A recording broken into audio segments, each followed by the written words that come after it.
The true artist, so let's get it, yeah, let's see what we can uncover. One that defies your world, gives you truth and life. One that excels, special, remind to guide your way through this shadow world.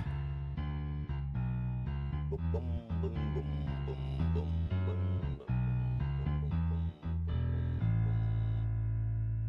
All right, let's get this show started.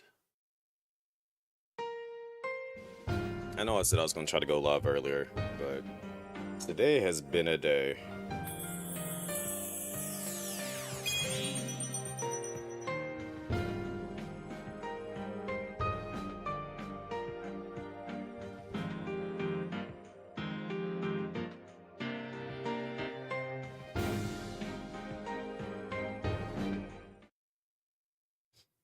It has been a long day.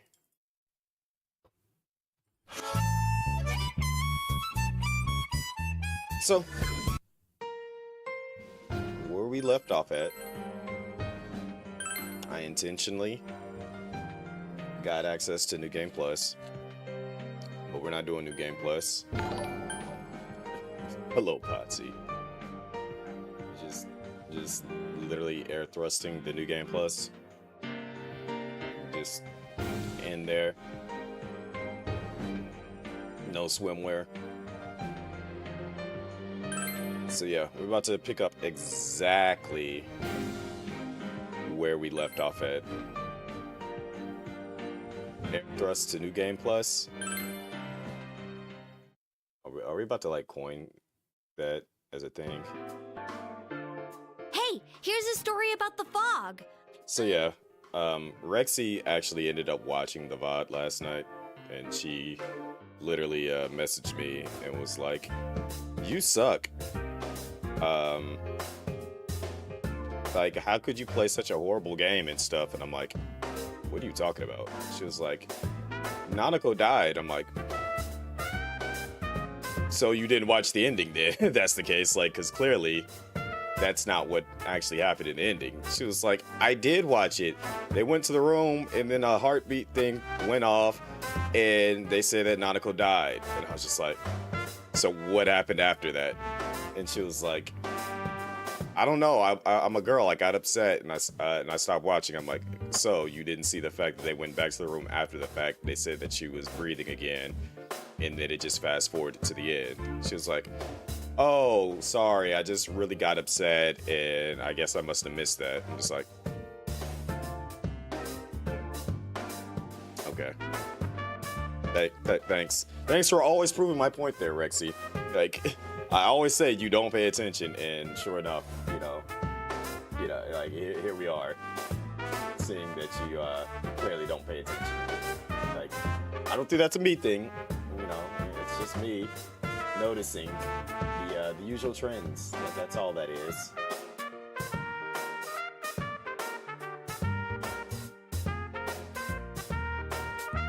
So, anyways, aside from that, there is some other stuff that actually transpired today at work that has thrown me, still got that cough, thrown me for an entire loop. that's yeah, this is just something that I just was not expecting. Now I'm curious to find out if there's going to be delivering it to the turtle house. I wish that was actually the wild thing for today. Unfortunately, it is not. Let's see if I can adjust that since I see I'm slightly peeking across there. Alright. So, as you guys know, I got my own route last year in January, I want to say it was, and I've been on this route that entire time. And as you guys know, I've been pretty much sick for a good portion of last week, to the point that I didn't go to work Friday and Saturday, and you know, I've just been kind of out of it, especially after coming back from DreamCon and stuff. So I haven't really been truly keeping up with everything that's been going on in my like complexes and stuff. So I have an apartment complex that I deliver to that takes up, I would say, about a good 45% of my route, I would say, because it's like technically it's more than just one complex. It's like 2 or 3.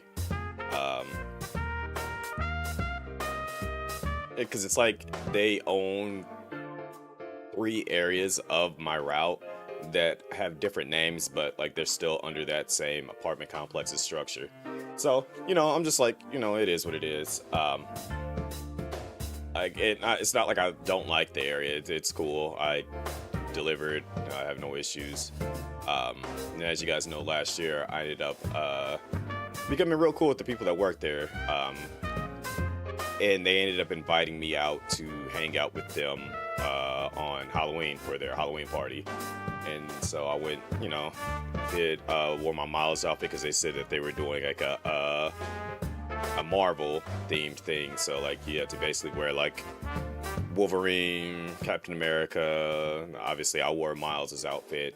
A couple of the girls wore a Spider-Girl outfit and different things and stuff like that. So I was just like, you know, it was a cool little night.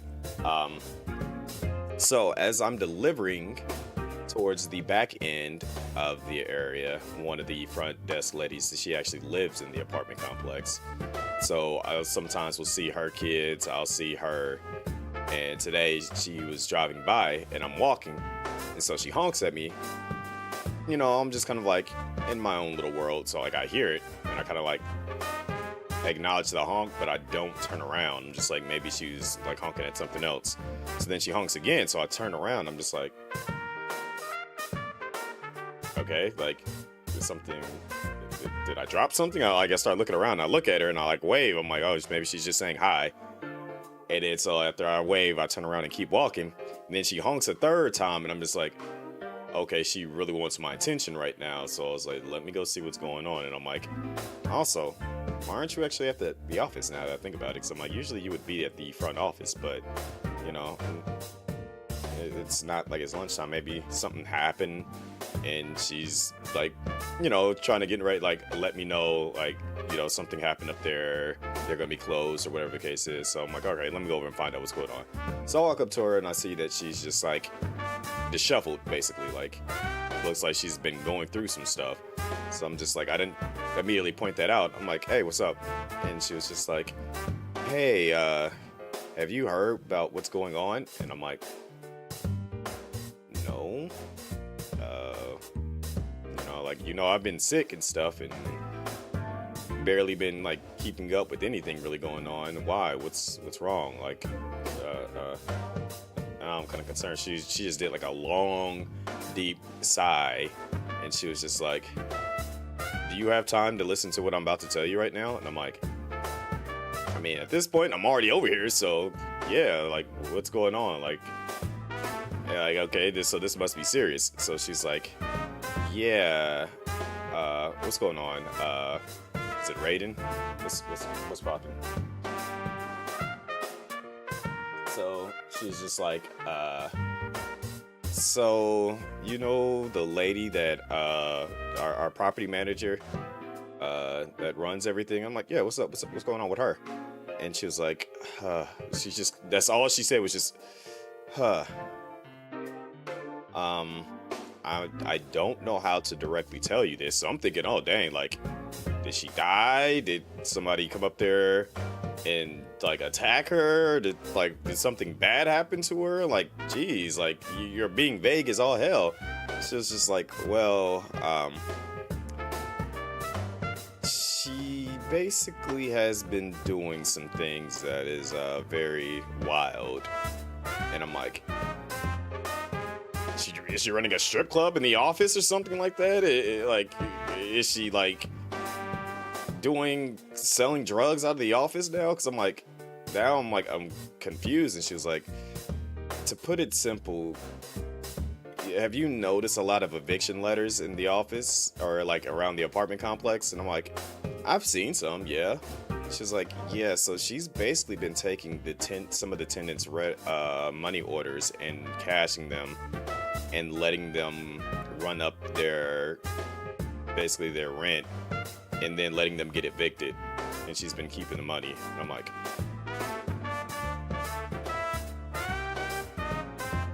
oh, that is wild. Exactly. I'm like, and the thing is that I started the route last year in January. We are towards the end of July, and they're just now catching on to that. And this is the thing that makes it even worse, is that the corporate caught on, I guess they started to find out some stuff on the side, and so they got involved. And so as a result, they sit down somebody from the higher up to come, look into some stuff. And she's just now finding out about it at the front desk, her and another lady that work up there. And they're kind of they're just now getting, because the people that work the front desk, they don't have access. They can take the money orders, but they can't cash it in and mark it in the system that this person has paid their rent. They got to give it to the property manager to take care of that. And so they're basically the faces of everything. And so when the person came down to investigate and get involved in it, come to find out, corporate is just oh, okay, now that we know that she's doing that, we're gonna try to, get her arrested, basically. But she found out that they were on to her and just basically skipped out. She was just oh, something happened with my kid, so I'm gonna go take care of that. I might not be back for a little bit, and just dipped, basically. And corporate is yeah, now that we know that this is going on, we need to, get her arrested, get the money from her. But these people still gotta go because, they're being evicted. And it's just they've been paying their rent. They've been trying to figure out what's going on with their stuff, and they're paying it. And she's basically stealing the money or getting them set onto money or into some type of payment plan system thing. And she's just taking part of the money and, running off with it. And they're still yeah, there's nothing we can do on our end. But since they're getting an eviction notice, we still got to let that play out. It's just what the fuck? We're already struggling at it as is with between gas and food and grocery stores and all kinds of other things. And then some people are having to deal with this on top of their head. This does not make any kind of sense whatsoever. I'm and it's wild because of the fact that people are now probably looking at the ladies that work the front desk as they're in on it, when in reality they're just now finding out about it, and they're the ones that develop a relationship with the customers. When they first come in, they talk to them, they see them, and now these people are oh, well, I'm losing my home and this is their fault.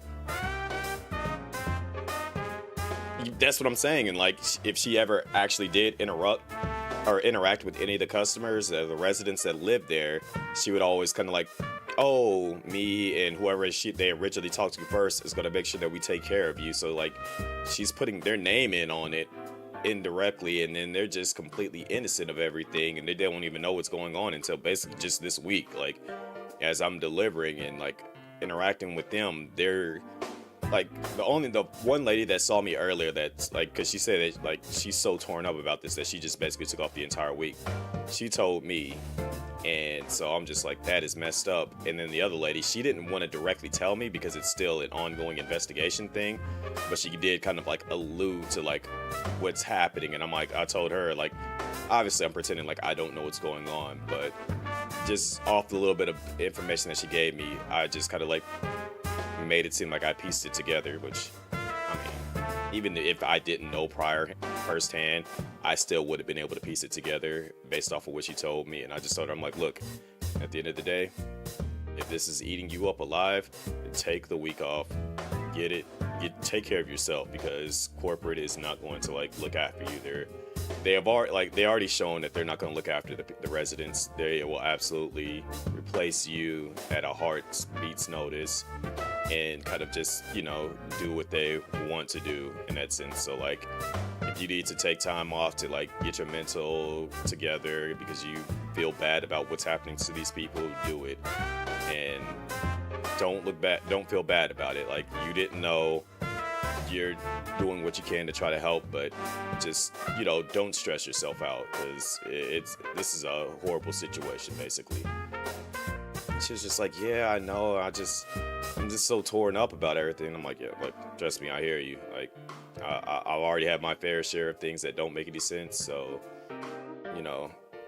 you gotta start, basically, take care of yourself so that you can take care of other things. That's the best way. I was trying to explain it to her. I'm like, that's the only way that you're gonna really truly get through this, because yeah, it's like, because that's a horrible, messed up situation to be caught up in the middle of. Some specialists are raising concerns that this fog may consist of harmful substances. Because like, after hearing that, I'm like, yeah, that is super wild.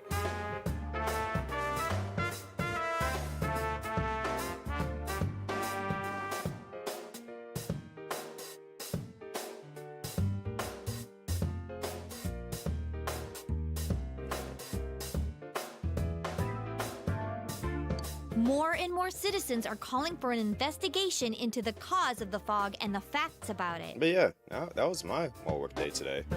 Though the Finding out about government has that. begun its preliminary investigation, many feel that the causes will be hard to pinpoint. And I don't want to like get caught up in the middle of it Fog really dangerous? at all either. You hardly ever see people walking around town anymore. Or here either. Now we wait for Rexy to show up and be like, I've been here the entire time. Coworker hangs out with you like that. You didn't sure I'm following them home in a week. Money will suddenly come back and there'll be some teeth on a necklace. And see, that's the thing though, is that like, they all were close together. Like that like they all directly like were pretty like chill with each other and stuff. But she's just been like, they kind of like notice her mannerisms and stuff, and after certain things just weren't adding up, they were able to slowly piece it together. And then like, they knew her nervous tick that she would do, and they noticed that it started to happen a bit more and more often, and she just dipped. And it's just like, they can't go chase her down. It's just because you don't know what she's capable of, because she's been doing this. So, and they still have a job to do. Fog now to So go outdoors it's just much. like, at this point, they got to put it in police hands to deal with it. It does seem a lot like the fog. But now on I'm the just other curious side. about what's going to happen with it overall.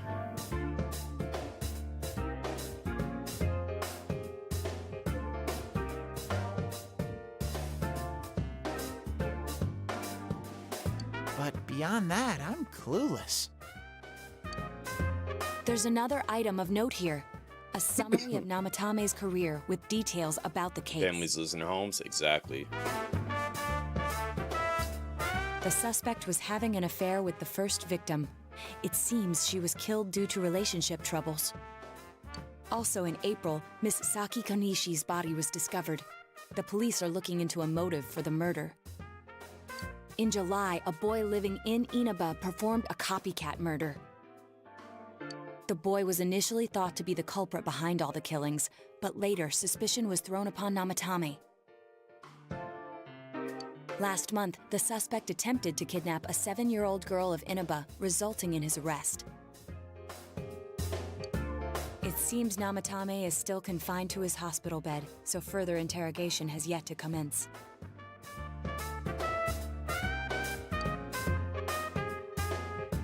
So it's finally over. A lot of stuff's happened. Alright, so we are going to get down to the truth finally. I'm sure your uncle can't. Well, hello, Pop. But the stuff he was saying was so obviously nuts.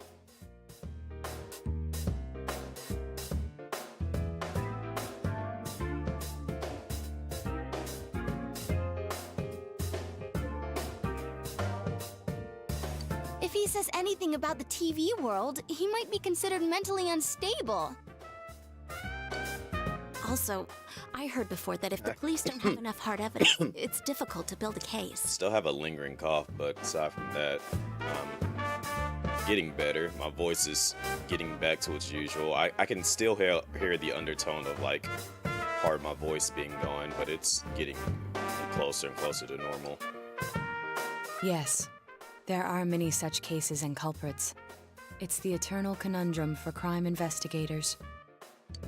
So even if they're caught, the law can't do shit? And like, it's just hearing about that whole situation at work, and then it's just like, if there's no evidence of it, it's like things like this pop into my head of like when people do shiesty stuff, and it's just like if there's no proper evidence of it, they can get away with it. Just like, just hearing that, just man. It's a possibility. Hell's up with that? We all know he did it. You can't just let a maniac who thinks he's saving people by killing them run wild on the streets. They better not dismiss something this serious because of some mental issues. Saki-senpai. No, not just her, or that announcer. Even King Moron is his fault.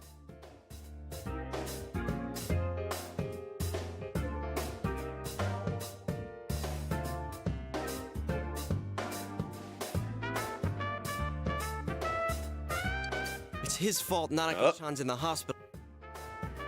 Jeez. If it weren't for what he did, nobody would have tried a copycat killing. It's his fault Nanako-chan's in the hospital right now, too. Like, if she was hard up, why not ask for help instead of destroying more lives?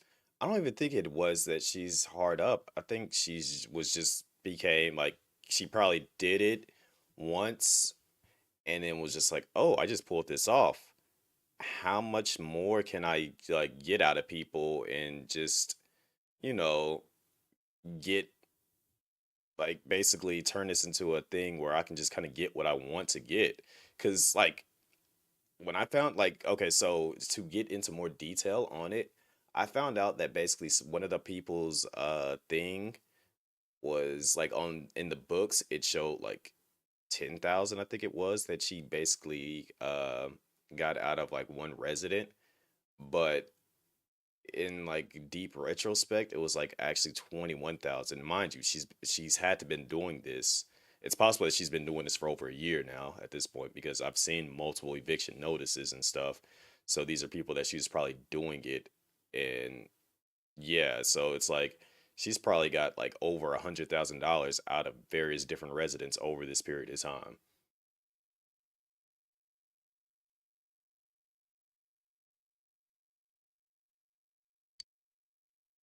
What's the matter?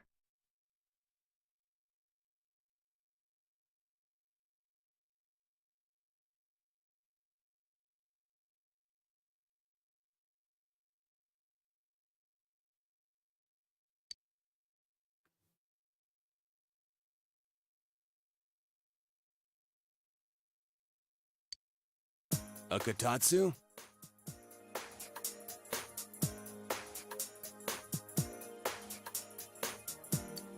Oh, then why don't we go check them out right now?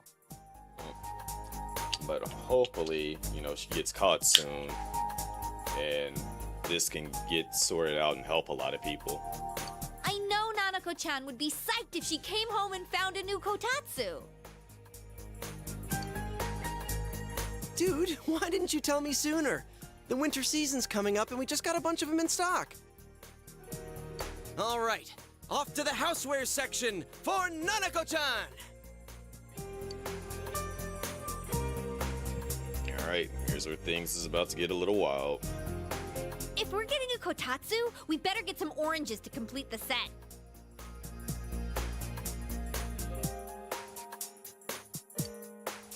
It's a cliche because it's true, damn it.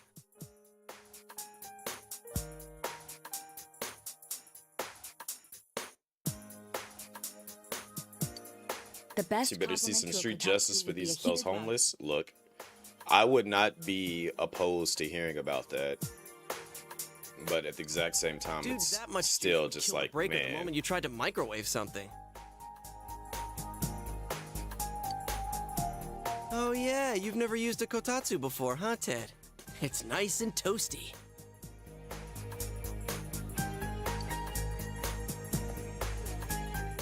Can I still stay here?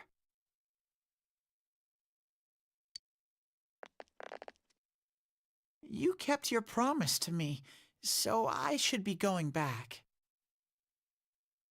But I don't want to go until Nana-chan gets better. Of course you can stay. How many times do we have to say this before it gets through to you? Nanako-chan would be sad if you weren't there when she wakes up. But I couldn't save Nana-chan. Don't be silly. We saved her together. We caught the killer, man. We couldn't have done that without you. Poor Rise Shadow was about to body us.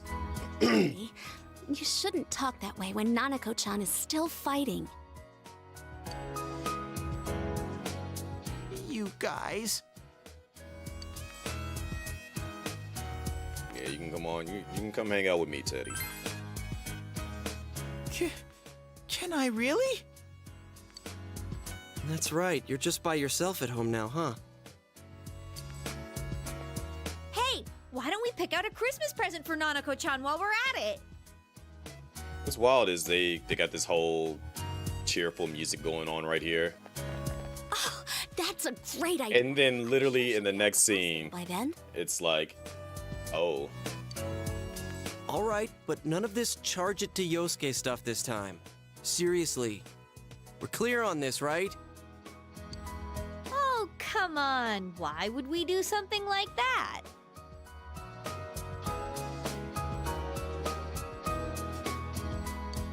Dude, the clothes you got for this guy? I almost pissed my pants when I saw the receipt.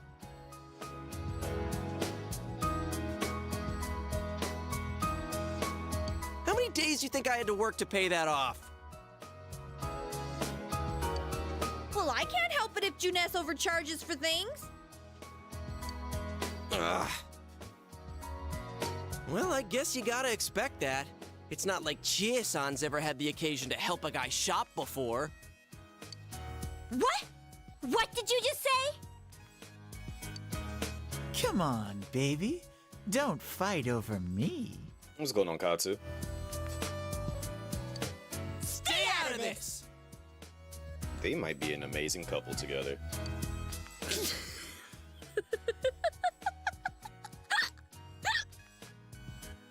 Was it really that funny, Yukiko? let's leave them be and think of a present for Nanako-chan on our own.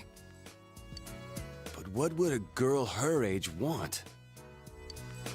Hardcore What do you drugs. think Nanako-chan would appreciate most? A machine to count her money.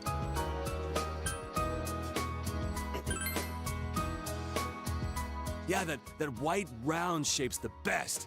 A plush doll's the way to go.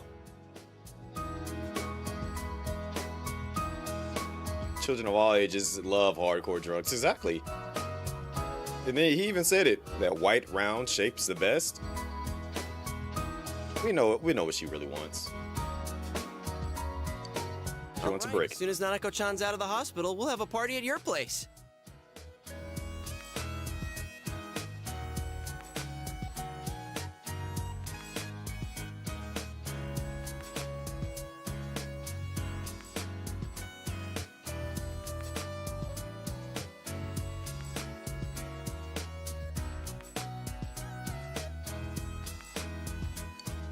Yes! And we'll bake the cake! And then she had to say that. Of course! Let's make it a cake to remember.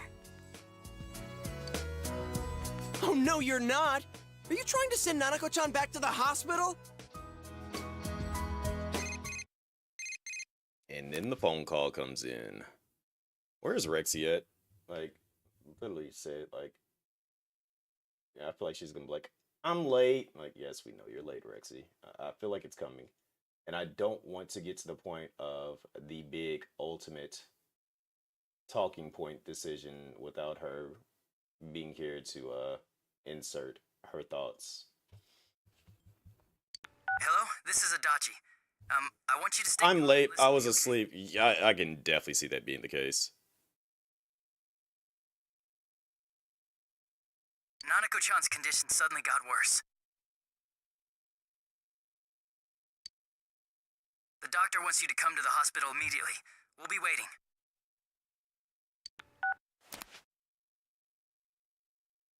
Come on, let's go!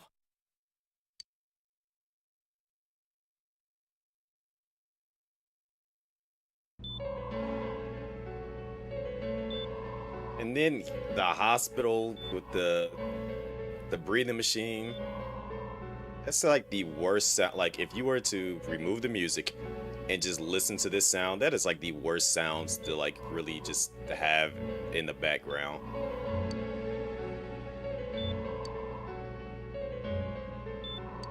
Doctor, this fog is poisonous, isn't it?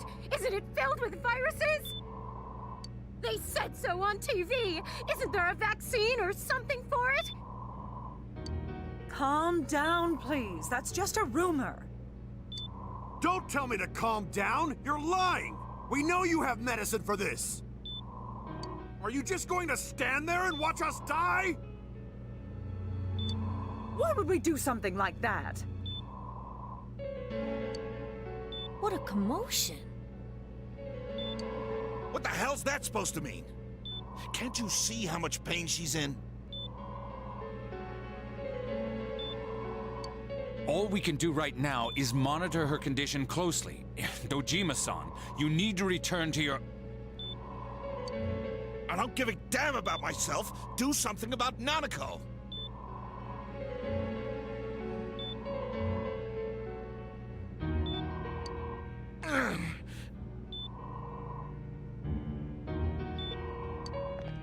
Dojima-san!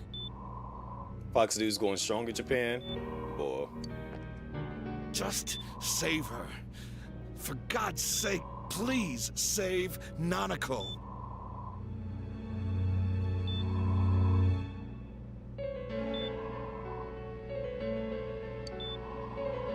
We'll do our best. I must ask you to step outside for the time being.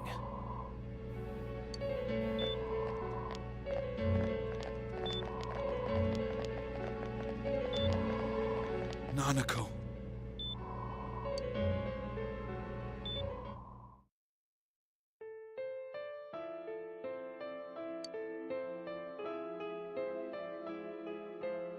Hey, can't you do something?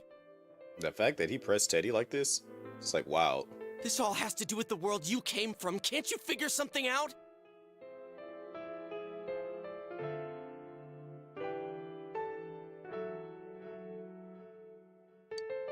I'm thinking, but...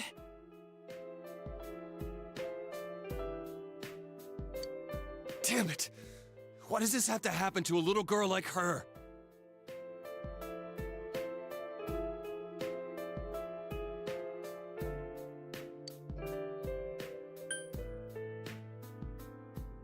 Look, we all feel the same way. Why'd it turn out like this? Nanako-chan's gonna be okay, right?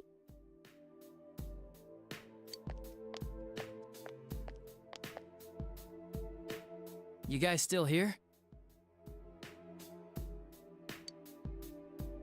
How is Dojima-san doing? His wound's opened up again. They're treating it over in his room now. Any luck with your investigation on Namatame? About that. I won't mince words here. We're gonna have a hard time making these charges stick. And these joints, old joints popping. What's that mean? I talked with the guys at the station, and it'll be next to impossible to find him guilty in court.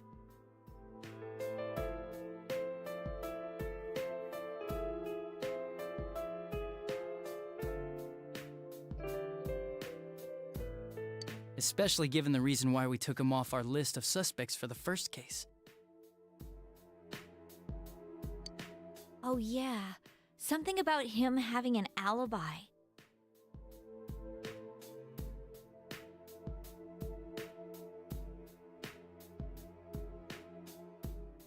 Go yell at Rexy since we're getting close to that point.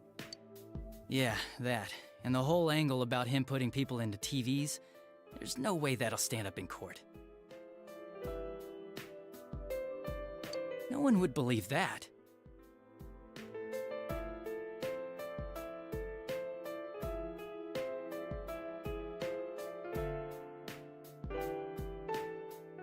What the public wants is when, where, and how Namatame killed these people. And Dojima-san knows it. Well, ain't you calm about this? You know, when I explain a lot of this stuff that's like behind the scenes, that's kind of like wild about this, when we get to it, it's gonna be like really coincidental and it's gonna be like, huh. I'm just telling you the truth. And you call yourself a cop? Huh? You want to see this In the game, bad? We'll there's some stuff and bring a TV, that, damn it. you know, is pretty wild once you actually know, like, especially how the story goes. It's interesting for sure. Stop! What the? Is Nanako-chan's family here? Hurry inside. Please talk to her.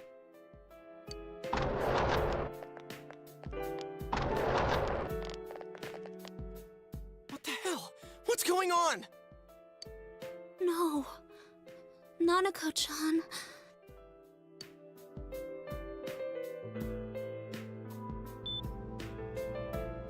Daddy.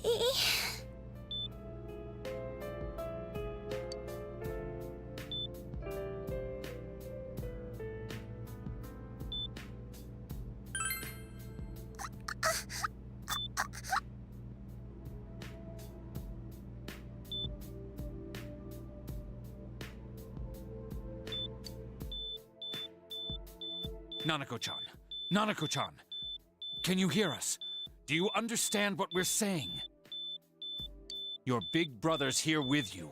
Just hang in there.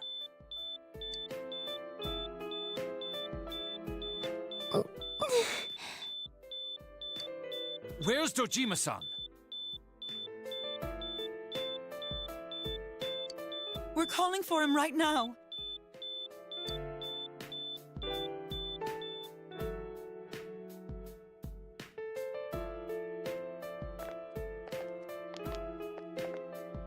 How's Nanako? This man came all extra late. How's Nanako? Oh, hello there, Rexy. You came just in time.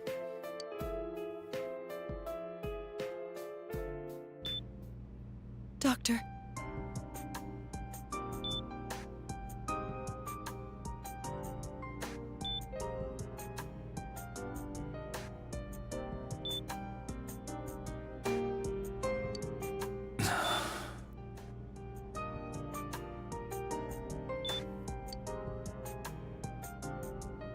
Big bro.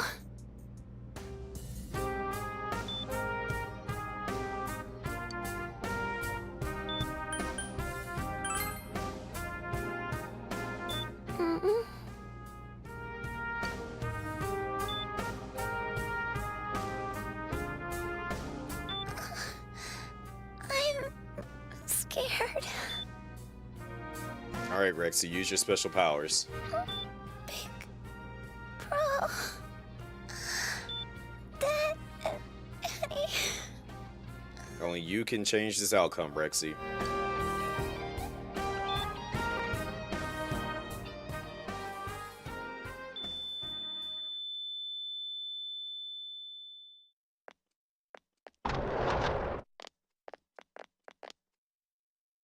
Nanako!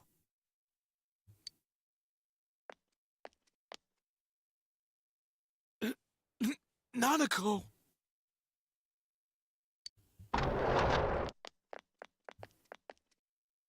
I'm sorry, sir. Ain't even try.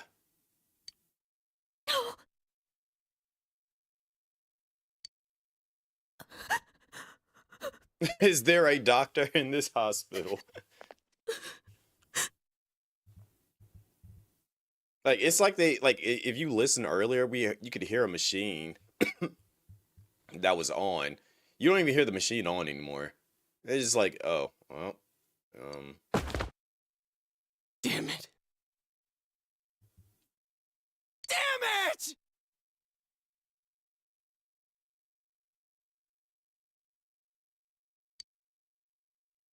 Nana-chan.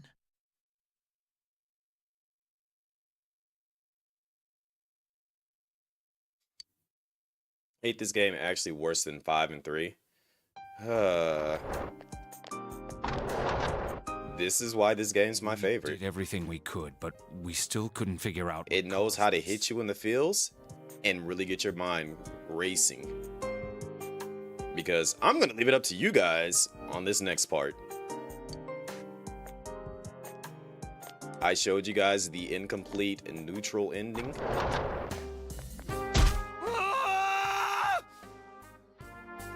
Kanji's going Super Saiyan.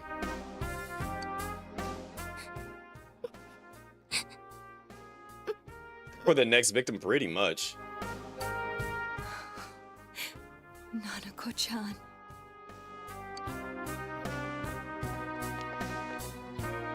Dojima-san, what's with that look?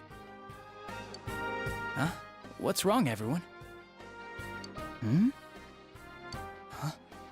Wait, is Nanako-chan...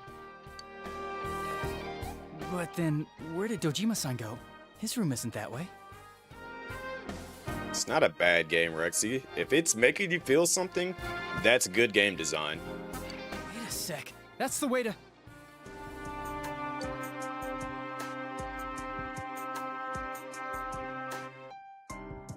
Senpai! Senpai!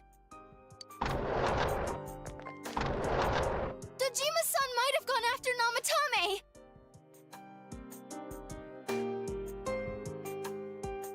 Adachi-san said he was admitted to this hospital!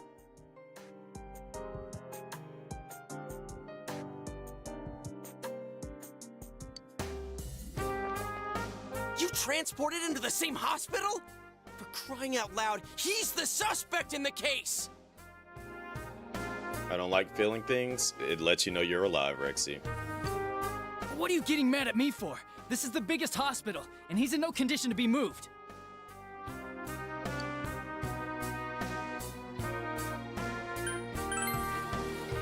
I can't tell you that.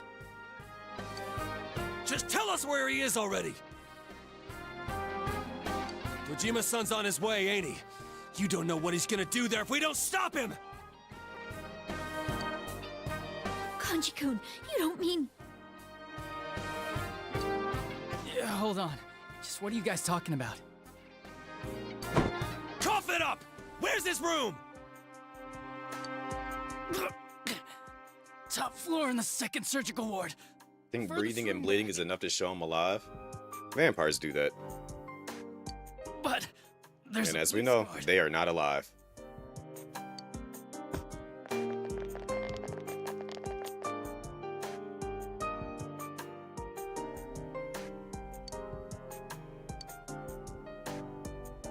Use your special powers, Rexy.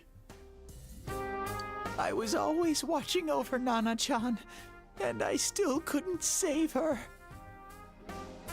It happened in my world. Even though I was the only Teddy in that place, I still couldn't do anything.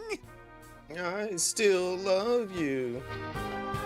Yeah.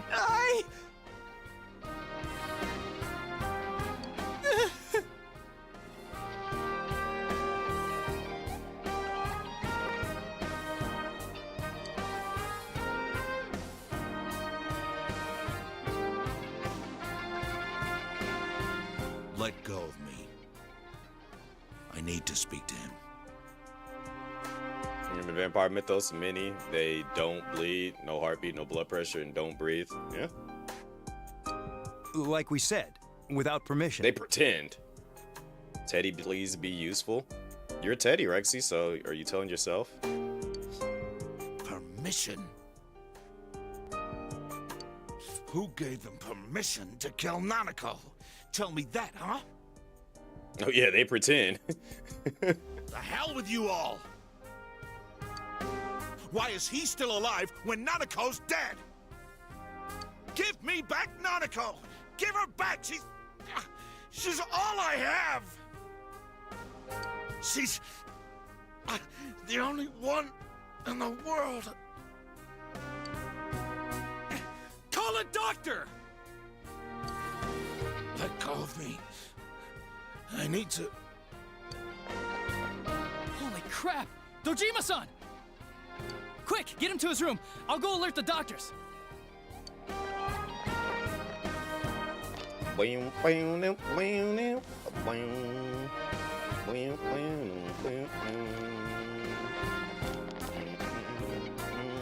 Dojima-san, was he seriously gonna...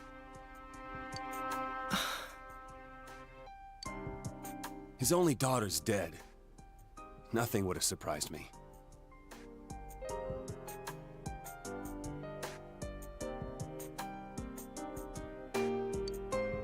Dojima-san probably knew that there's little to no chance Namatame would be convicted.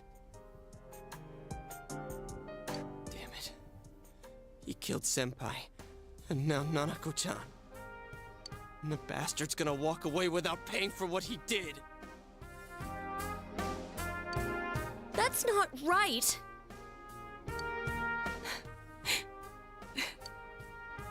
Why? Why is he the one that gets to go on living? My leg! Alright. So now that we're back to this area right here, this is the important scene. What I say here and what I do here determines what happens next.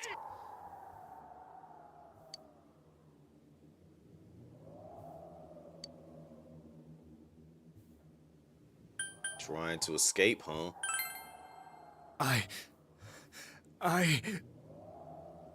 You have your life, and now you want your freedom too? It's your fault that Nanako-chan's... I didn't. 12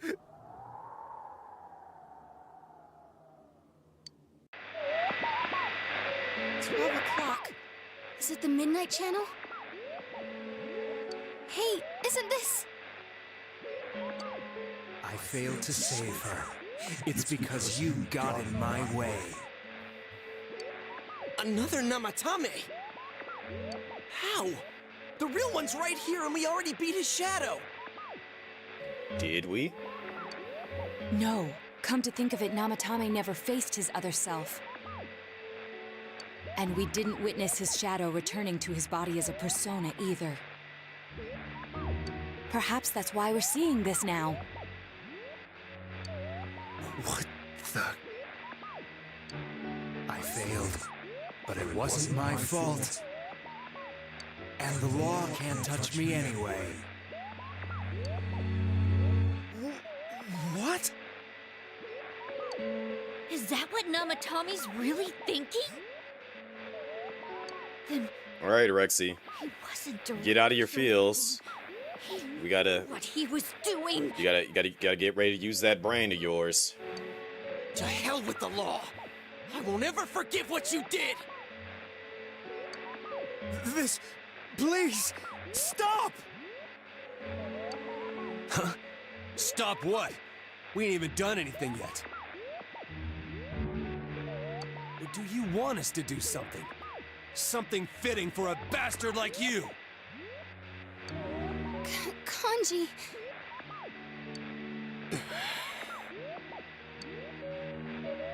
Do whatever you want.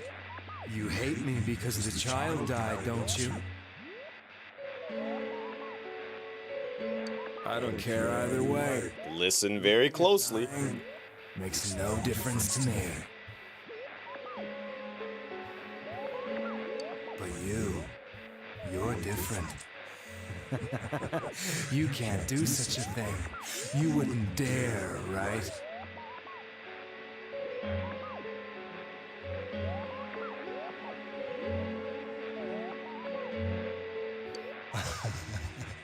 I'll continue saving people. It's my mission. Mission? My God. Please, stop. He wants us to stop. What should we do? What do you mean? We can't let this bastard do whatever he pleases. Still, what are you going to do? No way I'm gonna walk out of here doing nothing. I understand, but... This must be a luxury suite. Most hospital wards don't have such large... I love how Naoto just got straight to the point of, oh, interesting, big TV, and, you know, nobody else is up here. Okay. Like, that's all Naoto just basically said. Why, with something like this in the room, this man could escape at any time. Although once he enters, he may find there's no way out. Wait a second. You don't mean... Are you... serious? You just gonna turn your back and walk away? That's... but...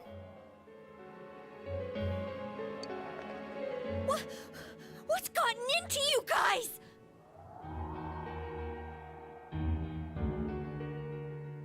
Emotions are running wild, extremely wild. This is crazy! How can we do something like that? So, Rexy, I mean, you got a huge TV and two massive windows. The cops and doctors are inept. Charles Manson could walk out of the hospital and kill everyone on the way out. Yeah, I mean, the cops already left the room wide open, basically. So during this point, he could have gotten out if he was, you know, mentally stable enough to, like, decide he wanted to walk out the front door. Chie! Everyone, listen to me. If we're gonna do this, now is our only shot. We won't get a second chance.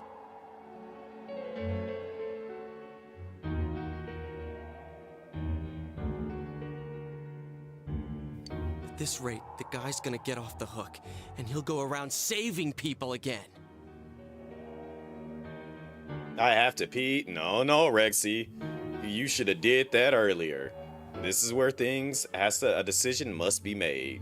So either you hold it, or you go pee right now and we wait for you to come back.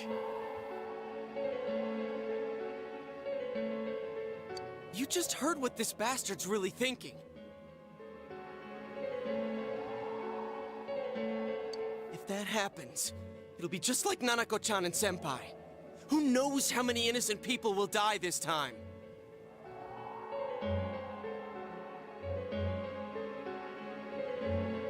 I can't let something like that go. Well, Katsu already knows the answer, and so you gotta, you know, I will help you and Potsy come to the conclusion, unless Potsy already knows and I didn't know he knew, but we gotta make sure that everyone is on one accord to get to the truth here. Someone close to me died. Her killer can't be convicted. So instead of you, Same thing matter of fact, again? you're on your phone. You can take the phone in the bathroom with you.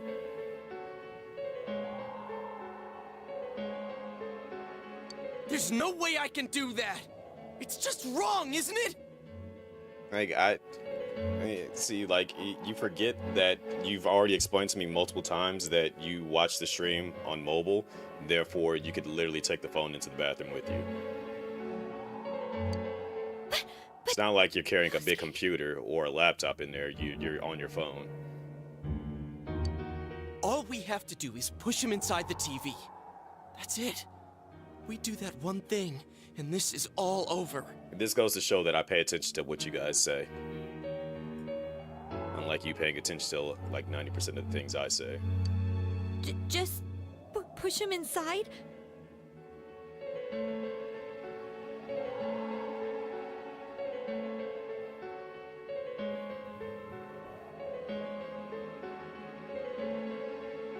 Right, your DMs say otherwise, Rexy. If any of you want no part in this, just leave the room. I'm not gonna force you to stay. So, Rexy, ready to kind of come to this conclusion here? Because with these next options that I choose is going to lead to what happens next. As for me, nothing could make me forgive this bastard. But before we do this, I want to hear what you think.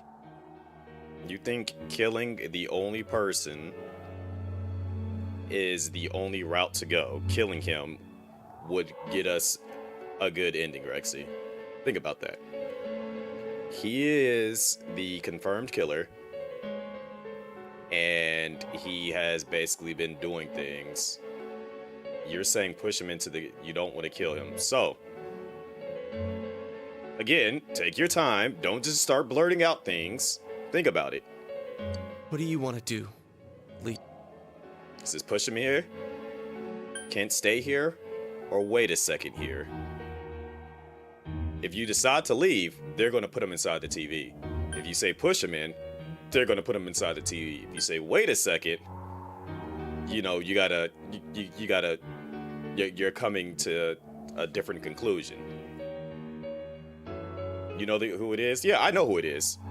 I like, and once we get to everything, I know what's going on. Once we get to the conclusion, I will then explain all the signs.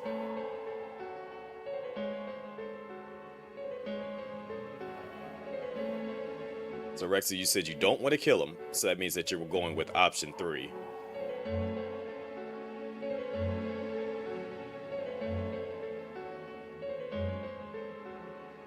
So, in agreement of option 3?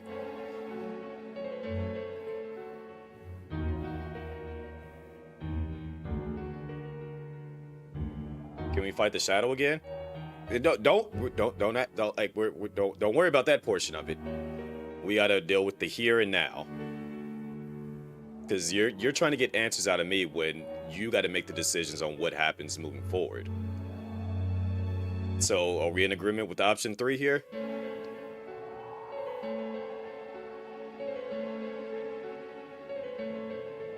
Don't worry, I'm guiding you guys to the right answer.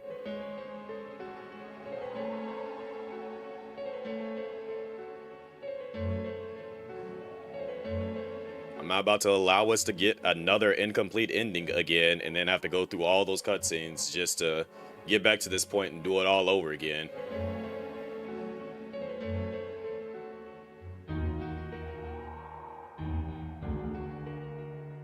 I've already explained what's going to happen with the first 2 options. He gets put into the TV. Because if you put him in yourself, he gets put in the TV. If you leave, he gets put in the TV. Because by saying I can't stay here means that you're leaving the room to let everyone else deal with it.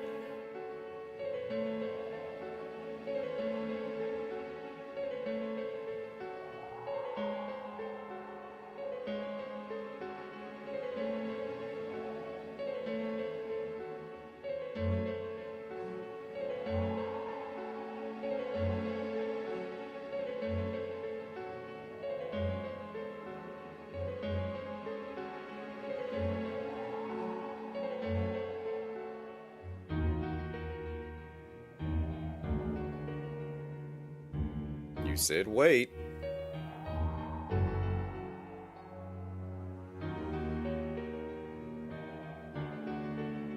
What is we waiting for?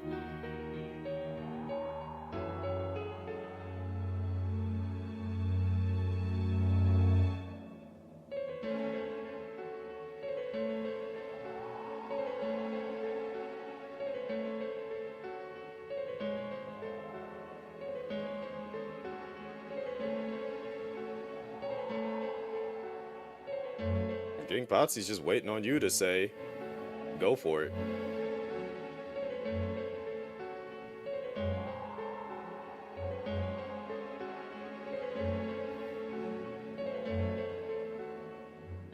All right, third option. We don't have time to wait.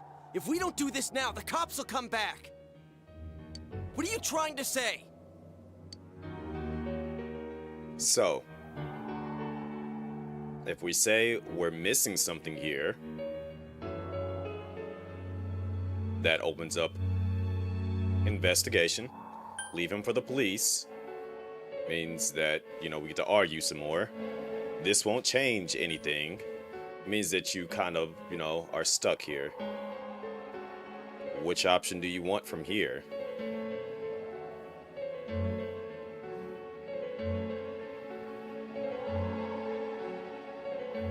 Hint, hint, wink, wink, investigation.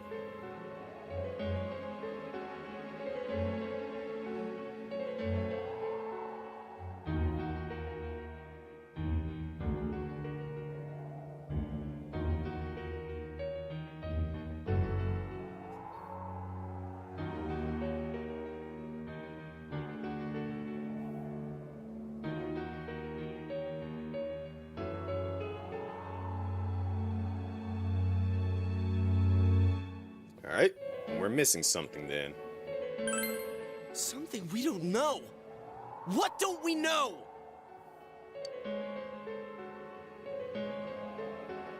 So, we don't know whether he'll kill again, which is true. We do know that revenge is not right. That's life has told us that multiple times. Don't go for revenge. You know, it's just not a good idea. Namatame's true feelings, whether he can be tried. We do know that it's going to be near next to impossible to try him because of the fact that there's not a whole lot of evidence that's against him. In general, I have no problem co-signing someone's remains to the void, but I gotta 1000% know they're guilty in their motive. So, like, in that, yeah, that's what the game wants you to deep dive into, is knowing if they're guilty in their motives. So that kind of coincides with one of the options here.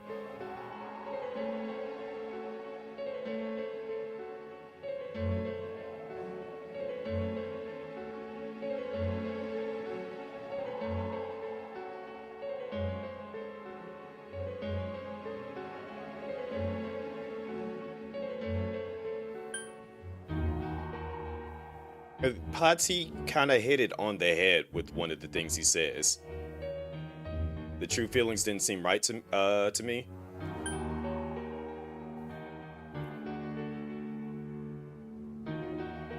I don't see how you haven't gone potty since you're on the phone, Rexy. You could have done that.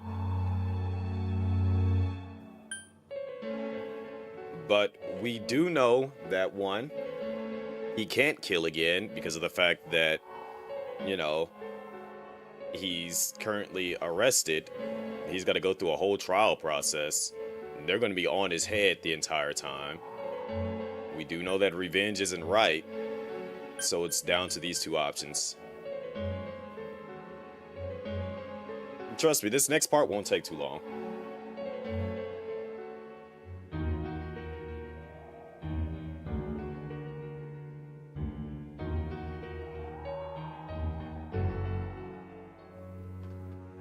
You said option 3. How do you feel about this, Potsy?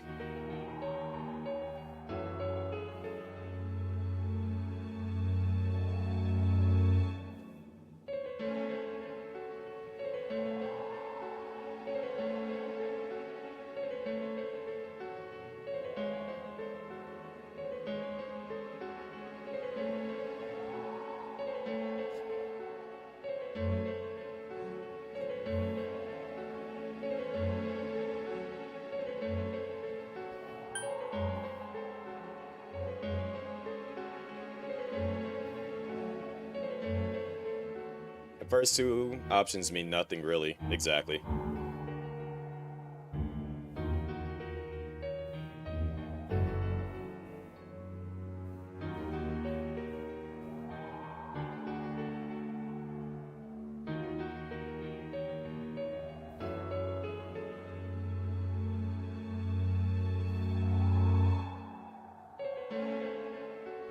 All right, option 3.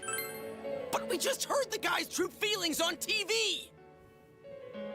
What didn't you understand?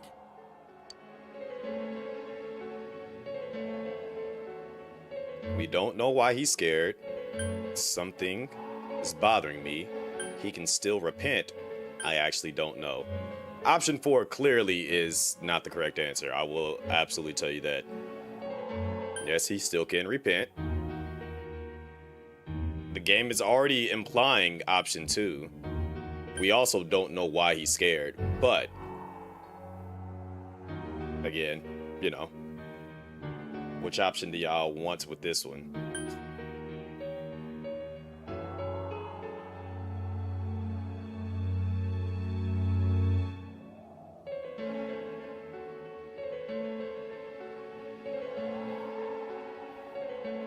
.5. Where do you see a 1.5 option, Rexy? It's 1, 2, and I already told you 4 is not the answer.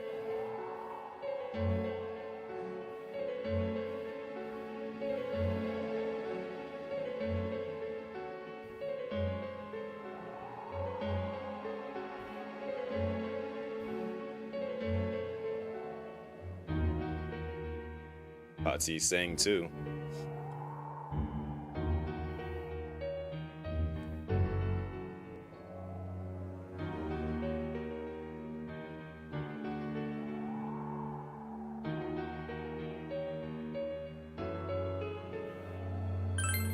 Well, what is it?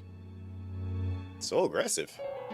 I already told you there's no time to waste. Are you even getting at something here, or are you just stalling?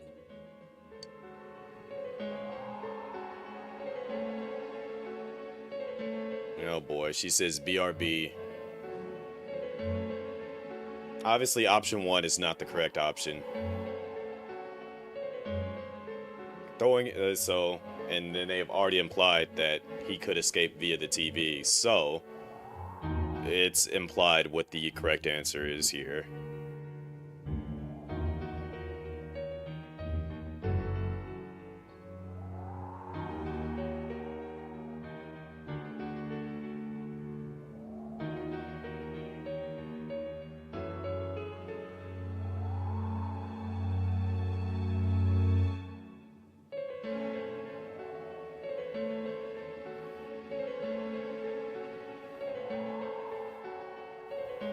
Hopefully Rexy's not trying to go take her shower right this very instant.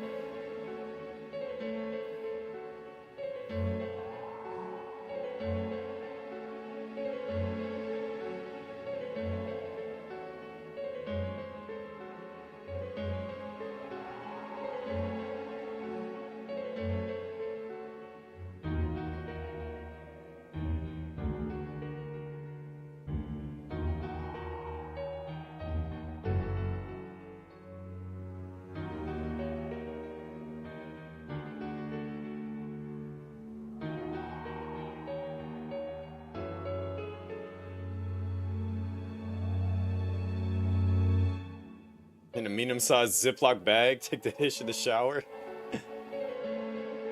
Turn on text-to-speech, or speech-to-text.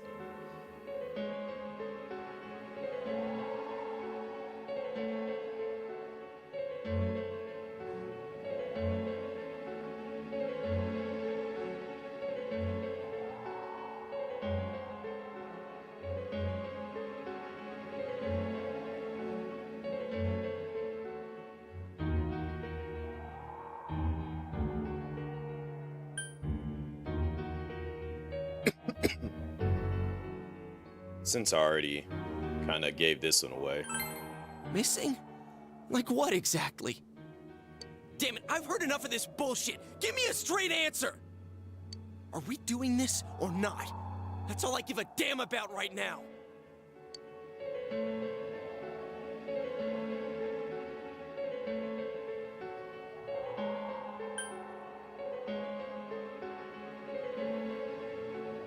I agree, Katsu, because I'm just like, yeah.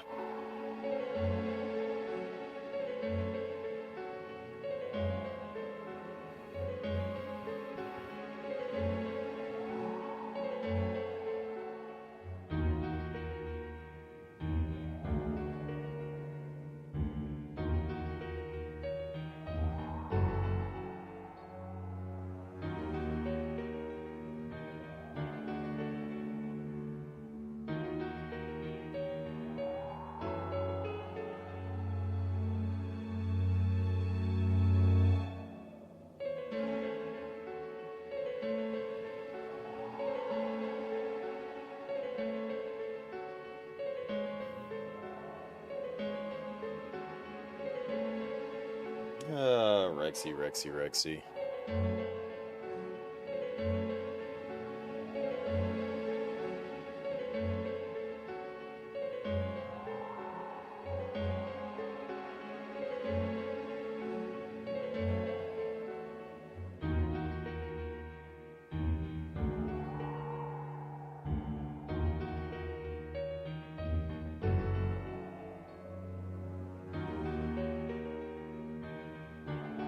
She's like, I do be paying attention. I clearly said yesterday.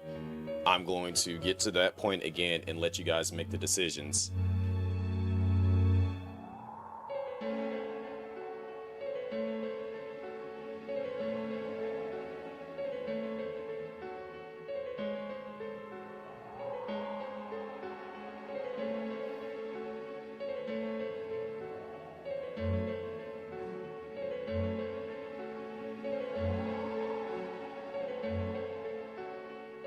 Option 2. Oh, look at that. She came back. Potsy, you in agreement with this?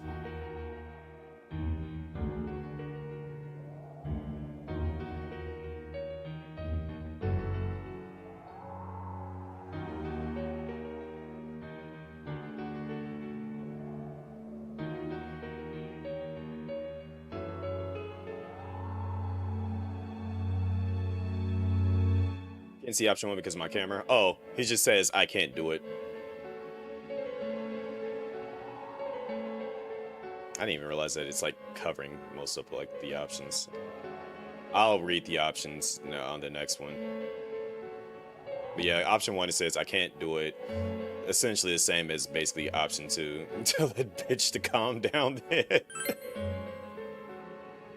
Yell at everyone to calm down.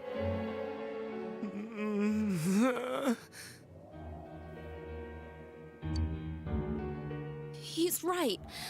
Let's all calm down for a second. I'm perfectly calm. No, the fuck you not. Hey, what did you mean by we're missing something? What's there to miss with a sick bastard like him? Hey, let's all take a deep breath. After what happened to Nanako-chan and seeing Dojima-san, we're not thinking straight right now. Fine. Everyone took a deep breath. Seems that everyone has finally regained their composure. You're right. We should calm down and think rationally about this. I realize now that we've heard almost nothing from Namatame's perspective. There's no denying that this man brought great harm to Nanako-chan. But other than that point, the rest comes from our assumptions based on watching the Midnight Channel a moment ago. And as we've already discovered, is that the shadows harp on the negative aspects of their personalities and amplify it. So, I won't deny that we were blinded by the heat of the moment, trying to impute all responsibility to him rashly. But... yeah, the guy's not saying anything. He's mentally unstable. Whatever reason he had, there's no doubt about the fact that he'd been throwing people inside the TV. It was him who put Senpai through that misery. How can we possibly understand someone who says killing people is the same as saving them? Failing to understand and failing to listen are rather different things. The fact that he's been sitting there shaking like this on his knees this entire time is pretty wild. Also, Naoto just got to Yosuke. Truthfully, not all the hitches that were nagging at me have been answered yet. We'll have to see what he can tell us about them. Though it appears he's in no condition to do so at the moment. True. Dealing with him right now might not solve all the things that are bothering us. Damn it. But you better remember this. I'll do everything I can to stop him from repeating what he's done. Anytime, anywhere, anything. You starting to sound like Black Suit Spider-Man all of a sudden, Yosuke. So, I feel the same way. Let's just think for now. Obviously, not saying anything is never the option. Unless we're playing Telltale, because no matter what you kind of do, you're going to get to the same ending, just about. So, hint, hint, wink, wink. Same thing that we've been trying to do for like the past couple of minutes. When you got even just one loose end, gotta turn around and hit them with, oh, just one more thing. And that is essentially this game.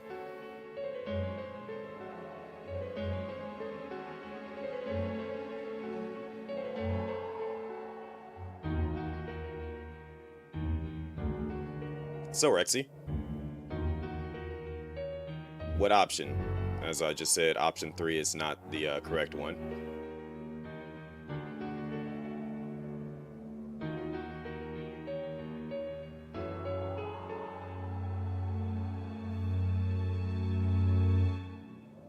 And this is why I love this game, because it's the only one that truly makes you really, you know, buckle down and figure out, okay, what's really going on here?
And once again, Rexy just disappeared on us.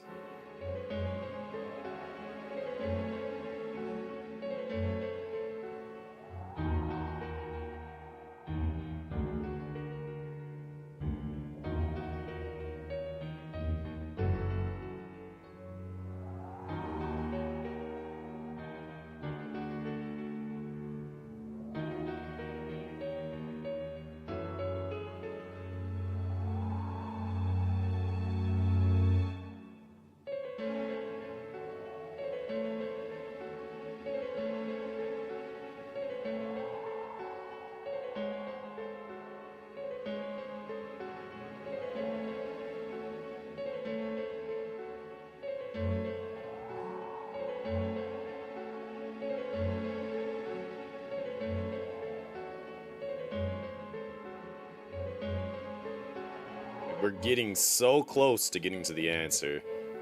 And then she's just like, oh, I'm out.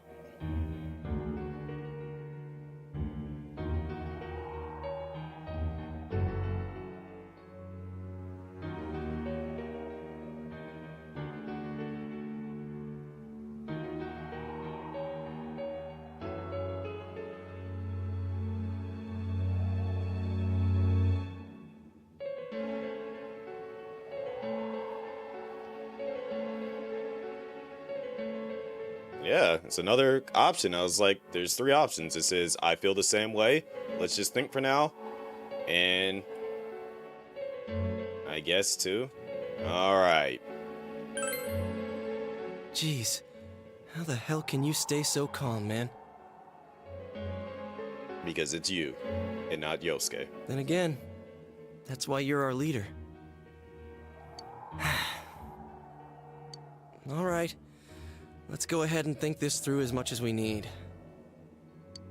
If we leave any unanswered questions behind, we'll just be lying to ourselves. Bingo, Kanji. Yeah, that ain't gonna cut it. All right, I'm convinced. Thank you. I'll think as hard as I can and try to help. Fun fact, none of them are gonna help. I'm just making a Sammy. Oh boy. Just trying to avoid any responsibility here, Rexy, I see. We all know how you feel, Yosuke. Come on, we've accomplished this much together, haven't we? Right. Together. Rexy's talking about, I'm your number 2. I'm here to help you solve anything. And then when I actually start asking questions, she don't want to contribute. Yeah. Yeah, you're right. Sorry. And thanks. The case has taken a sharp turn, and the investigation team is now one step closer to the truth. It seems that you will go on with your friends to solve another mystery. Lord, I wasn't prepared for that. But now, you didn't eat all day, Rexy. You've been up for... You've had a whole 21 hours, just about, to eat. And you choose now to finally do it. Why do you do this to yourself?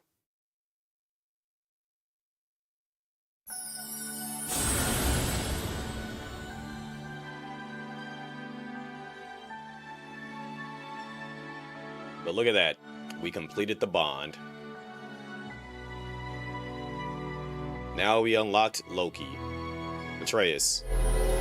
His brother.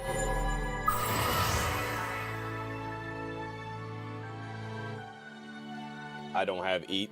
I have no idea what that means.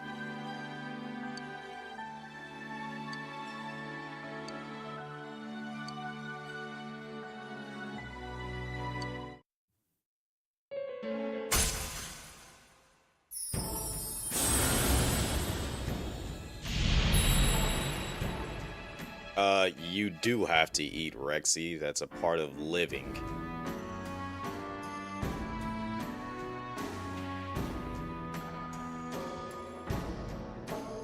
No, it's not.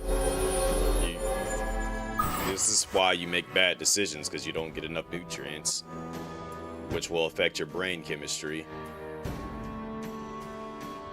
Seekers of Truth social link of the Judgment Arcana. Yep, now we have Judgment. Everything is a part of living to you people, because it's the truth. You can't go on living without eating after a certain amount of days. Just like you can't go on living if you don't drink water. It's been scientifically proven. Hey, you guys? What are you doing? You can't be in here. Oh, crap!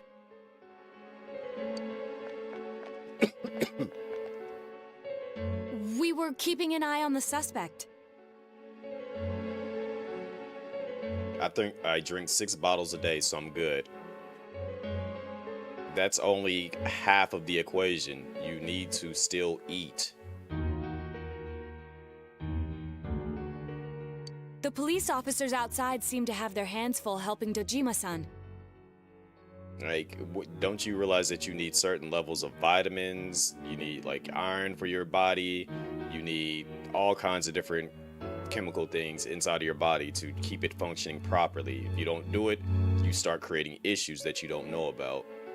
If Namatame were to escape, it would be a disaster for the police's reputation and their trust in you, Adachi-san. Oh, I see. We'll tighten security from now on, and I'll arrange for him to be transported out as soon as possible. So, if you guys can keep quiet about being in here, I'd really appreciate it. How is he, Doctor?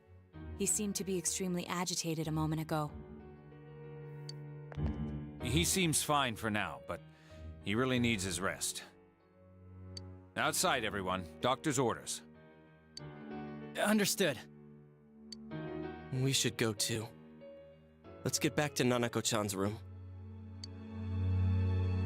Now we're on the path to the true ending. So what's this thing we're missing, huh? To tell the truth, there's something that's bothering me too. Why did he start killing people in the first place? Well, he said himself it was to save them, right? So he killed his lover in order to save her and kept going?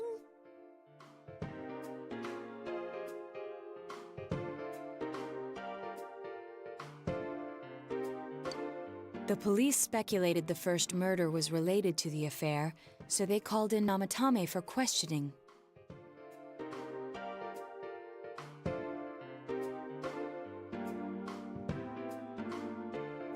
But everything in his testimony and his bearing, no matter what they looked at, they found nothing suspicious. If he truly is twisted enough to believe that murder is a means of saving people, I think that would have shown through. Maybe he faked it real well. Or maybe he started out with a normal motive and got a taste for killing after the first time. No, if that were the case, his motive for killing that announcer would be even more inexplicable. Namatame and his wife were separated at the time. Both Misuzu Hiragi and himself testified that she had discarded him. Hiragi also knew about Yamano beforehand, and Namatame was shocked to hear of Yamano's death. Uh-oh. Their relationship was known and was not strained to the point of murder. There's simply no motive in the affair angle. Hint, hint, wink, wink. The police invested a great deal of effort into investigating this point. Therefore, we have no convincing motive for Namatame to kill Mayumi Yamano. Although her name was written in Namatame's own diary. His reason for killing her. It's still possible that he was crazy to begin with and no one realized, right? I think we're forgetting something. I don't really get any of this. So, shall I, so you guys want to start trying to piece together what's going on here, Rexy? Oh, this is so confusing! Hey, we could hear you in there. This is a hospital. Maybe you should quiet down a little. Oh, there you are, all of you. Please come with me immediately. Huh? What's going on? What are you waiting for? Hurry, go!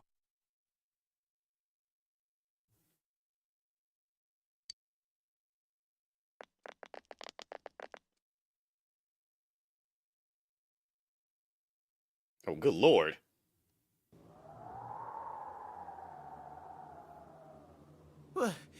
Where am I? So, Rexy, you was asking?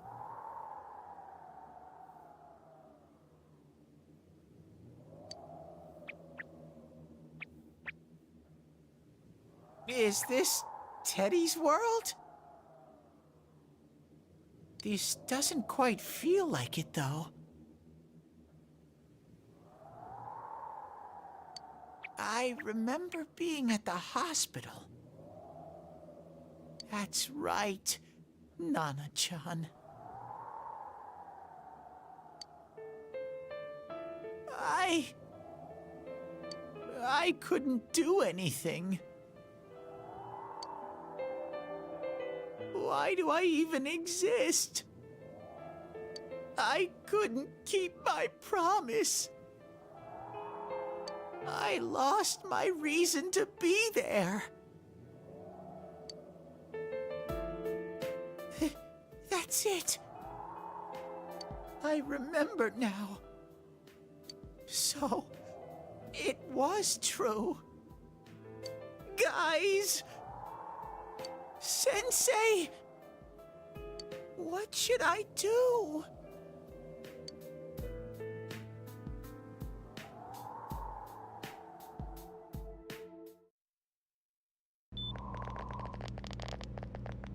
Oh, there they are. Nanako-chan came around. Huh? What did you just say? Nanako-chan's alive? Are you serious? It's very rare to be resuscitated after one's heart and lungs fail, but it does happen. But until I know why she collapsed in the first place, I can't say for sure how well she'll recover from here on. Still, Nanako-chan's a fighter, and she's trying desperately to stay alive. So this isn't a joke? You're actually telling the truth? Nanako-chan. Oh my god. It would be nice if the doctors fought to keep people alive. This is amazing! Miracles do happen. I'm so glad. I didn't know what I was gonna do.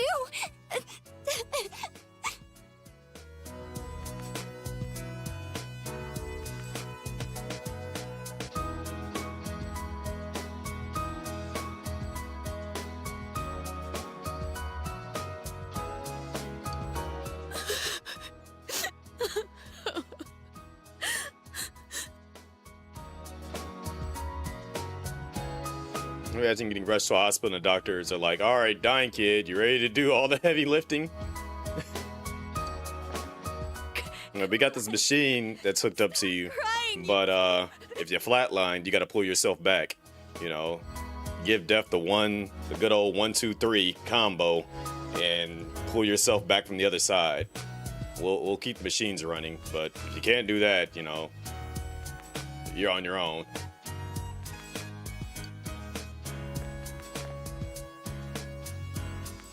You all should go home for the night.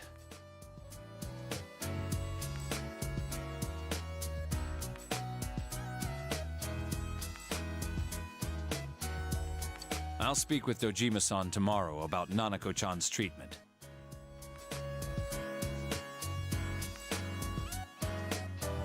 It's rather chilly outside. If it starts snowing, be careful not to catch a cold.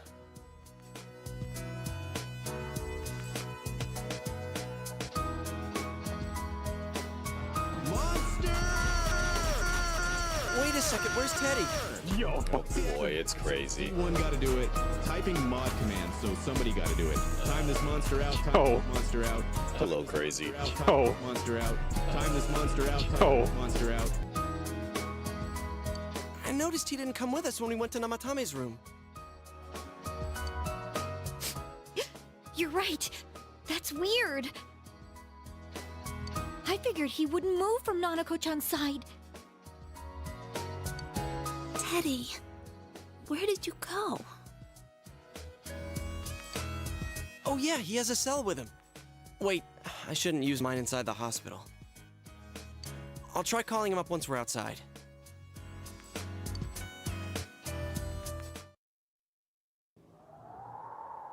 Couldn't save.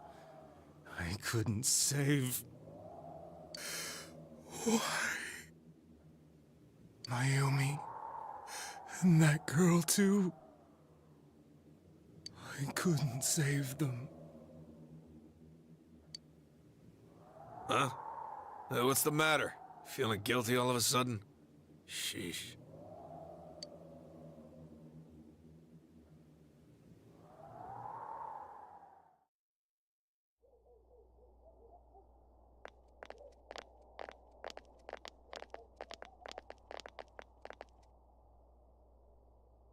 I can't reach him. Did that stupid bear forget to charge the battery?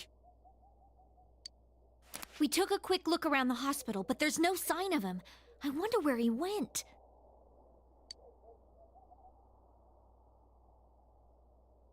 Oh, it's snow. Hey, you're right. Wow, it's been a while since I last saw real snow. It doesn't look that pretty, though, because of this fog.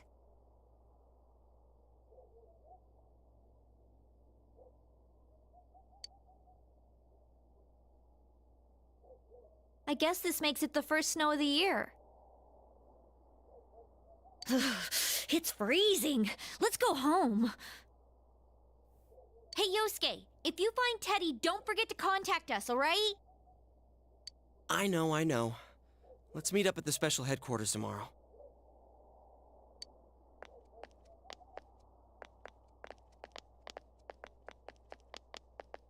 Man, that Ted.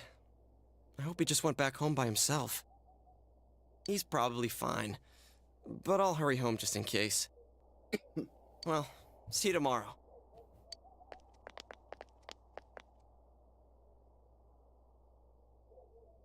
Back in Namatame's room, was it really right to stop everyone from what they were about to do? For now, you have no way of knowing. You remember that your cell phone has been off this entire time since you were at the hospital.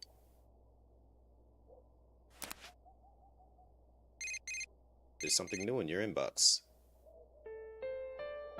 Hey, it's Ko. I heard what happened to your little cousin. Is there anything I can do to help? Let me know.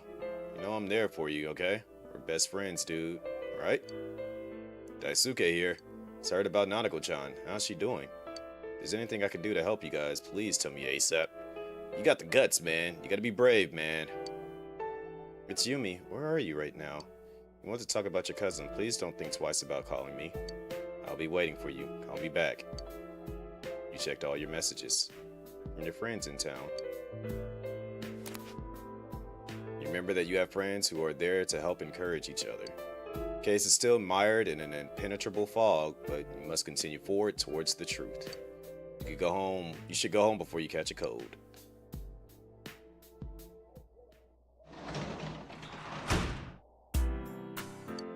You hear someone at the front door.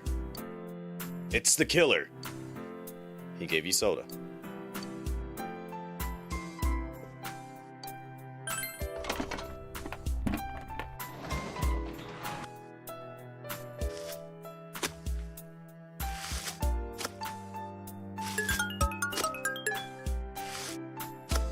It's full of carbs. That looks so depressing to be out there by yourself, just doing this. All right.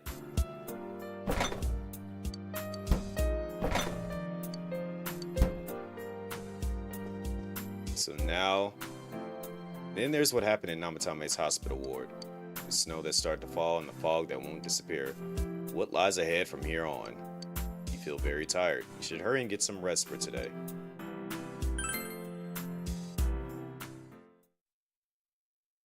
Here we are. This? Welcome. It's been quite some time. So we're on the right path.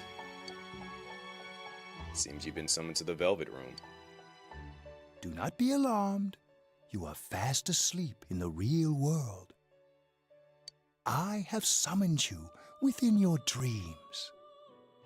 Now then, your journey has taken you quite a distance thus far. Do you believe you'll be able to successfully solve this mystery? How do you feel about that, Rexy? You think you can solve it?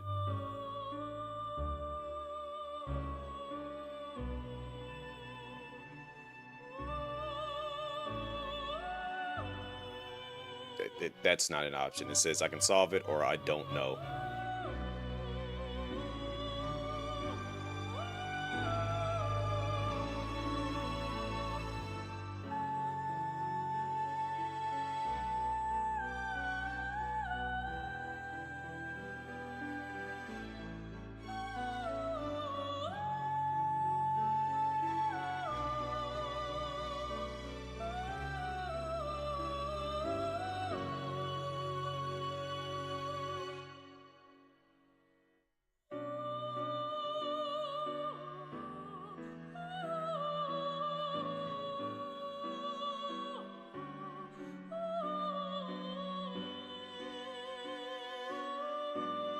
obviously he's gonna pick I can solve it, Rexy. Like, seriously. Splendid. Is she gonna say no? The precise destination of this vehicle, that too is getting rather hard to judge.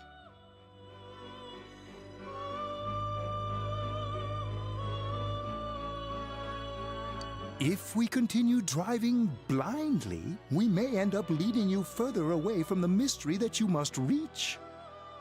Well, why don't we take a moment to look back on your journey?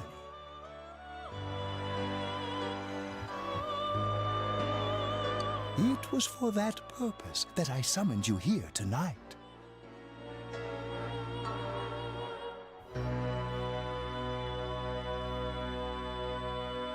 Margaret?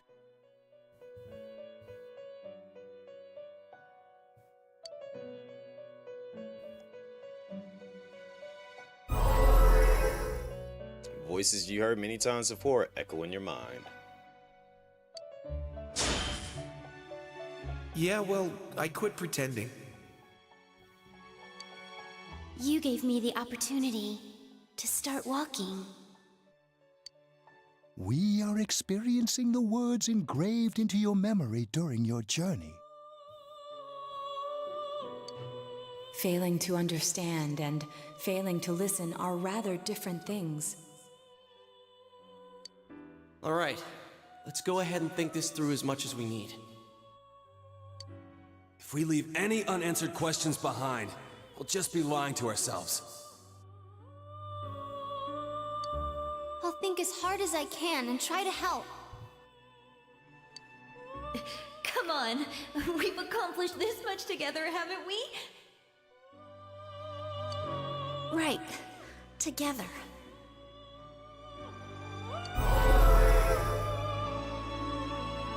And it seems you have comrades with you as well. Those heading in the same direction through this dense fog. Alton says the most truish of the whole group. Yup. He's the, I would say, the most honest.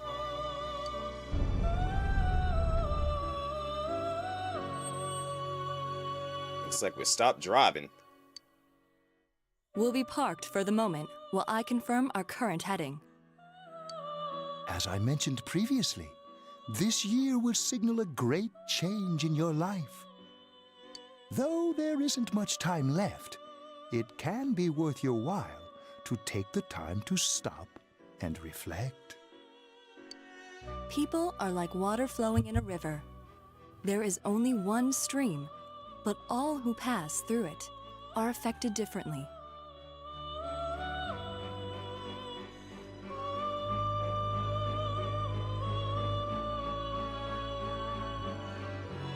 Some travel fast. Some change their course, experiencing countless events as they travel down the river of time. Just so. The state of this room reflects the scenery of your heart. Do you notice the fog is no longer outside the vehicle as much? Perhaps this may be a time for contemplation rather than action.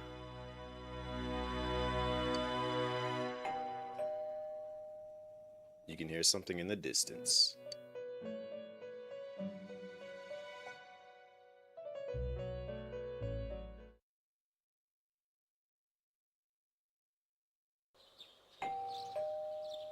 Seems that you've been sleeping until now. You hear the doorbell ringing.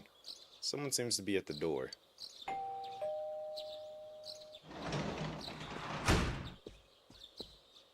Teddy's missing. I looked all over the neighborhood, but I couldn't find him anywhere. I'm worried.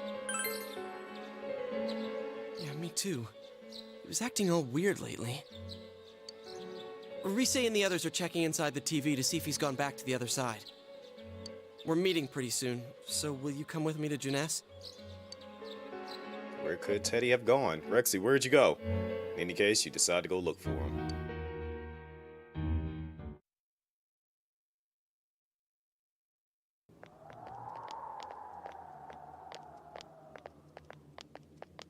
Where'd you go, Rexy? It's no use, man. We can't find him. No luck for me either. I didn't sense anything over there. The fog's so dense it might be affecting my readings.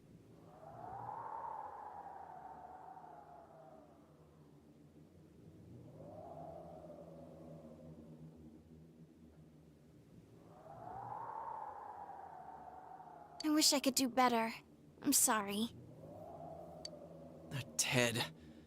Don't tell me he really went back to his world this time. We told him over and over that he could stay here. You recall the mysterious dream you had last night. This may be a time for contemplation rather than action. That is what Igor said, but... So, obviously, what he said was basically thinking. So we have the three options of he'll be back for sure, no use getting worked up, let's think about this. So, you know, clearly, they clearly tell us what option to pick here.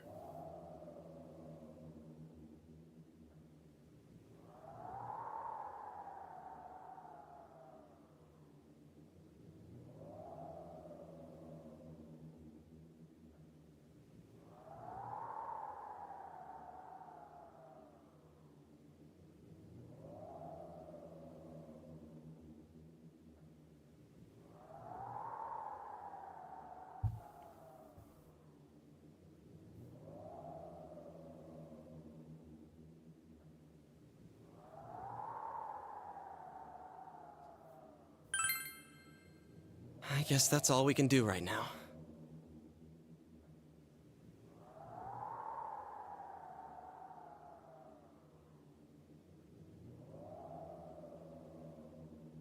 He plays dumb a lot, but he's attached to us deep down. He wouldn't disappear. Why are we always waiting on me? Because we want you to get to the conclusion. I'm worried for Teddy myself, but let's trust in him and await his return. Right now, we must concentrate on the case.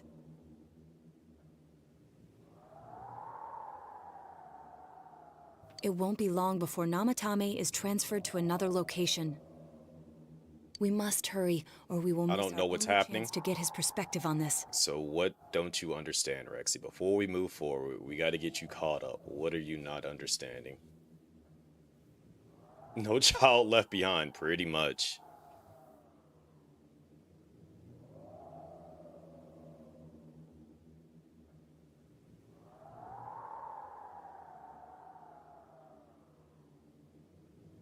So go ahead and start. As long as it's not a question that you're wanting to ask that we're literally trying to get to the answer of, what are you confused on?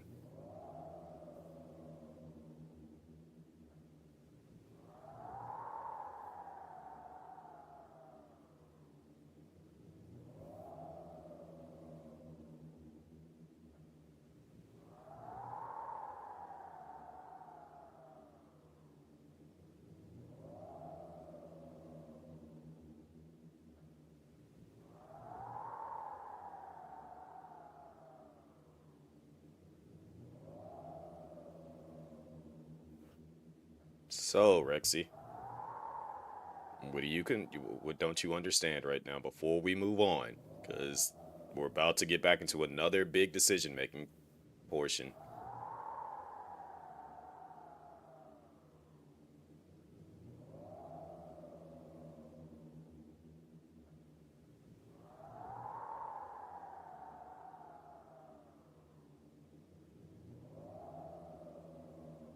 I get it. I just don't know the good answers.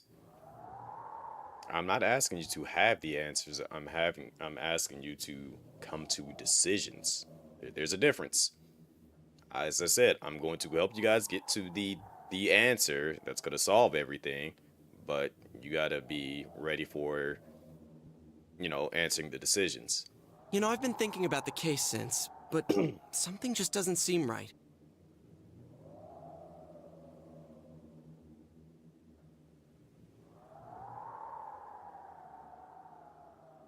Let's quickly review the facts.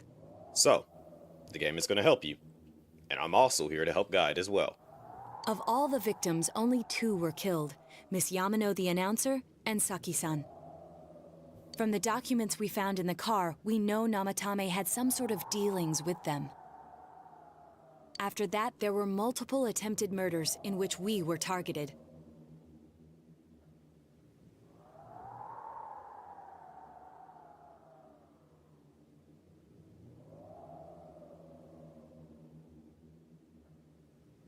It was only when he took Nanako-chan that we caught him in the act, identifying his modus operandi in the process.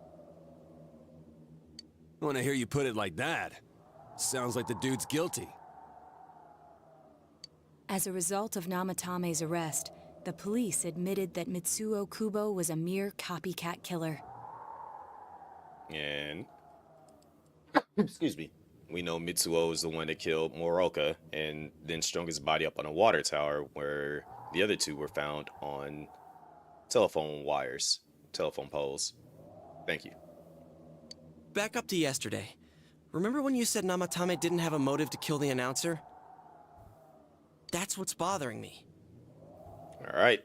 So, everyone's, thought process. Let's see if we can get to the conclusion here.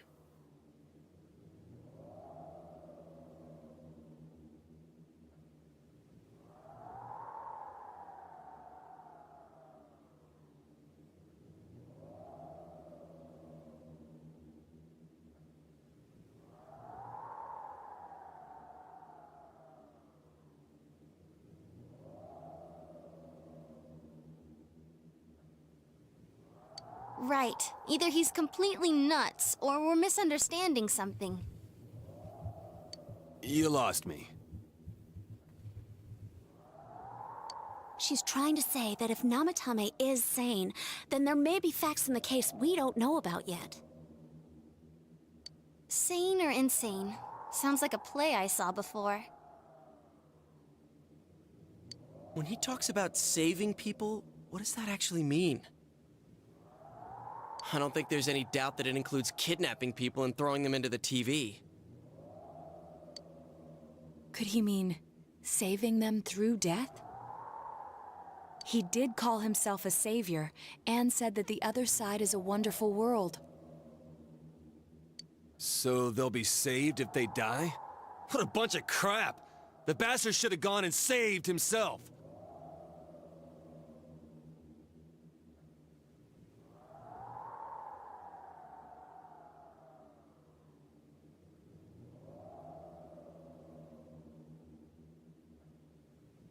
What do you think, Senpai?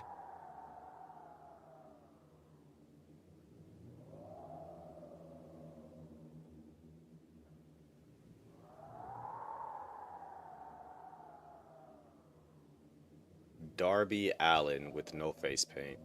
How did we get here, crazy? All right, so maybe it was him. It's the first option, or there's something else. As we can, so he might not know about the shadows or personas. No, he knows about them. I mean, he saw them, but at the exact same time, it's not adding up of the first two deaths. That's what everyone's come to the conclusion on. It's like they know that, he's been trying to quote unquote save people, but he also said he couldn't save the first two, and he's been trying to save everybody else. So, as Potsy just said, got to be something else. That's why we're here. If you think about it normally, it's gotta be him. But there ain't nothing normal about that world anyways.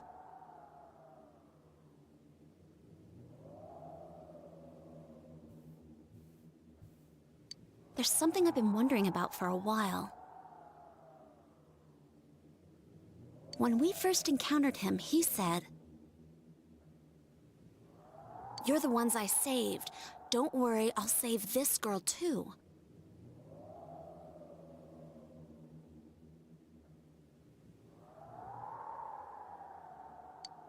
So, if he saves people by killing them, did he save us too? Wouldn't he actually have failed to save us? You raise a good point. If he thinks that salvation comes only through death, his words to us make no sense.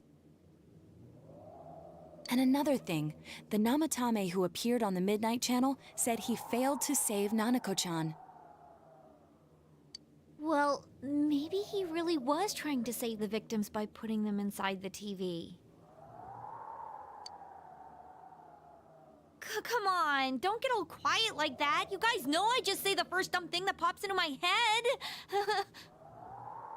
The possibility that he truly intended to save us. But he's still the one who threw in Saki-senpai in that announcer, right?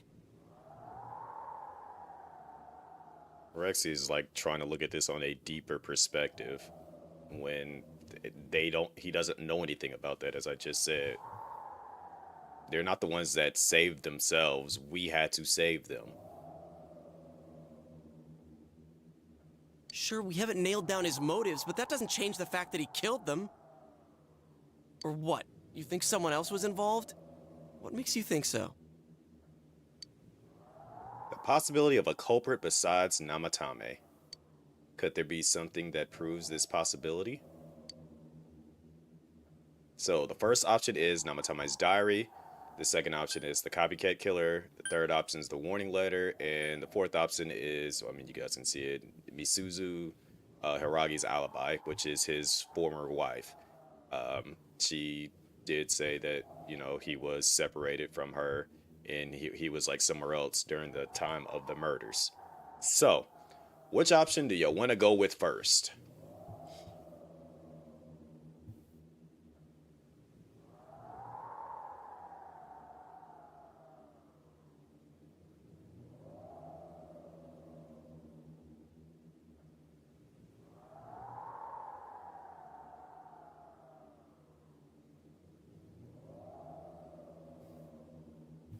Cuts off the first couple options, but I can't now remember the previous evidence. I think I missed some of those. So the first one is his diary.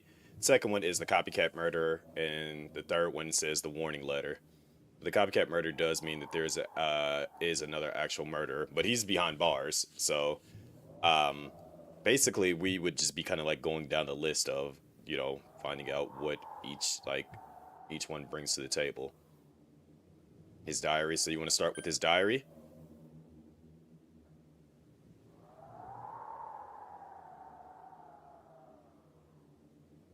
Because, again, I can explain what the fourth one is to give some context.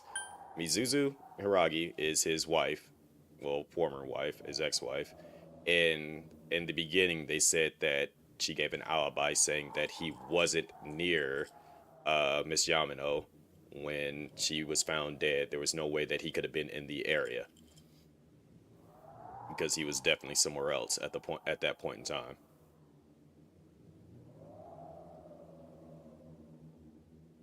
But if you want to start with his diary, we can start there.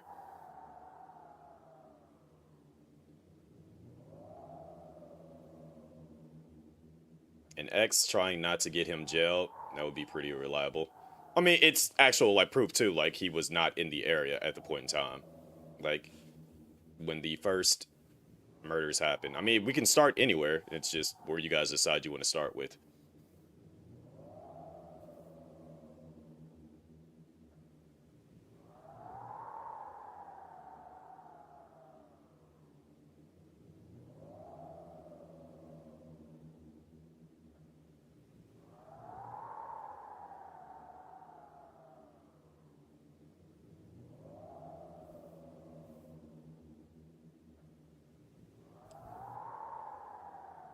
If the order of these has no consequences when I go down the line, it really just depends on where you want to start. It's just that everyone's going to have like a bit of a say in what happens here. So really, it's just if you guys want to start with the diary, we can start there.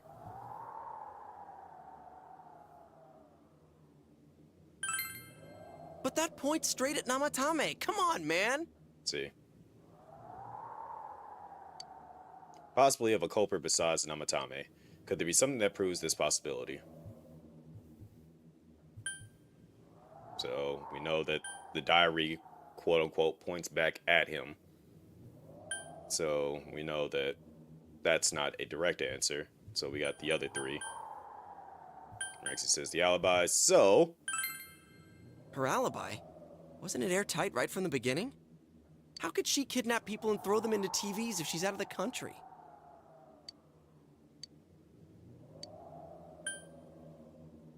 And then Patsy said the copycat murderer. So you're saying Mitsuo did it? Dude, if Mitsuo was the original killer, why the hell did he do such a half-assed job of copying himself later? Come on, we all agreed that his confession was a fake. He didn't do all that stuff. You gotta think things through before you open your mouth, man. The warning letter. Warning letter? Oh yeah. Whatever happened to that thing?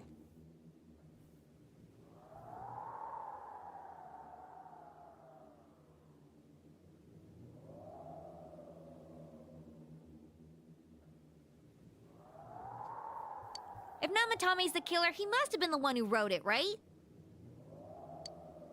Let's review them.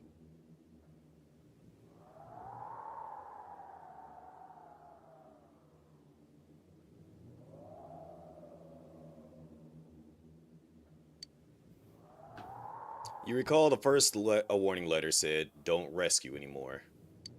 And the second one said, "If you don't stop this time, someone close will be put in and killed." Yes, that's right. Isn't that kind of odd? Would someone who thinks he's saving people by killing them write stuff like "don't rescue" or "kill"? Yeah, and the "will be put in and killed" part doesn't make sense either. If the killer was writing it, wouldn't it be more like "I'll put in and kill"? Hey, could this mean...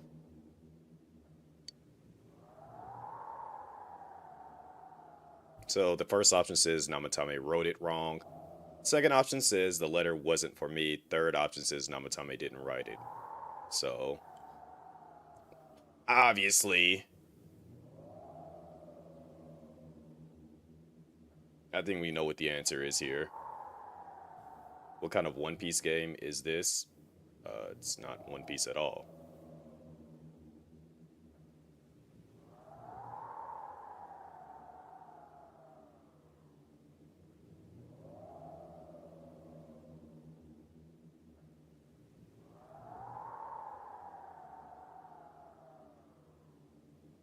If we're talking about the point of view the letter is written in,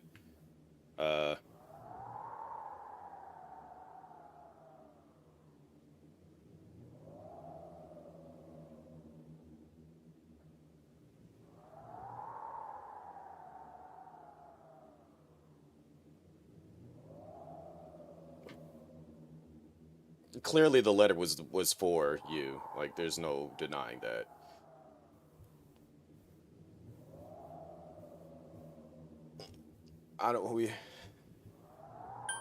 Exactly, Rexy. He didn't write it. Yeah. It's almost like someone else wrote this letter.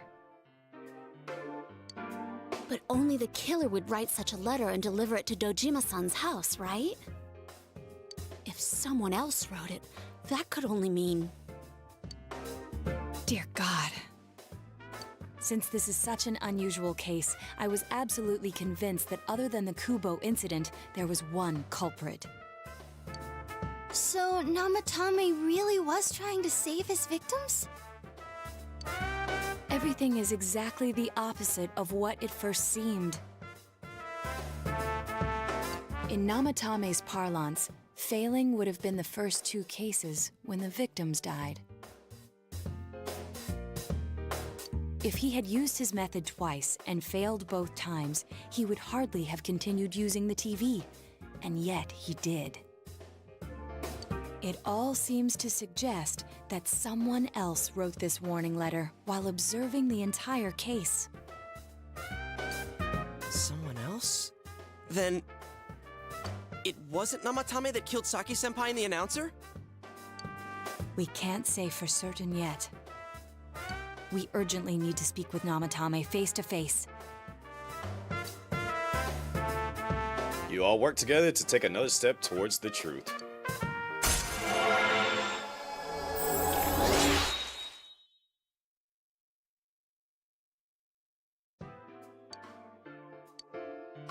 How though? After what happened yesterday, they said they're gonna tighten security. I have a plan. But there's no time to waste. Let's hurry to the hospital. How you feeling now, Rexy?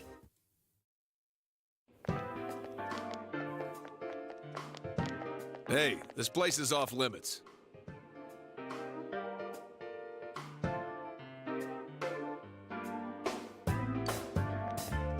I'm a consultant with the police. I'd like a few words with Namatame-san. May I go in?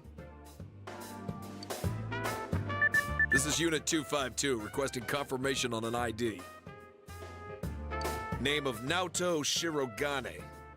Wait, he said Naoto Shirogane. Ah, understood. I see. Well, you're on the list.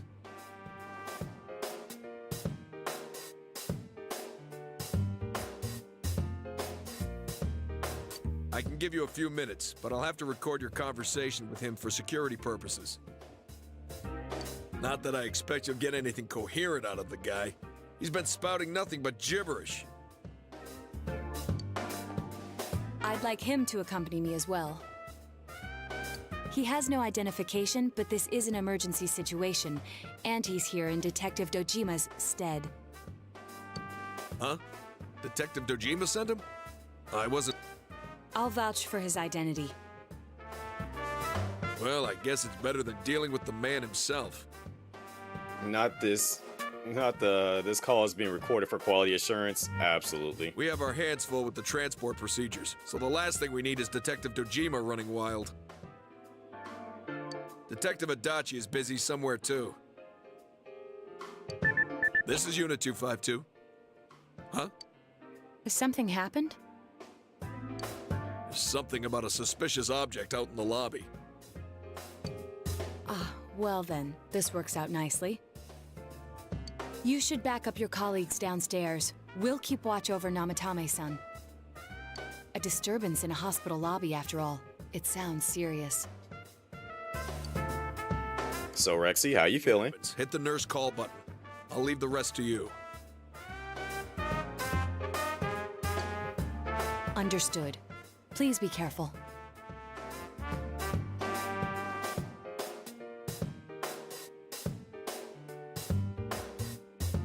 I believe it's... No, don't even talk about I believe in you. It's how are you feeling about everything leading up to what's going on right now. I know the answer. I'm going to get to the ending. It's just a matter of getting you guys on the same page to get to the ending. Why leave your post? Bro, just call in for more cops. Do they have 5? Small town, so kinda.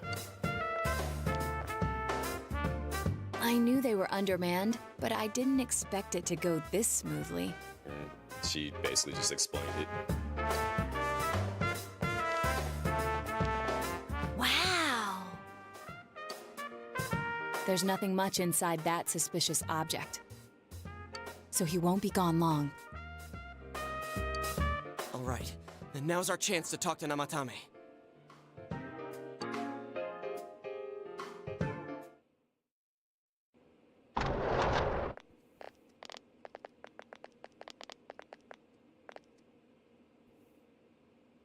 That man turned his head and said, I don't want to look at y'all.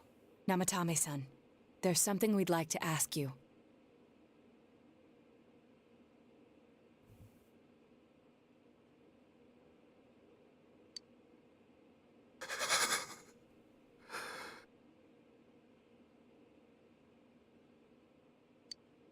It's tempting to think that you were the culprit behind this entire case.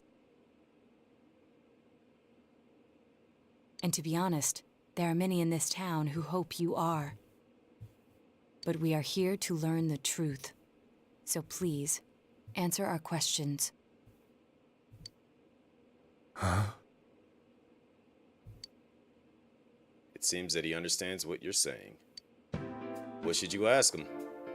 Alright, so, first one says, who'd you throw in first? 2, did you kill those 2 girls? 3 is saving killing people.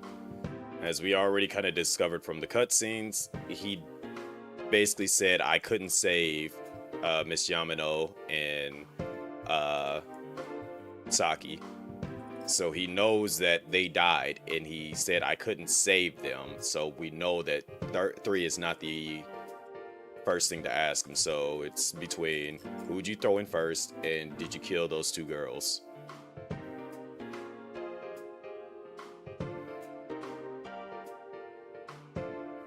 Rexy says the first one.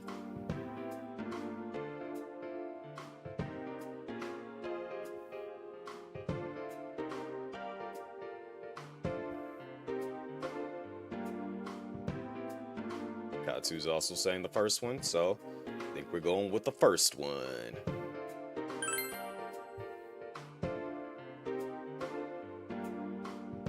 Huh? Me? So he pointed out the first person he threw in was Yukiko, which means the other 2 ended up in the TV by some other means.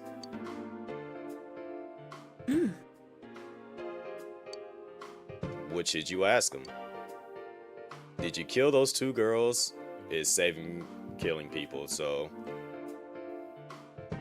obviously, you know, we know that he threw Yukiko in first.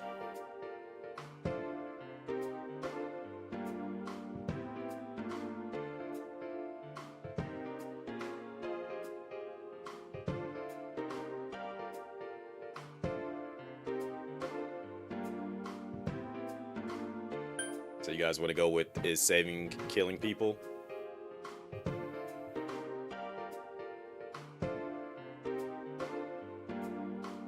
One.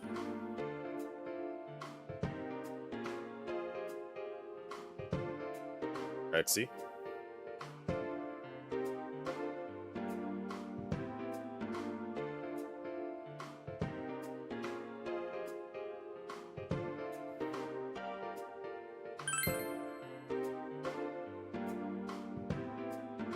He said no. They were killed. I couldn't save them. What should you ask him? Is saving killing people? We know what he's gonna say with this, so. No. If nobody saves them, they'll be killed. That's why I put them in there.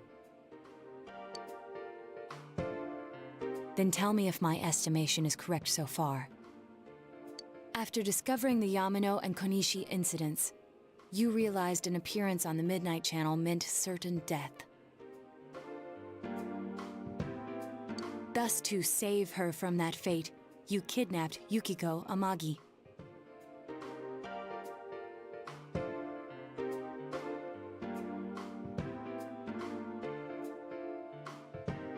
You couldn't let her be killed, so you threw her into the TV, preventing the killer in this world from reaching her. And you repeated the process as more individuals appeared on the Midnight Channel.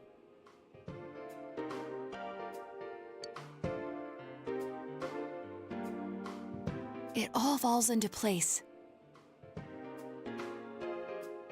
His body is weak, but his mind is sound. He's trying to tell us the truth.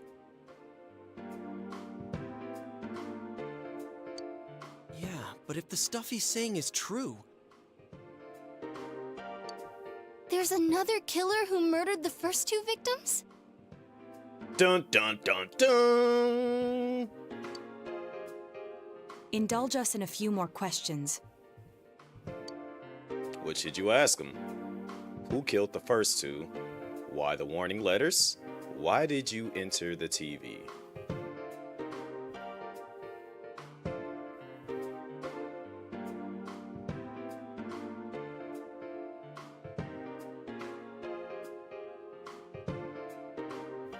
Rexy says, why did you enter the TV?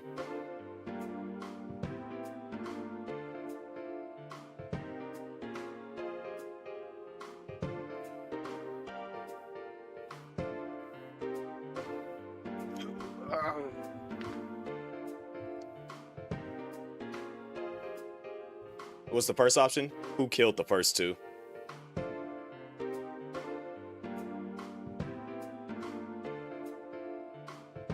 And then the second one is why the warning letters. As we already know, he didn't write the letters himself. This game is too long. This is probably more so like the shorter Persona. Persona 5 took me a lot longer. So 2 for 3. Why did you enter the TV? I didn't know. I never thought it would be that kind of place. Which did you ask him? Who killed the first two? Why the warning letters? As we already established, he didn't write it, but, you know, we're still going to be getting some answers. So Rexy's saying 1 now.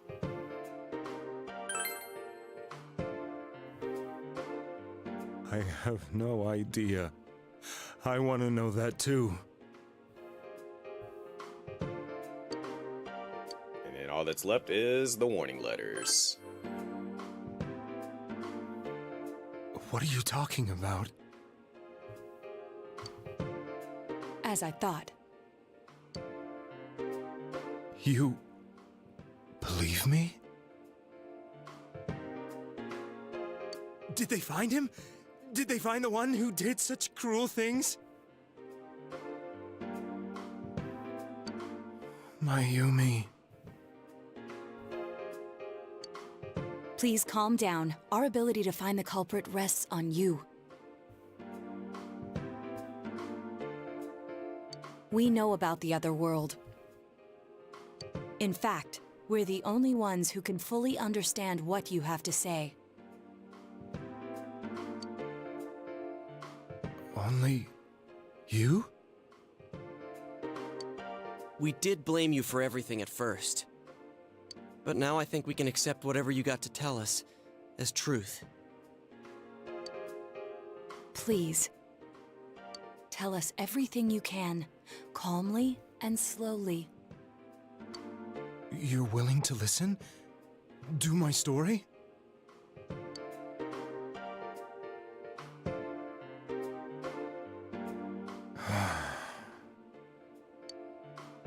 All right.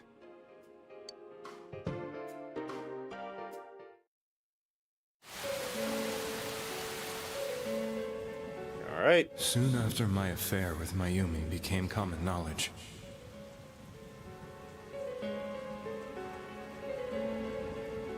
I returned to my parents' home, as if to run away from the scandal. Getting on my nerves. It's the mystery theme. And I started drinking heavily to drown my anxieties.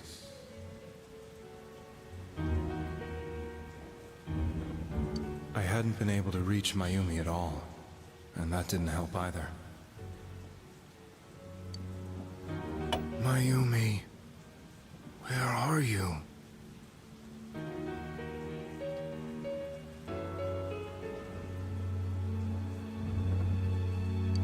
She'd been disgraced on all the afternoon shows and forced to resign from the program she was on. I caused her so much trouble. I wanted to at least apologize to her, but I couldn't even do that. I lost the will and energy to do anything. Then, one day, the rumor I heard some time ago came back to me. Since I had nothing better to do, I sat down blankly in front of the TV and watched my own reflection. And then... And all of a sudden, there was Mayumi. Mayumi? Is that you?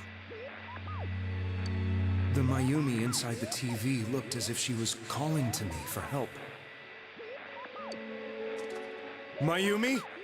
Mayumi! When I reached out unthinkingly to touch her, my arm disappeared into the TV, as if I had dipped it into a pool of water. I was so shocked that I lost my balance and nearly fell face first into the TV. Just like me. I was so scared. I couldn't understand what just happened. I thought maybe I'd gone insane. In the end, I decided to think of it as just a dream, and I went back to the city the next day after finishing work. The next afternoon when I got to work, I was fired on the spot, as I expected. That wasn't what broke me, though. It was Mayumi being found dead. And not just that, but it had happened in my hometown. Namatame is casting his eyes downward painfully. I was dumbstruck. But later on, I remembered the image of Mayumi I'd seen that night. Was it not a dream? Could it really have been an SOS from Mayumi? I hadn't touched another TV because the first time was so terrifying, but I decided to try it again. And I confirmed that none of it was a dream. So that image, was it something Mayumi showed me, calling for help? That's how I felt. And eventually, you learned of the Midnight Channel. I mean, technically you learned of it right then and there, but yes. I remembered that when Mayumi was alive, she was chasing a rumor about some bizarre TV program. I'd heard about it before, but I thought it was just an urban legend. But then Mayumi appeared on it, and later turned up dead. The more I thought about it, the harder it became to believe that the two events were unrelated. Soon after that, I came back to Inaba to answer the police's questions. Notice he said he came back, so obviously he was not here. I'd lost my job, and I wanted to know the truth of Mayumi's death for myself. Then, on another rainy night, someone else appeared on the Midnight Channel. It was a girl. And then we know that to be Yukiko. She looked like she was calling for help, just like Mayumi. The first thing that came into my mind was, maybe this girl will be the next to die. And that was Saki-senpai. Well, yeah, Saki. I'd been following all the news about Mayumi, so I noticed right away that she was the girl who found Mayumi's body. And if my hunch was right, she'd be the next victim. I didn't want her to die the way Mayumi did. So I desperately kept watching. I was consumed with the idea of rescuing her. Then, little by little, her image on the screen came into sharper focus. It became sharper? How did you find out it was her? After I came back, my father couldn't bear to see me in such low spirits, and gave me a job with the family business. I met that girl when I delivered a package to the liquor store.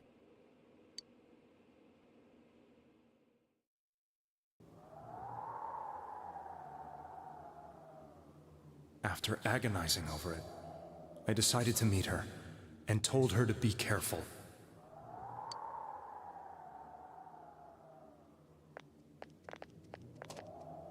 But that same night, on the TV,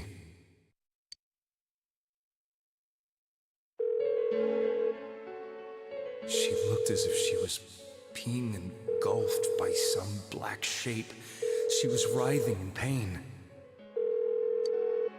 That's why I warned her. Why won't she pick up the phone? Come on! Please! So it looks like he actually was trying to save people.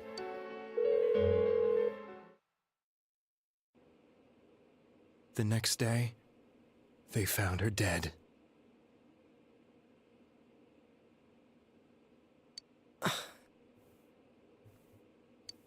I knew she was going to be murdered, but I couldn't save her. I blamed myself, thinking there must have been something I could have done. There was no one who depended on me. Nobody at work, not even my wife. Mayumi was the only one who accepted me for who I was. But she was murdered, and the same person killed another girl. I was beside myself. I couldn't forgive myself for doing nothing. You really did love Miss Yamano. Yes, from the bottom of my heart. Before I was married, my wife made it big in show business. I was happy for her, but it put a strain on our relationship. I think I can kind of relate. It was around that time when I met Mayumi. She was interviewing our candidate for the next election. She was a big-name announcer, but she only worked with local stations, and her attitude towards work was similar to mine. We both came from Inaba, so she was easy to talk to. I knew it was wrong, but I couldn't help getting intimate with her. He said, couldn't resist. She gave meaning to my life. Soon after Saki-san was found dead, yet another girl appeared on TV. This one's Yukiko. That was you.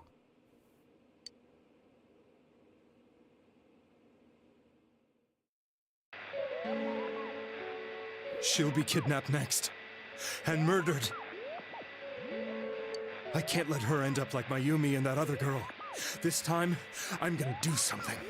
So, as we've already soon discovered, was that he didn't know that they were being thrown into the TV. He just knew that they were appearing on TV and then dying shortly after. So then he knew that he could go inside of the TV, but never actually went in there himself. So he was like, well, maybe if I put them into the TV, that might actually save them. My opponent was a murderer who left no clues to his identity. I thought hard about what I could do to protect her from someone like that. Are you following, Rexy? I'll never convince her. If she gets suspicious and they arrest me, who'll save her then? The girl inside the TV looked as if she was smiling at me.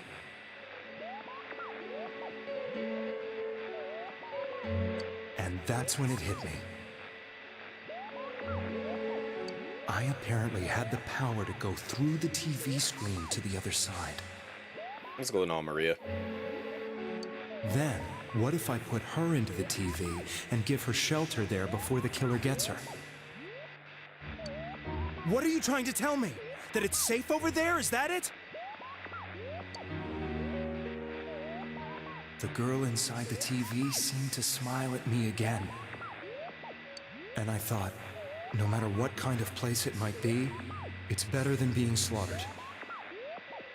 Once things calmed down, I could just let her out again.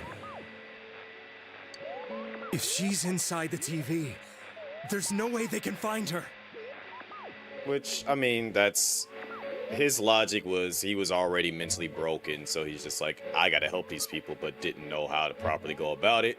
Which, you know, in a sense, I can kind of see his rational thinking, despite him already being unrational and stuff. He's like 100% being delusional and clueless, but it's also sound logic. He knows that someone's going around killing people. He didn't know how they were doing it, but he was just like, okay, if I can get to them first and put them somewhere where that person, quote unquote, can't get to them, then I could be saving them.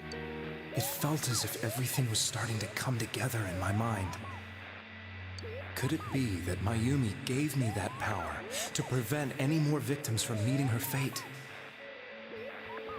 Was it my mission to save people? But there was a big problem. Are good, but he was just guessing on how to do it exactly. If I explained the situation to the victim, they wouldn't understand. I had already tried that and failed miserably. It seemed the only thing I could do was to take them away. If that was my mission, I'd just have to do it. Or so I thought. Mayumi, please lend me your strength. Do you feel sorry for this man, Rexy? So, since you thought people who appeared on the Midnight Channel would be killed, you kidnapped us in order to save us. Mission? Give me a break! You never stopped and wondered about any of this? You can't get mad at him, Chie. Like, stop trying to be a Yosuke 2.0. I thought I was the only one who could help them. I did call the police, but they didn't believe me. I knew the area well, thanks to my job. I had a large truck, and I could move around without suspicion. I thought my job as a delivery man would be the perfect cover for my mission. I thought no one else could do it. But are you telling me that I wasn't saving them? If a person is still within the TV world when the fog appears here, they will die. Beginning with Yukiko-san, the people you thought you had been saving were, in fact, in mortal peril. And now he learned the truth. It was my friends here who really saved us all. I had a feeling that was it. When I went after that little girl and entered the TV myself, for the first time, I had some doubts about myself. You refer to Nanako-chan, correct? The police were after me, so I had to get away. But I still felt I needed to do everything I could to save that poor little girl. That's why I went in after her. But the TV world was completely different than I imagined. Such an abominable, grotesque place. I knew that the three of you who I saved went back to your normal lives, so I didn't realize how terrible that world was. I never knew you couldn't even get out of that place on your own. No. That's a cowardly way to put it. I'd probably already begun to realize that it was a dangerous place. If I hadn't, I wouldn't have gone to see you all.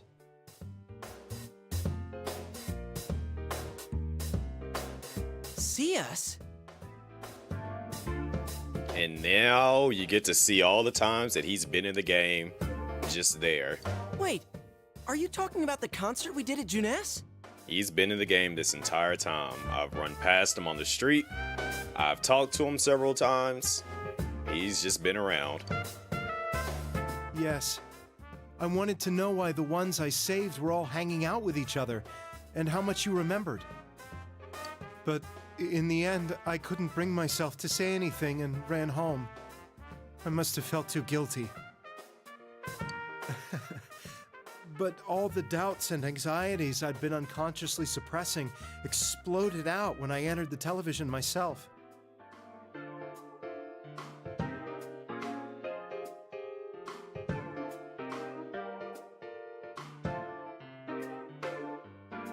I thought I was going insane.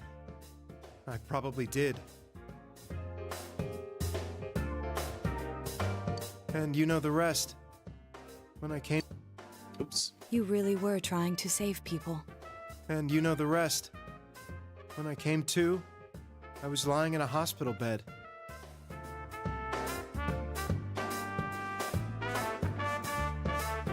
And you know the rest. Okay.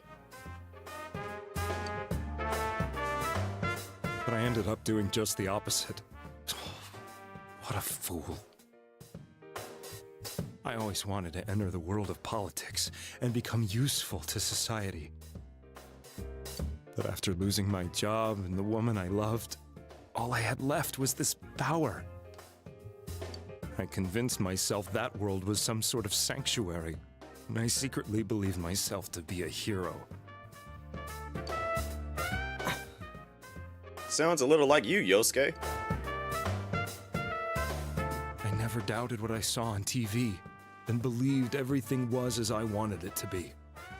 I didn't think for myself at all. Still following Grexy? That's why I couldn't protect them. I'm to blame for all of this.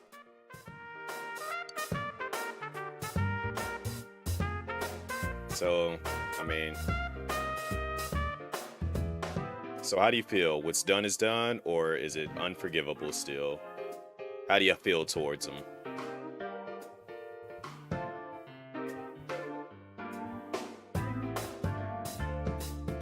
Because we are right around the corner of figuring out who the real culprit is.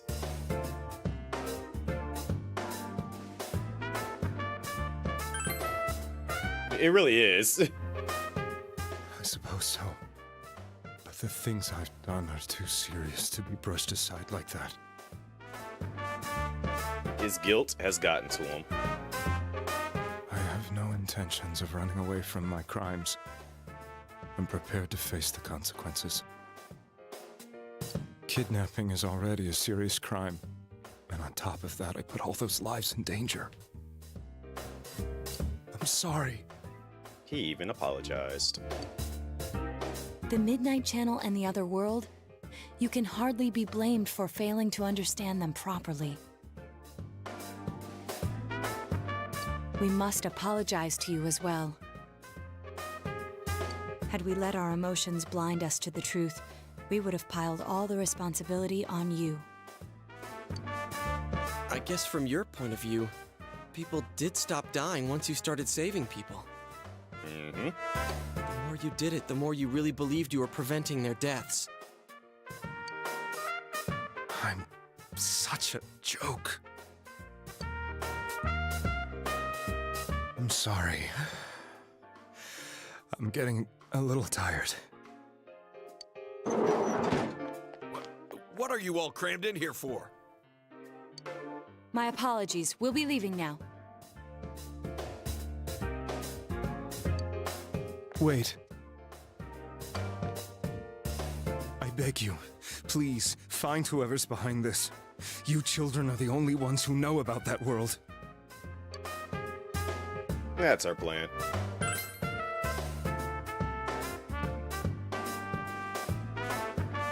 It's all clear now. He never committed any murders. It was another party who threw the first 2 victims into the TV. You've taken another step towards the truth.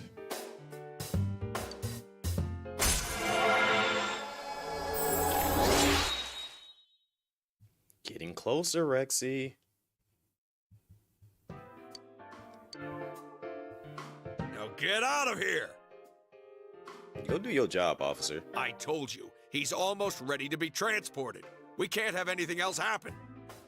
Sheesh. I better not see you rascals here again. You getting closer to sleep? Nope, not yet. We're right around the corner of solving this. Nanako-chan looks like she's in pain. She's fighting for dear life. This was the last place we saw Teddy, right? He was so worried about her. How can he flake out like this when we have to find the real killer? You should be invested right now. What's going on, Disco? We'll have to do all the investigation from here on out. Let's revisit Saki-san and Miss Yamano's incidents and see if we can turn up fresh details.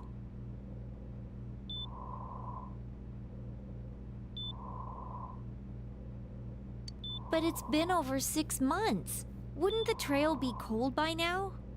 You ready to solve this, Rexy? I know, but we can't give up. We're the only ones who understand what's really going on. And you never know. People might remember some things now because they've had so much time to think about it.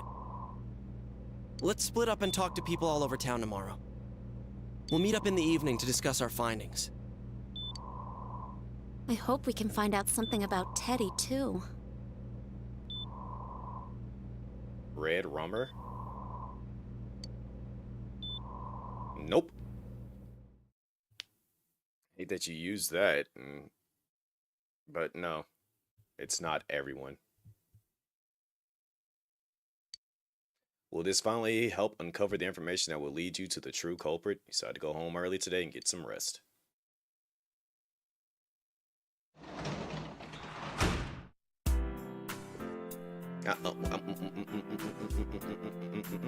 Alright. Next day.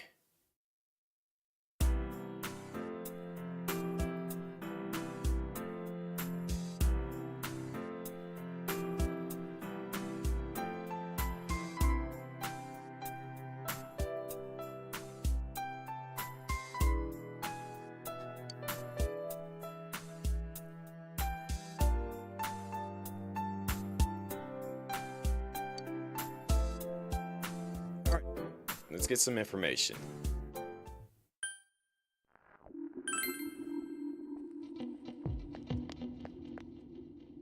Let's talk to this lady. Can I help you? About those murders. The incident last spring? I still wonder what happened. It was a pretty big deal, wasn't it? Almost completely forgotten about that. Wow, I must be getting old, huh? What is it? About those murders. What are you talking about? You explained about the incident involving Saki and Yamano, the female announcer. Did all that happen just last spring? Wow, it seems so long ago. I was gonna remember something from that far back anyway. Yosuke? This fog makes me feel like we're still inside the TV. Wonder if we can really find any new clues about the killer. No use whining about it now. Let's step up the search and get that info. This fog has got to be some kind of biological weapon. It's a conspiracy. You know who I heard? It was Junes. Yeah, that's right, Junes. The country of Junes is staging an all-out attack on Inaba. Alright, yeah, that person's coked out. I still gotta check something.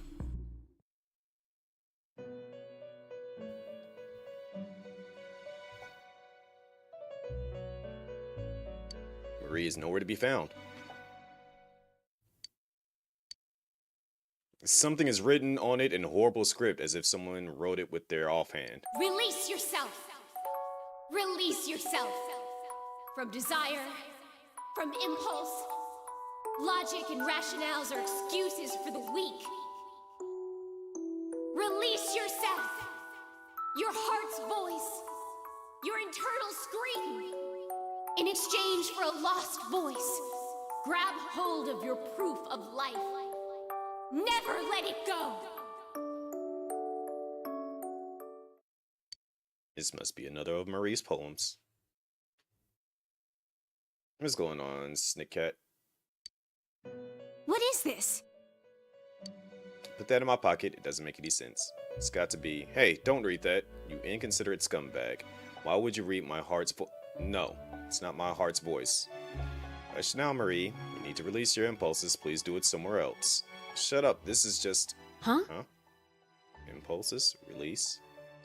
I will never let this go. Stop reading my stuff. You know, we had to pull up on her. Just for the simple sake of pulling up. Information on what happened before we entered the TV world. You know, about that first murder. Wonder why it happened. Let's ask around. Alright. Kanji.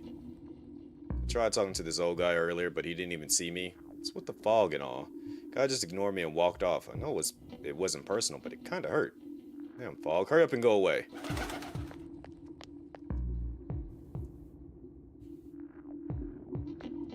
Hey, listen to this. Rosette came and spoke to me. This is a once-in-a-lifetime thing. I asked her for an autograph and what type of guy she's into. Anyways, what do you want? I'm sure you can see how busy I am. About those murders. Didn't they capture the suspect and put a lid on that case? You done asking questions? Good. Now go away. I'm very busy talking to Rosette right now. Alright, you dweeb.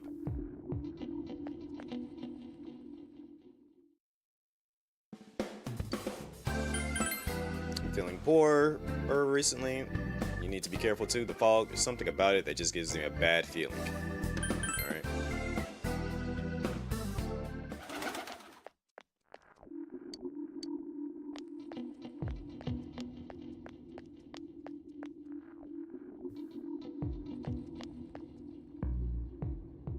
Been asking around about Teddy too, but I'm surprised how many people actually remember him. They're all like, oh yeah, that guy in the bear suit from Junes, but nobody has seen him yesterday or today. He's loved by so many different people. Where the heck could he have gone? Even if someone's been killed, everyone just forgets it so easily. Rumors they hear from friends and TV get remembered for a long time. Why is that? It's been a while since the first two incidents. Do you think we'll find anyone who still remembers them? Of course. Fog sure is dark and creepy, isn't it? No, you have a question for me? About those murders. A little while ago they said that the suspect had been caught. It was in the newspaper. It was that Namatame-san, right? I remember seeing him around from time to time. Oh, how horrible. It really does frighten me. I don't recall seeing any other strange people, so I'm sure he's the culprit. Is it true that there were no other suspicious individuals? Perhaps you should ask someone else about this. Fog isn't clearing even though the year is almost over. It's deplorable. It'd be so cold on New Year's that I'll never be happy. What do you want? Recall anyone suspicious? there's anyone like that in this town. I even know you. You're the kid who's staying at Dojima-kun's house. Since all I hear from everyone is poison, I'm kind of freaked out too. I wonder where I can buy a gas mask. I need to get one. Everyone else has one already.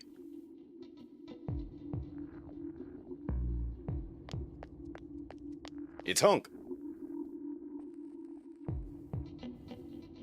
It's me. Do you recognize me? No. When I'm outside, when I'm at home, I just see more news about the murders.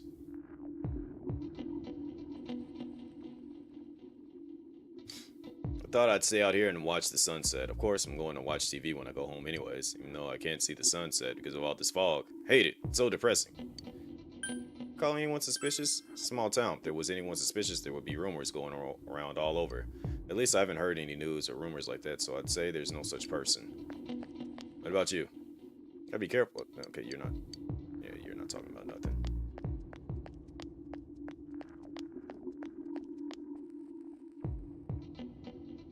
I know everything about bugs. I'm not gonna ask you about bugs. Teacher said to go home quickly because of the fog. It's nice to have the girls chasing me around, but it's boring because I can't play soccer now. Alright, you kids don't know a damn thing.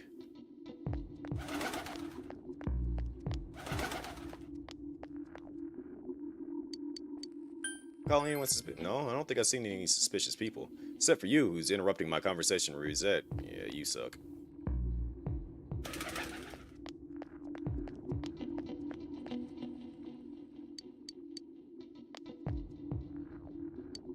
Call anyone suspicious? Strange person? I don't think I've seen any. I mean, this is a pretty small town, wouldn't you say? If I had, I'm pretty sure I'd remember. What about you? Call anyone suspicious? I can't think of anyone, not from this town anyway. Let's leave the shopping district and head to Floodplains. My daughter was in an accident. On top of that, it was a hit and run. Nobody could tell what kind of car it was because of all the fog. Thankfully, she wasn't hurt too bad. But she was right, wasn't she? That fog is dangerous, and you start letting everyone know. Alright, you're not talking about nothing. One's down here. You're not gonna talk about anything. You know anybody suspicious? We've had a lot of people come to our store, but I can't say anyone in particular is suspicious. How about you, old man? You need something? Call anyone suspicious? Have I seen a strange person? I don't know. Out in the country, if there was anybody strange walking around, everyone would know about it right quick. Interesting. So let's head to Junes. Can I help you? Call anyone suspicious? Suspicious person? Now that you mention it, my friend was saying she saw someone. I think she's just wandering around the shopping district, so why don't you ask her? No, Naoto. So let's go to the shopping district.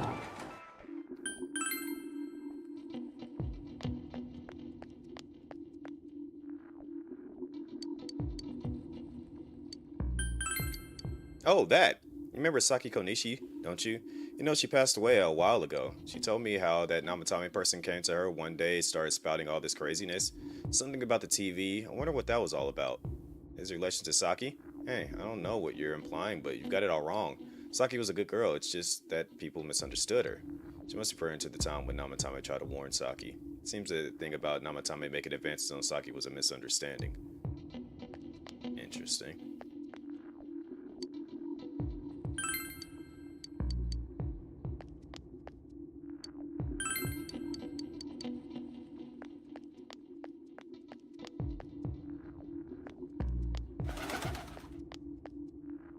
Still awake, Rexy?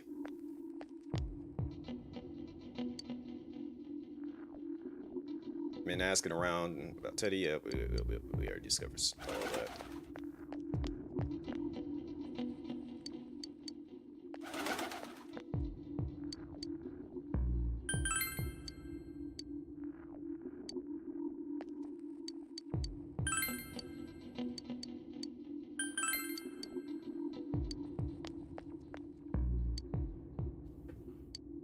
She's not talking about nothing.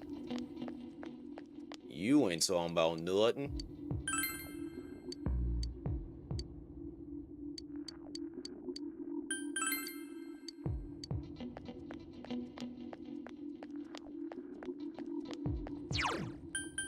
guess we can leave the shopping district and school closed. Alright, so school is closed. So let's head back home.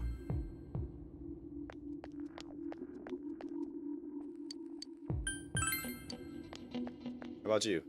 Yeah, my mother-in-law wouldn't eat anything I cooked. Fog never cleared up. Alright, so you're not talking about. Hey, dog. What you know?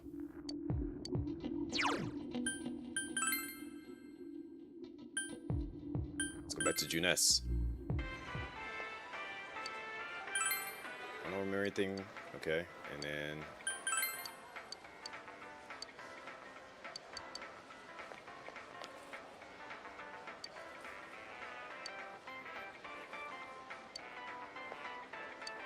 So, okay, back into town again. You know, we've asked everything that we could possibly ask in that regards. Okina won't give us any answers. Call anybody? Alright, so we've asked you.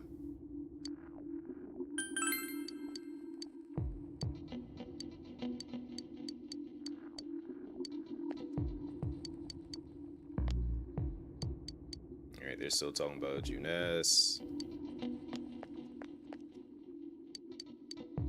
Wait, we didn't go in there and talk to him.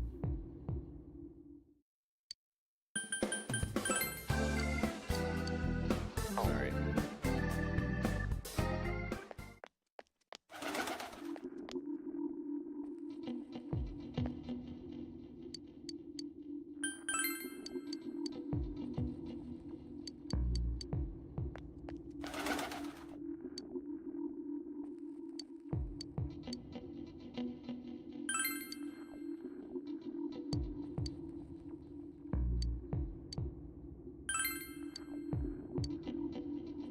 I made friends with a dog.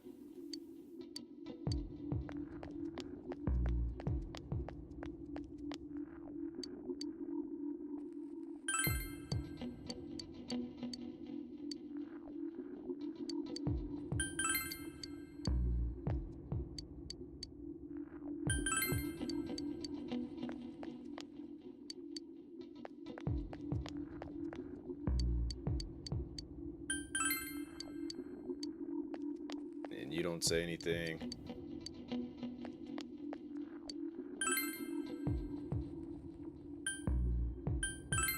Guess we head back to the floodplains one more time.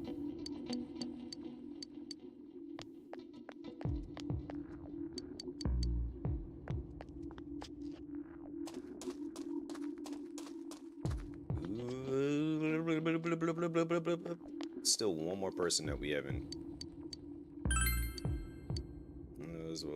Okay, and then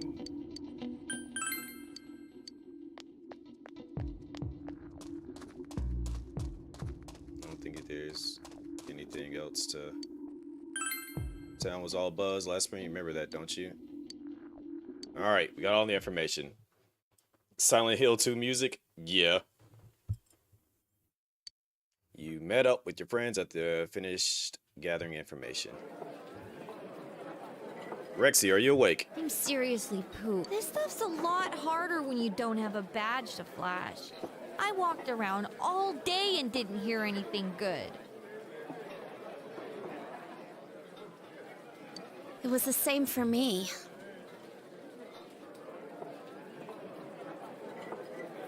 There was absolutely no talk about the case whatsoever, let alone the true culprit. Ditto for me. Actually, in my case, I kept getting bombarded with questions and couldn't get them onto the main subject at all. The killer must be pretty good to have pulled this off without being seen by anyone in this small town. Which means they were definitely seen by everyone. What should we do? Well, one steak bowl, please. Hungry self.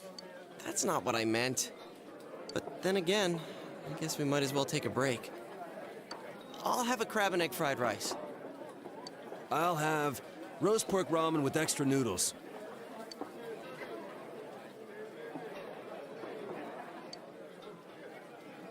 Oh, now that our tummies are full, let's share what we learned, even if it wasn't much. So, So, to sum up, there really was no new information. The end? The police had an unusually large number of officers in their initial investigation of the first two incidents. To find facts that even they overlooked would be difficult indeed, now that over half a year has passed. Somebody should do that, the boom headshot sound effect to scare Rexy awake. There wasn't a single report of suspicious persons being witnessed to begin with. Miss Yamano had ardent fans, whereas Saki-san didn't. But otherwise, the conditions are the same. You know, every time I tried to ask about the case, everyone ignored me and kept ranting about the damn fog. That actually did wake her up and scare her. Yeah, that or the Midnight Channel. I asked around about Teddy too, but no one's seen him. Gee, I wonder where he could have gone. Do you have anything, Naoto? Any new, deductions? Without any new data to work with, there isn't much I can do. But there must be someone in town who meets all the criteria for this case. The killer must have a connection to both Saki-san and Miss Yamano, as well as be in a position to observe our actions periodically to some extent. So, Rexy, are you awake?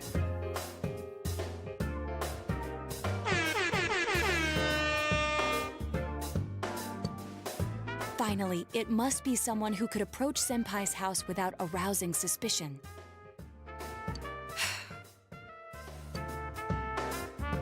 I need some fresh air before I give it more thought.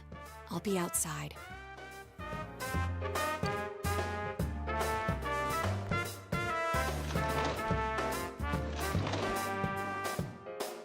Just sitting here won't help you think any better. You decide to go outside to get some fresh air.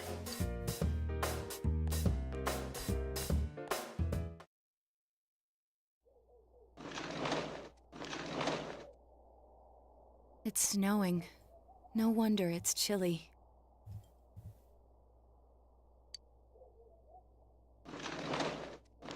Ugh, it's freezing out here. Maybe this'll help clear my head and get my deductive muscles flexing. Hey, is it snowing? Nah. That's just all the bricks that we were going to give to Nanako. Too bad the fog's so thick. The snow just gets lost in it. There must be something that's been overlooked. It's urgent that you get over the roadblock facing you. The clues you need must already be in your hands. What's the matter?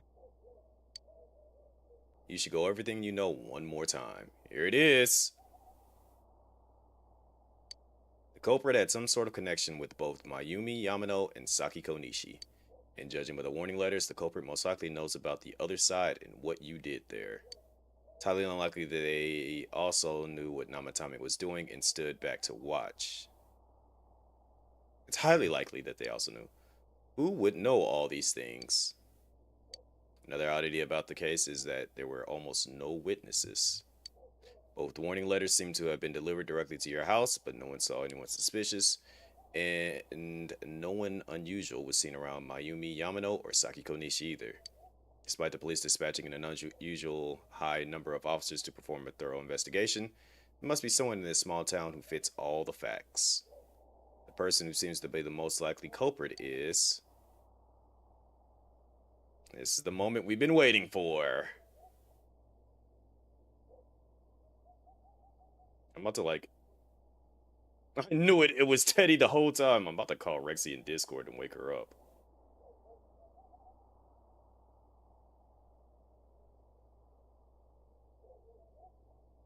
This should wake her up. She can be like, oh my gosh, why are you bothering me?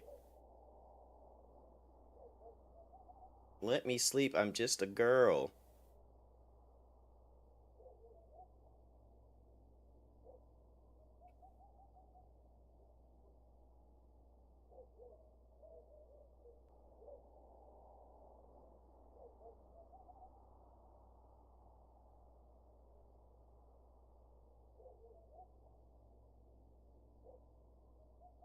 How could it have been Teddy?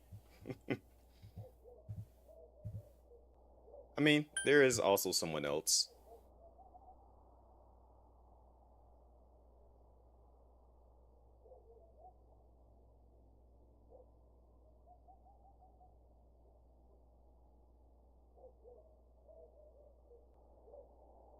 She better wake up now.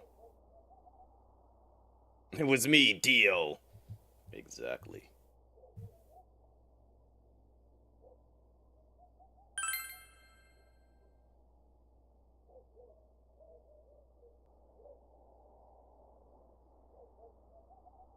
There's another list of names that it could possibly have been.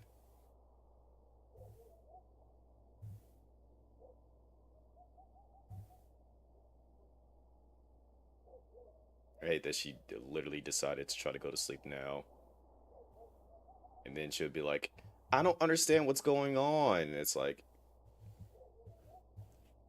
we're trying to get you to get to the point, because after this point, then you can go to sleep. Like, there's no more trying to solve anything. Like, you'll be perfectly fine to go to sleep. And I know I rarely decide to ever check my chat to see who's in here, but her name is still here, so she definitely is hearing a lot of what's going on. She's just trying to choose not to say anything. I don't think she's that deep in sleep that she didn't hear like the loudest possible sound effects that I have.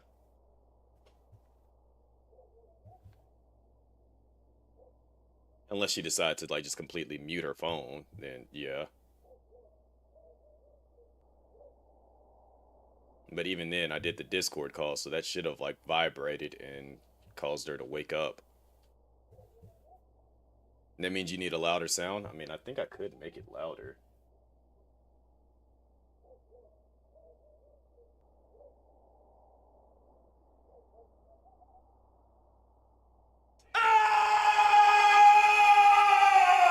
So I turned up the system for you guys a lot louder, so that probably was extremely loud for you guys. Like it's before that went off, I turned up the system thing to the max. So I don't know how loud that was for you guys, because I can't hear it the same as you guys. Boom headshot! Boom headshot! Boom headshot! But I'm quite sure that that was extremely loud for you guys.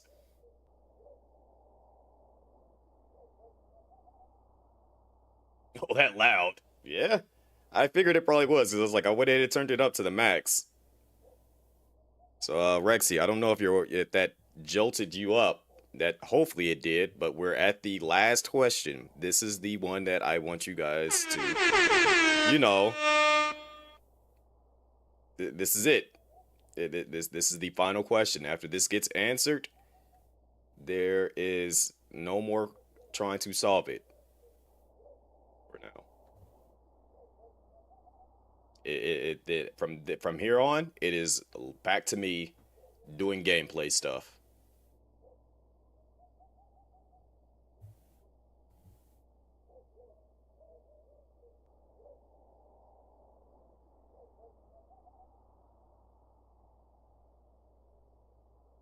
She's probably like, I'm just a girl. I don't want to answer these questions. I don't know.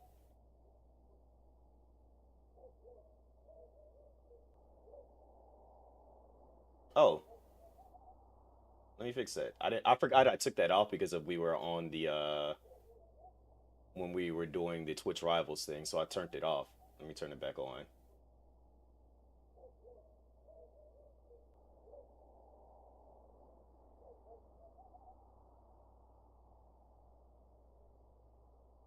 Where is that at?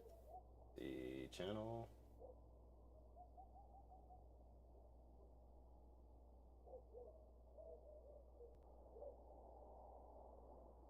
Channel points, here it is.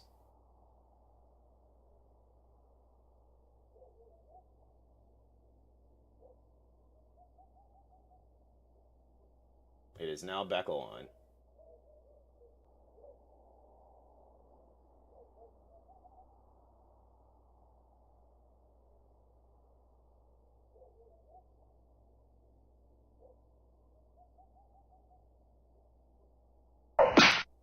Motherfucker! Motherfucker! Call 911! 911! Call 911!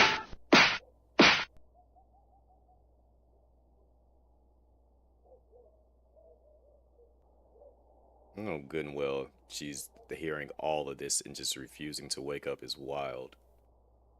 I don't think she's that deep into sleep. What's taking so long? Somebody that's usually always complaining about not understanding what's going on in the game, but we get to these important moments and she's never present for it, so we're trying to get her to wake up and say something.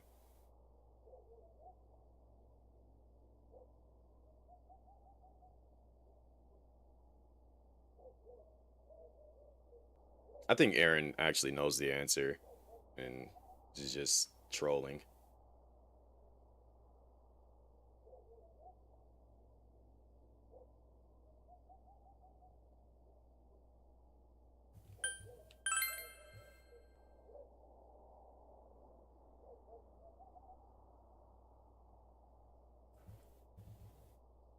I'll even remove my face in camera.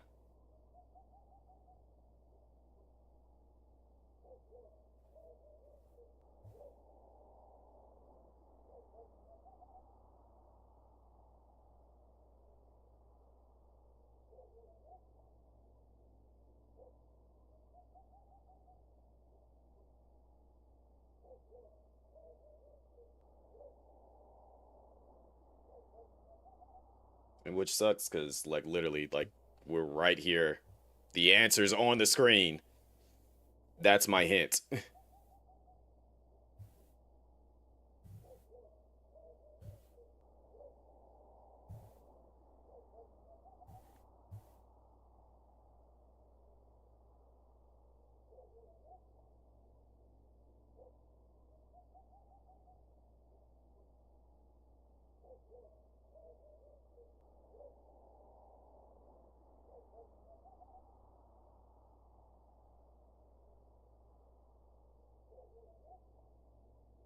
Nanako's my answer.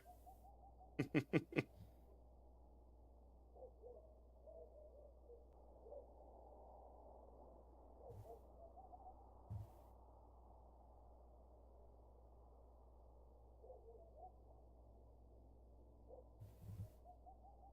know what?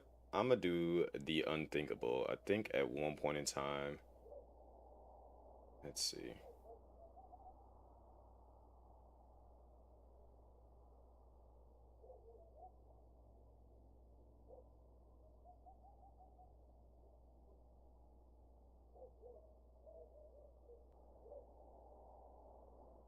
Alright, so, yeah, she did do it on Discord at once. So, we have one other way to possibly wake her up. And I hate that I have to go this route. But, I'll just do a thing real quick. To prevent me having to actually...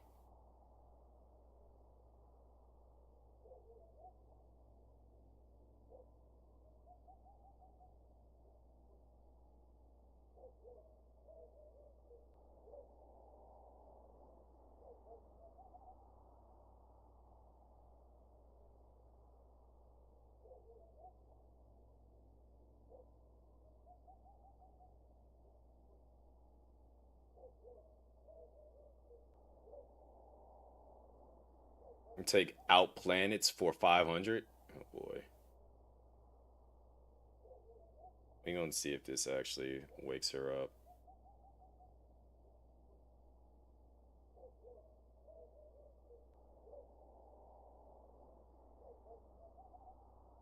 This should, if it actually still is her number.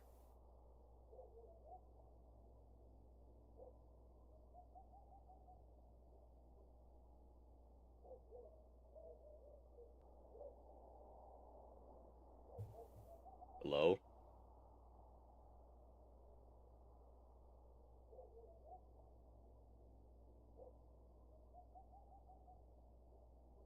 Don't know.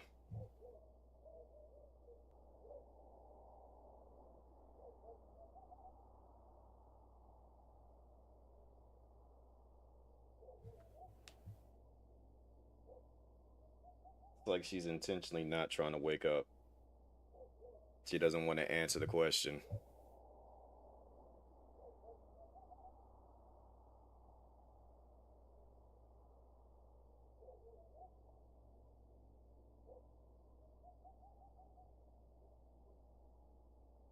Yep.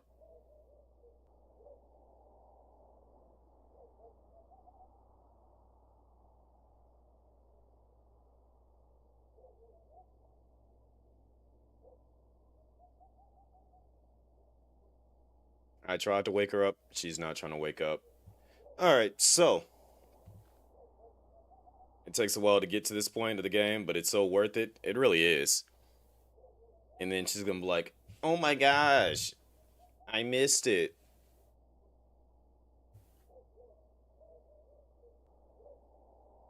I did all I could to try to wake her up at this point. Also, I don't want you guys' eardrums to be blown out anymore. Get about that. Put it at 70.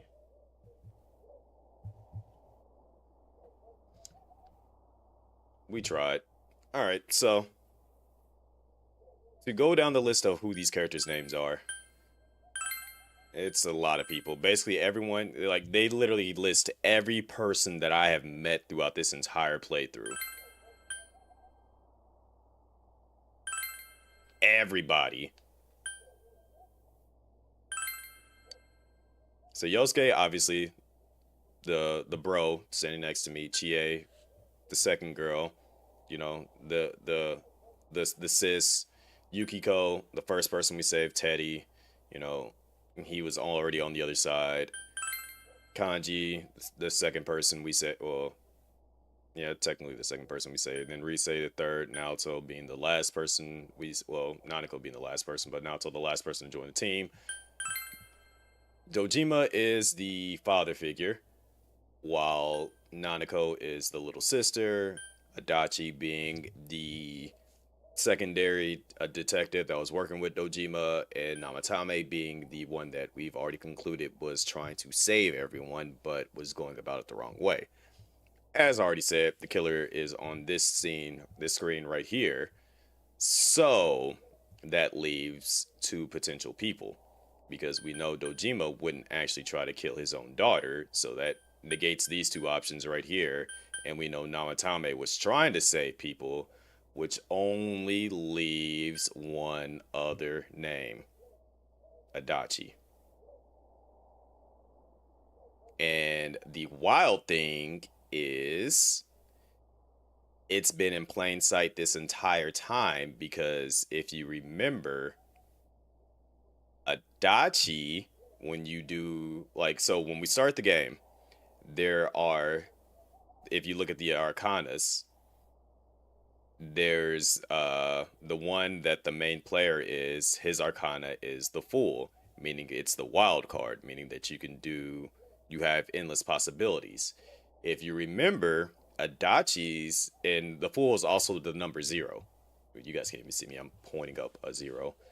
But if you notice, when you're playing the game, when you're building your bond with Adachi, it shows that his arcana is the Jester, and if you look at the number, it's also 0.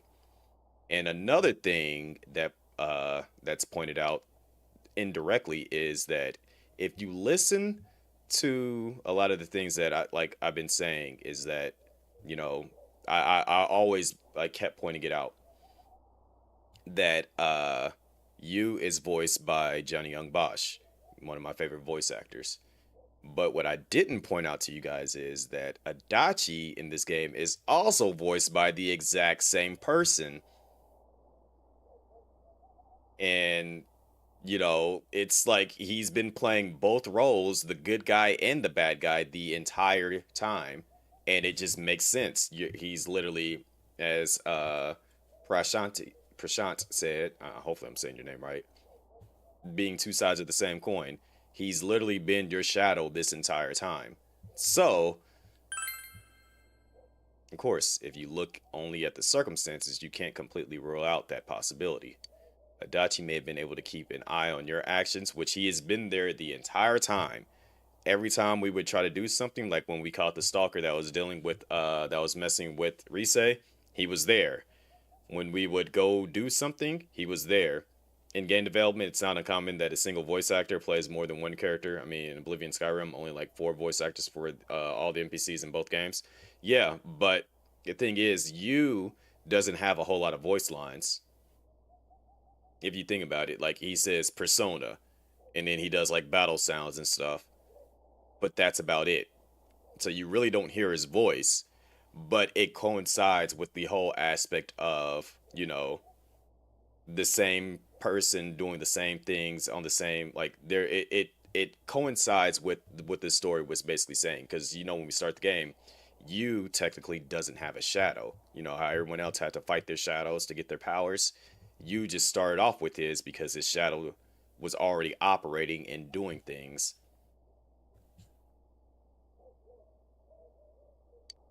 He would have been able to approach your house with ease. He knows the area well.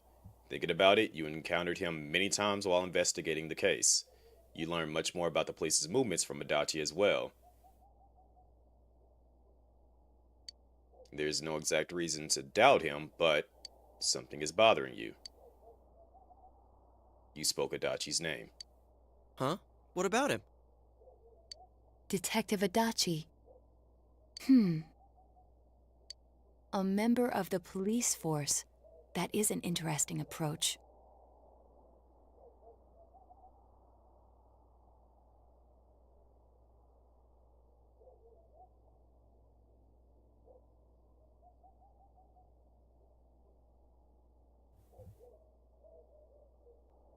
It would certainly explain the lack of witness reports. It's the same reason no one ever reported seeing Namatame's truck. This is a small town, so everyone must have known who he is. Mm-hmm.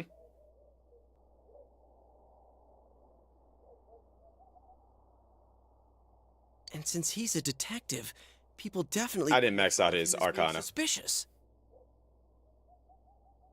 In fact, he could use his position to his advantage and hide critical information. Huh. Well, if you think of it that way, I guess it's possible. But we're talking about Adachi here, right? I mean, really? Adachi? He's your textbook lousy detective.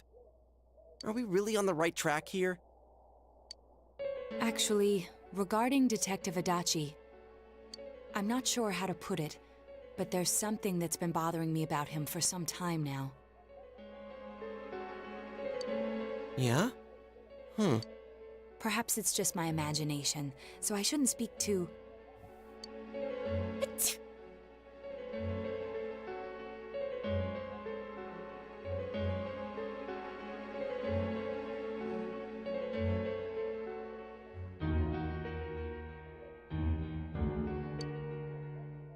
It's cold. I think we've cooled down enough here. Let's go back in.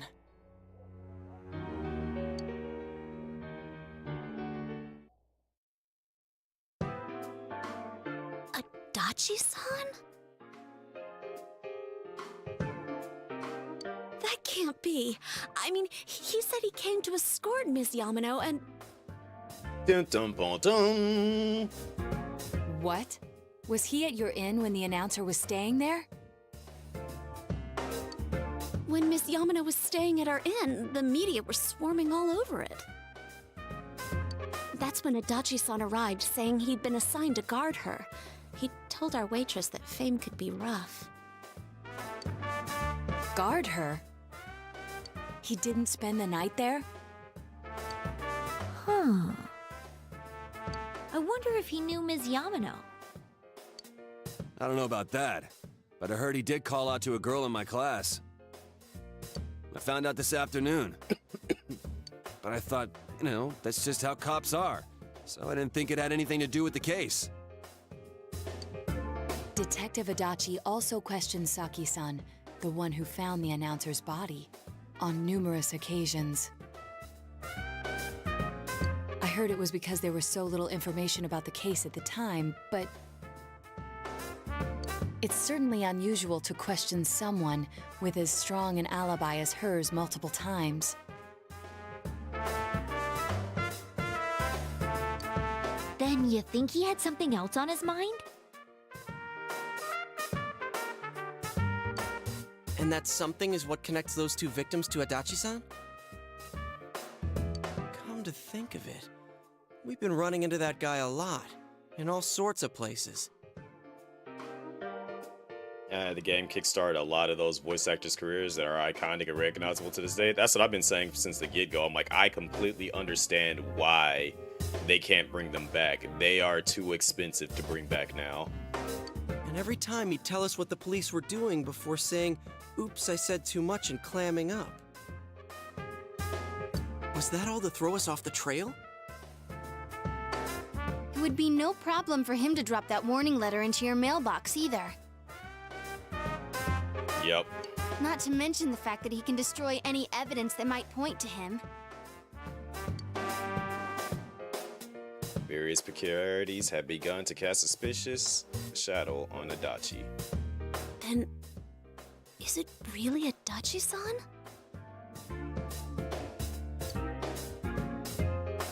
We need to confirm this.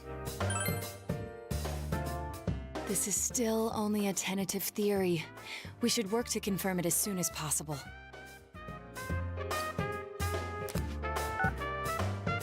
This is Naoto Shirogane. Something has occurred to me about the case, and I'd like to get Detective Adachi's input on it.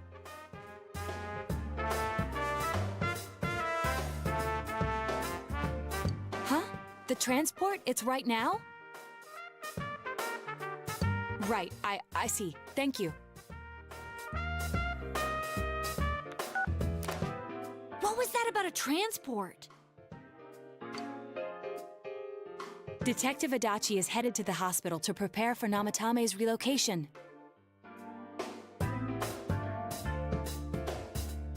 We must head there at once.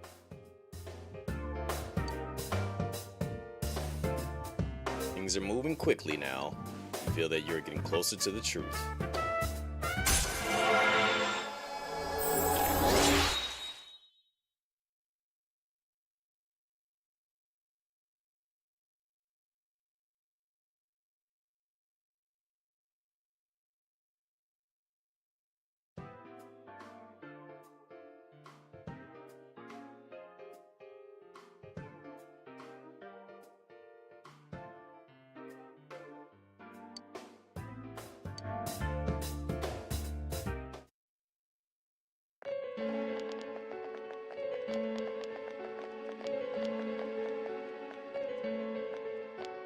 Huh?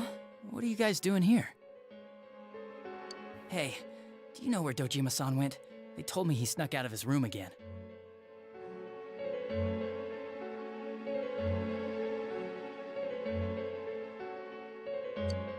I assure you, we've made it clear to him several times that he needs to stay put, but he keeps going off on his own.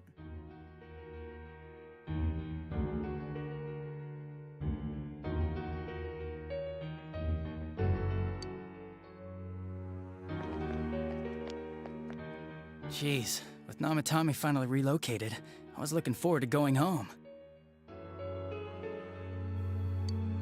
So, he's been relocated.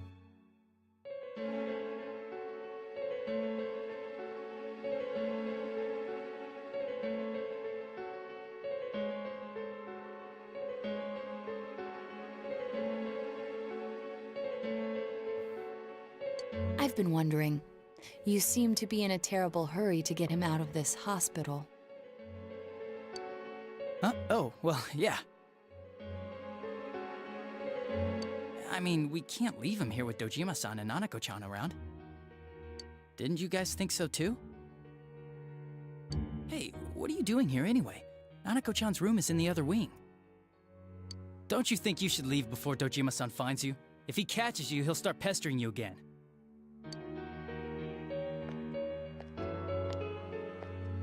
Adachi, where's Namatame? There's been a lot of noise today for some reason. Dojima-san, what are you doing here? Namatame's already been relocated. I was looking for you so I could tell you that. You did what? Who authorized that? There's still more I need to ask him about. Give me a break, Dojima-san.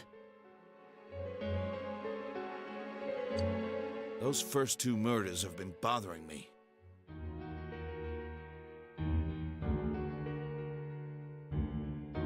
His motives are shaky and his alibi is rock solid.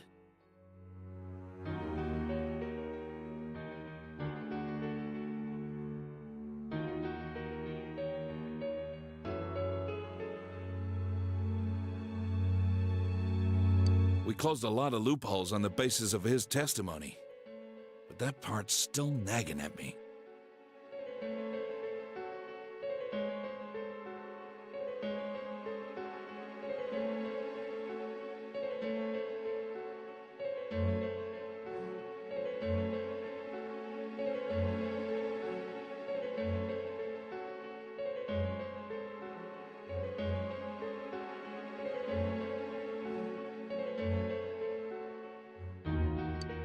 Is this more of your detective's intuition? He's already been relocated. It's no use hassling me about it. And you kids should really get home too. You're gonna get in the way of police business. He's getting real defensive all of a sudden. What's gotten into you today? It's odd to see you taking work so seriously. Upside down teardrop hit. Come on! I'm always giving 110% when it comes to the job. You should get back to work too, Dojima-san. Your current assignment? Get better as soon as possible.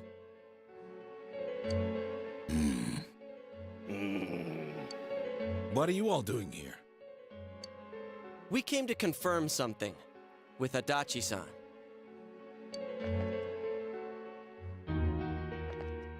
You should question Adachi.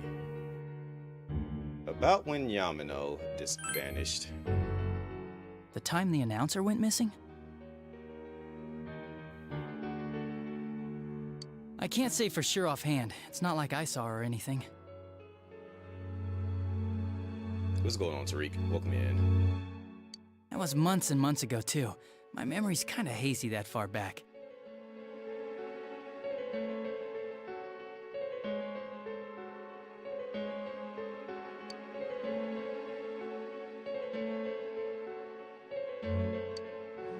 So, what about Saki's interrogation? Why wouldn't I question her? She discovered the announcer's body. But she didn't know much about it, so I only talked with her once or twice. Adachi is best? Is that right? Was that all you wanted to ask? Well, I hope it helped. There's still something you need to question Adachi about. So about the warning letters, buddy. Warning letter? The one that was delivered to his house. It's in police custody now, correct? I don't really remember. Hey, what do you mean you don't remember? I gave it to you to take down to the crime lab for processing. You're telling me you forgot? Interesting. I'm sorry. Your accident was right after that, and what with one thing and another, it sort of slipped my mind. Is that a fact? Besides, that thing was just a prank, wasn't it? It literally happened. Jeez, what are you asking me all this for? For crying out loud, what's this all supposed to be about? Dojima-san, you really need to get back to your bed. That's why your wounds aren't healing. And you all need to go home right now. Do you have any idea what time it is? I'm going back. I need to get to the station and report in. Yeah. Just one more thing, please. We know for certain now that the first two murders weren't Namatame's doing. Someone else killed them. Adachi-san, do you have any idea who that might be?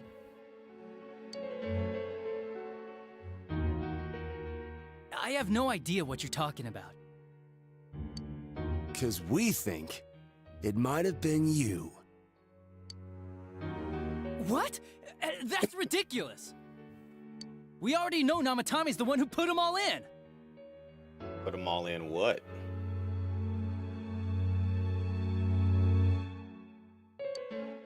What did you just say?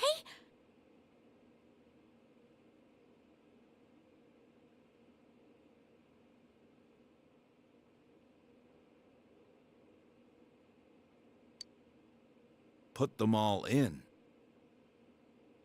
What's this putting them in business? Record scratch. Hold on. Hold up.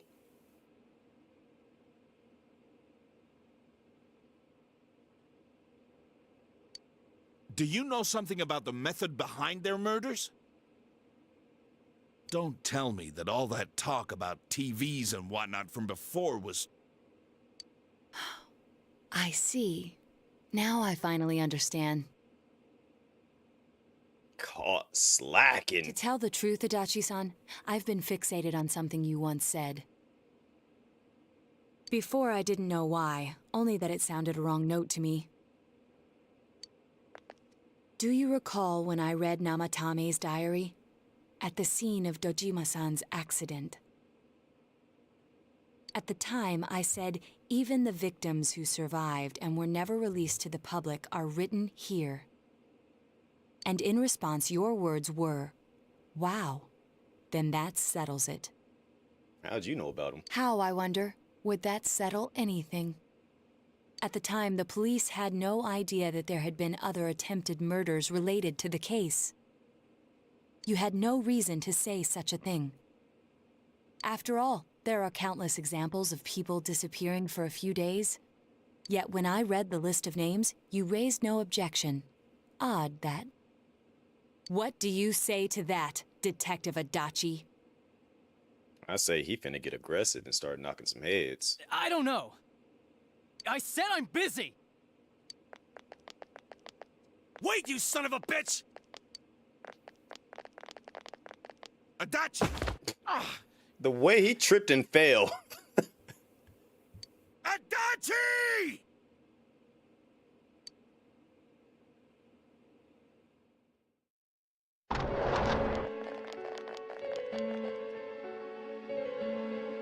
Namatame's hospital room. Adachi isn't here either. What the? I swear he ran this way. No, I agree. I love Adachi. Damn it!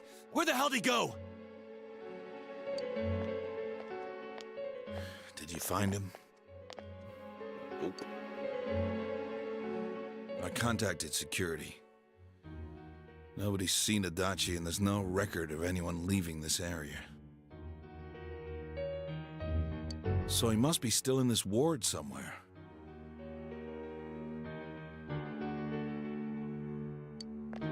He's still here? But we looked! We didn't find him anywhere! That bastard. Akechi was an interesting one for sure.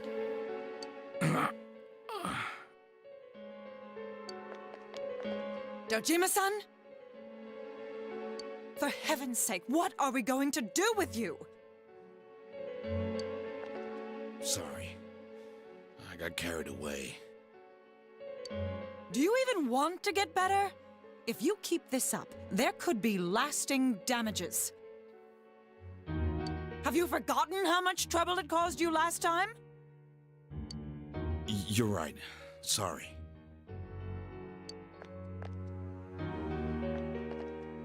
You've got to find Adachi. I need to square this away with him. Please.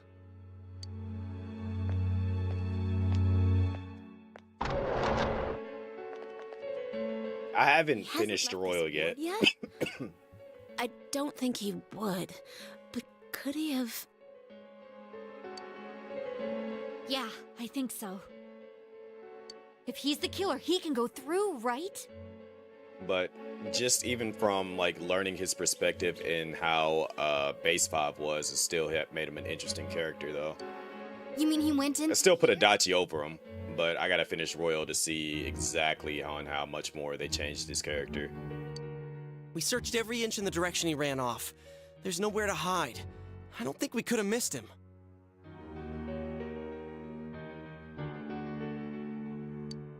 He was cornered. It's highly probable that he escaped there.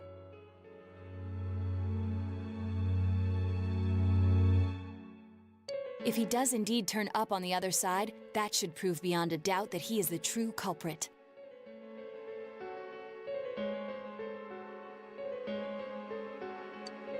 Damn. So I guess we were right. What do we do now? Indeed it was. Let's go tomorrow. I think it's too dangerous to go in from here. We're not 100% positive he used this TV, and on top of that, we don't know where it might lead. Let's go in from Junes like always. It'll be fine. So long as we're ready for him, we'll crush that jerk in one strike. The extremely suspicious Detective Adachi. You take another step to the truth. That puts us at what, 5? Yup.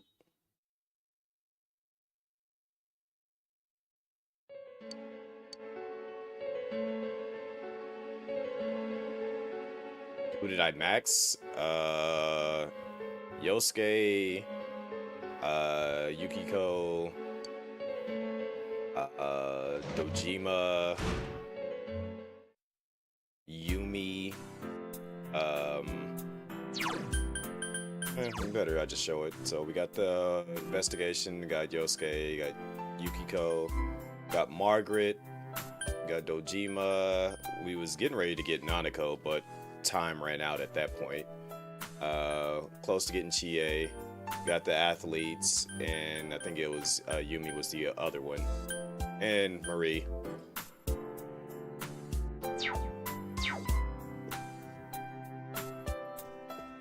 You should go to sleep.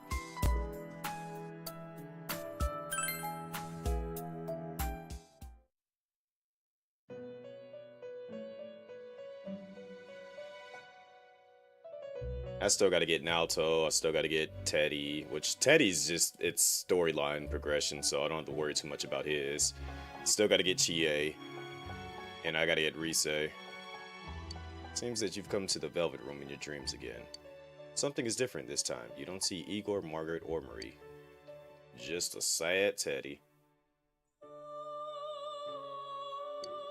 Where am I?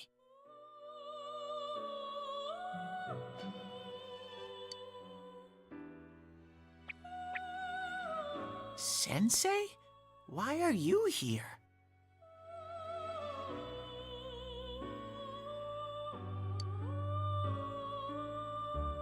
I'd ask you the same.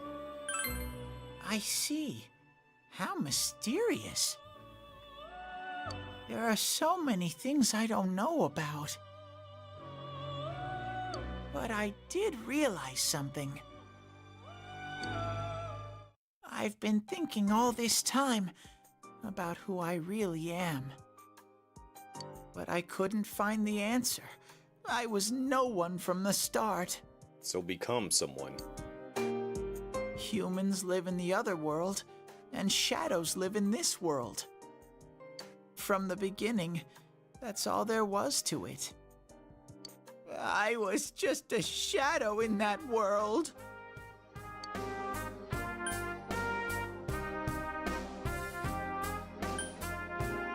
Bro, everyone's worried about you. You're always so kind, Sensei. I wonder why we can't figure out where Rexy is. She's inside the Velvet Room. It makes sense. I figured something out.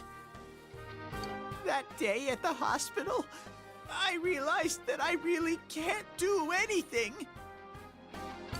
As soon as I thought that, I lost consciousness.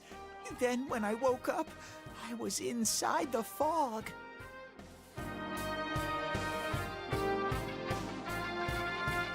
I'm not a fan of Morgana at all.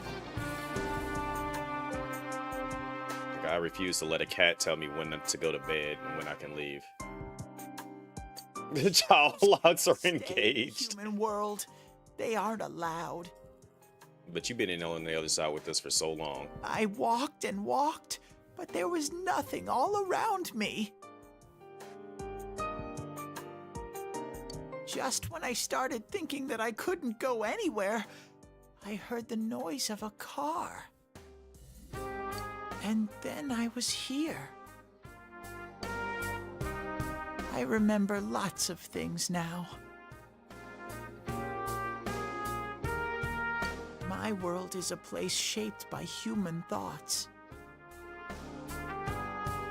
One day, a shadow living in that world awakened to human emotions. But humans and shadows are completely different entities. So he made himself forget that he was a shadow. He wanted to forget. He wanted people to like him. And that's how he came to look like this. I really am stupid. What the other Teddy said before, in the end, it was all true. But look what you managed to pull off. No matter how much I search for myself, I have no self. There was no me to begin with. I'm just a shadow that took a different form so humans would like me. It would have been better if I had never remembered, but I did. I'll probably turn back to a regular shadow soon. Oh yeah, Sensei. One day, when you meet Nana-chan in heaven, apologize for me. She alive, you dweeb. Tell her, I'm sorry I couldn't do anything. Tell her, I'm really sorry.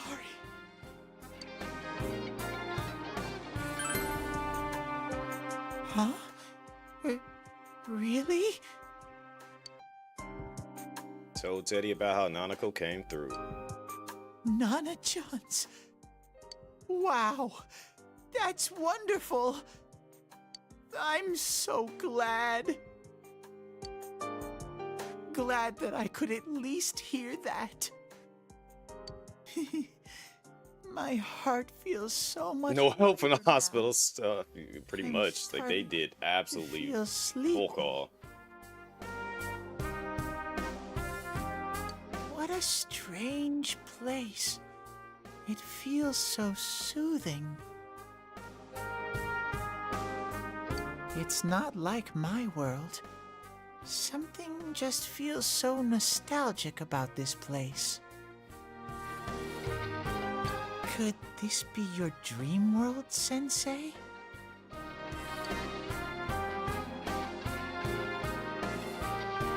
Something like that.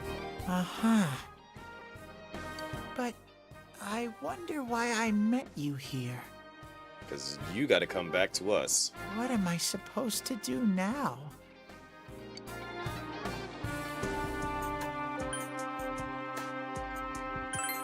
But I don't know what to look for or how to find it. No matter how hard I think, there's too many things my little brain can't understand. Sounds just like Rexy. But I do understand one thing now. I'm glad that I met you, Sensei.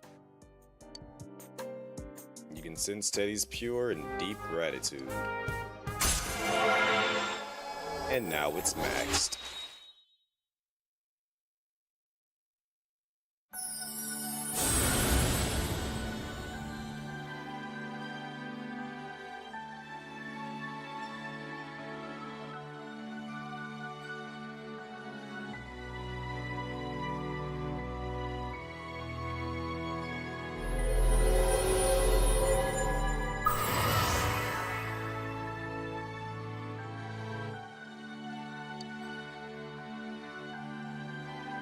Have I watched JoJo's? Yes.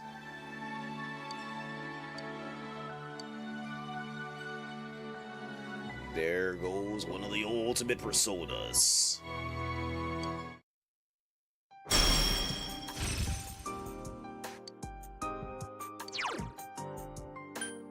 Blim, blim, boom, boom, boom, boom, boom.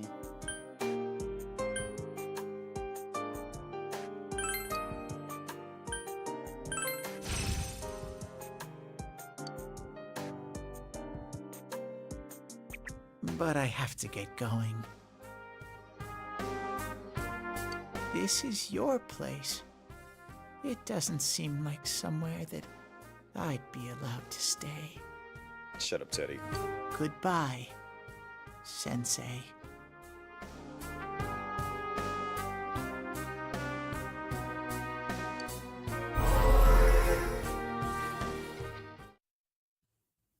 Before you know it, Teddy is gone, and Igor, Margaret, and Marie are sitting there once again.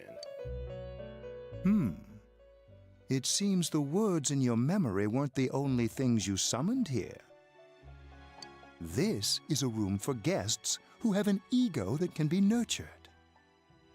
Shadows, mere fragments broken off from the ego, have no place here. Yeah, whatever. The water's strength has moved a single stone that had stopped, returning it once again into the flow.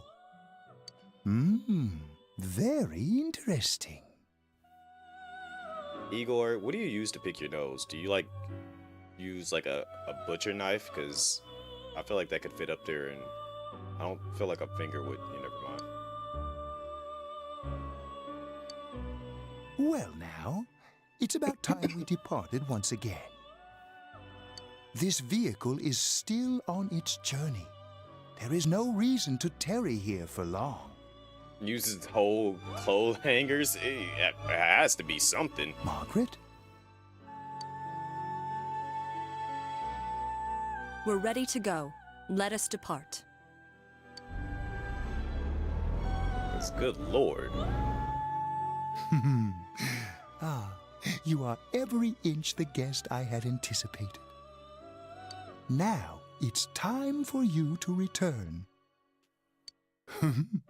I am even more intrigued now as to where this is all headed.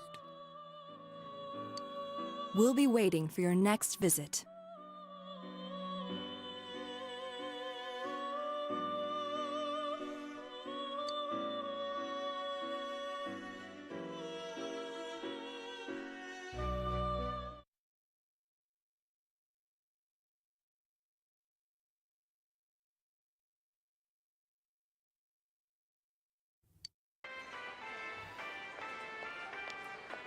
How did it go? Did you find Teddy? So I didn't tell them about me just seeing him in the dream world? Okay. No, and no one's seen him either. Ugh, that annoying little furball. Just when we're at a turning point in the case, too. We have no choice. Let's pursue Adachi for now.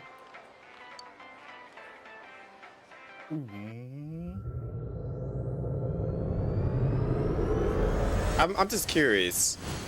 Do they not have any security cameras in the TV section? Because I know I would have to look at that camera and be like, Look how dense this fog is. did they just jump into that TV? Worse than before. Anybody else see this on the other cameras? Like, What the? There's this malicious aura everywhere. It feels completely different from the last time I was I just saw like 7 kids there, and then a split second later, one of them walked to the TV, and then they just start disappearing one by one. I think we'd better hurry. Give me a sec to try finding Adachi.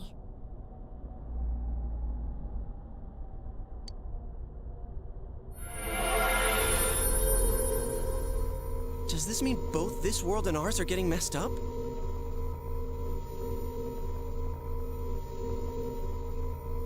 Our glasses work on the fog on the other side. It can't be normal.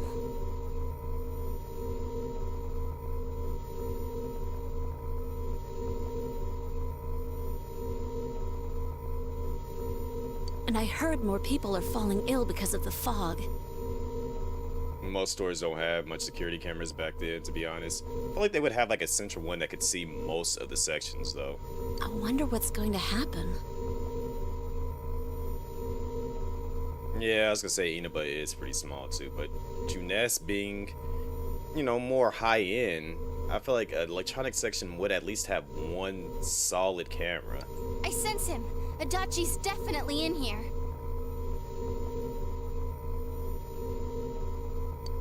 Are you serious? Which way?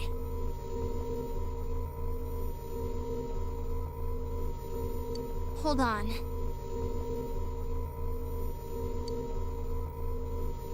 So he did come to this side.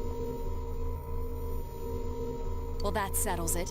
There's virtually no doubt remaining that he's the true culprit. Once we capture him, solving the mystery of this world and the rest of the case can't be far behind. Then maybe we'll find out where Teddy came from too.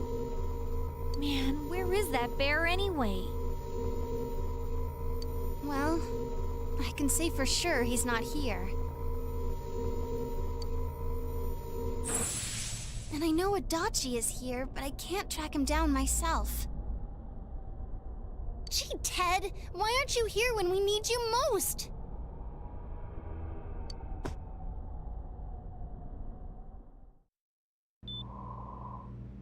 This place.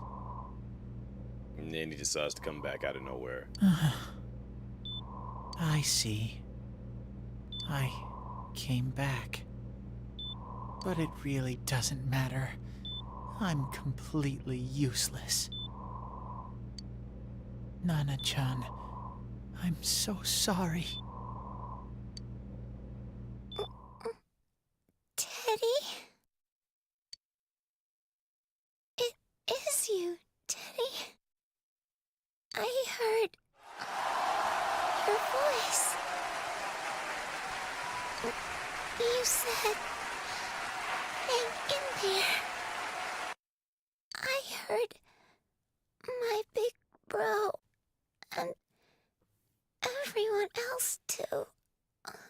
Yo, what if in Persona 6, Nanako shows up as one of the characters and has a persona? Nana-chan! Oh, hold on! I'll get the doctor!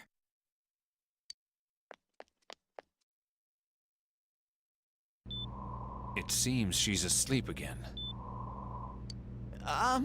Nana-chan told me that she heard my voice. She heard me say, hang in there. Doctor's like, wow, you're more of a doctor than me. You want my jacket? It could be that her frankly miraculous recovery was because everyone's voices reached her. Even unconscious, people are capable of hearing others' voices. My voice. And theirs too.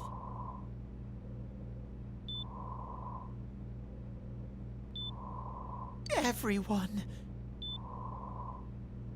I mean, she'll probably be a party member or involved in some way, but she'd be in her mid-20s, depending on what the current timeline is right now. That would be interesting, because I was like, I do feel like they're purposely, they've been purposely connecting all the games together, indirectly, by having some type of connection to the previous entries, especially with how 3 is. There are too many things we don't understand about her condition and what caused it. We're doing our best, but it's difficult when everything about her illness is a total unknown. Unknown? Well, if anything happens, please send for me. Bro, you should, you should be monitoring her. You're hurt. You know what, never mind. If I'm an unknown being, then the way I can change is unknown too. So all I have to do is make them not unknown.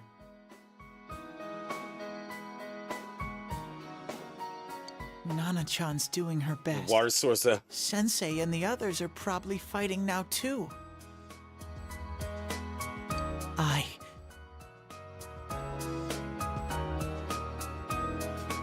I'm just a shadow, but Nana-chan cheered up when she heard my voice. So what if I'm just a shadow? There must be something I can do. I can't just give up thinking about things. That's why I came back here. Right, Nana-chan?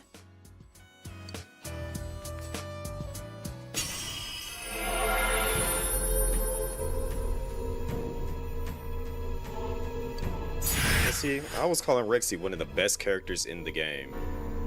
Although that persona is scary. Don't nurse do the monitoring. Oh, look at that, out of nowhere.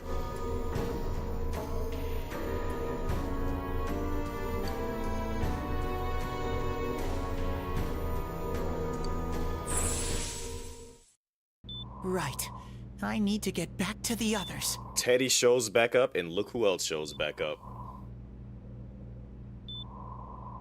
Because she really is Teddy. Hang in there, Nana-chan. I'll be back soon.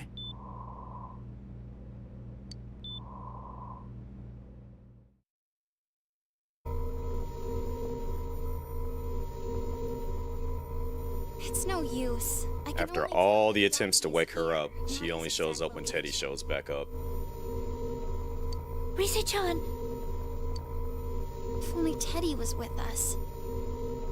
Didn't he say his nose is practically useless now? And could he even help us find that bastard?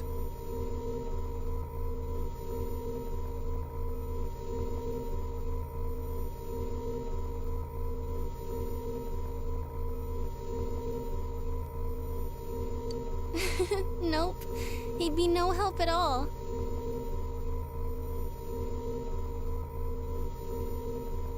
But he was always there to support me whenever.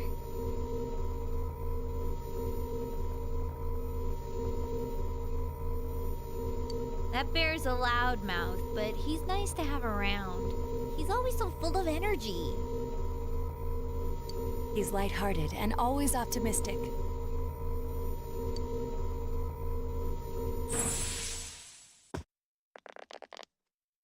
I'm alright. I just got a little dizzy. The fog's so dense, it's hard to see through it. Why don't we call it a day? It won't do us any good if you collapse. I agree. If Rise-san became fatigued, even if we found Adachi, our capacity in battle would be reduced. Moreover, it's almost nighttime. We should return to our world for the present.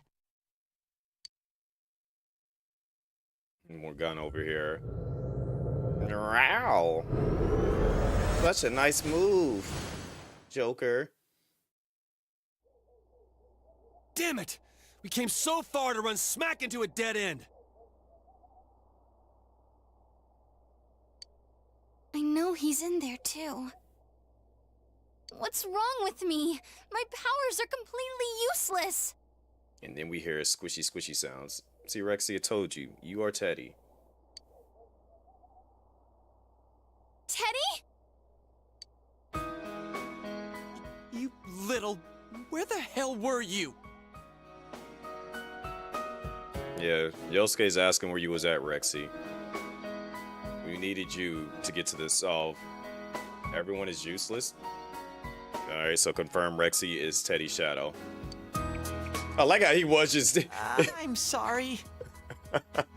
Teddy was over there pulling the shack. Just literally, just one eye peeking around the corner. Just, hold on, let me find it.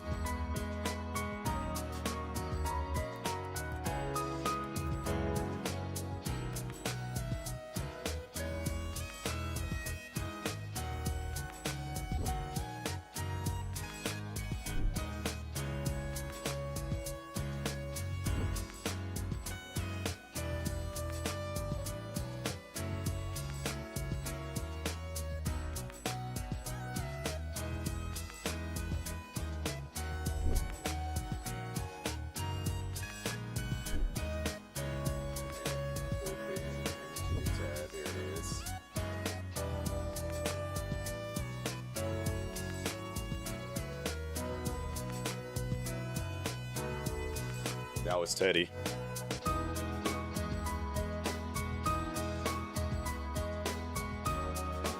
They talking about me?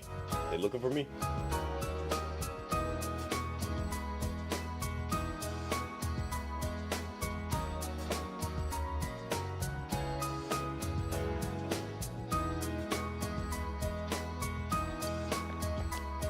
You idiot!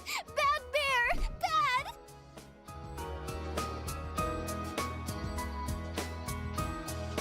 You're so late! Who do you think you are?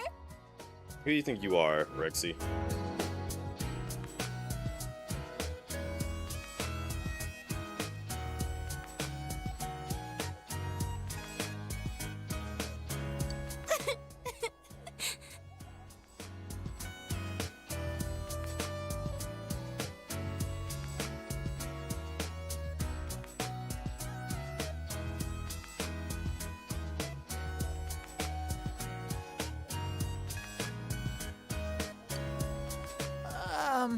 Those children have no manners. Yep, Rexy is Shadow Teddy, confirmed.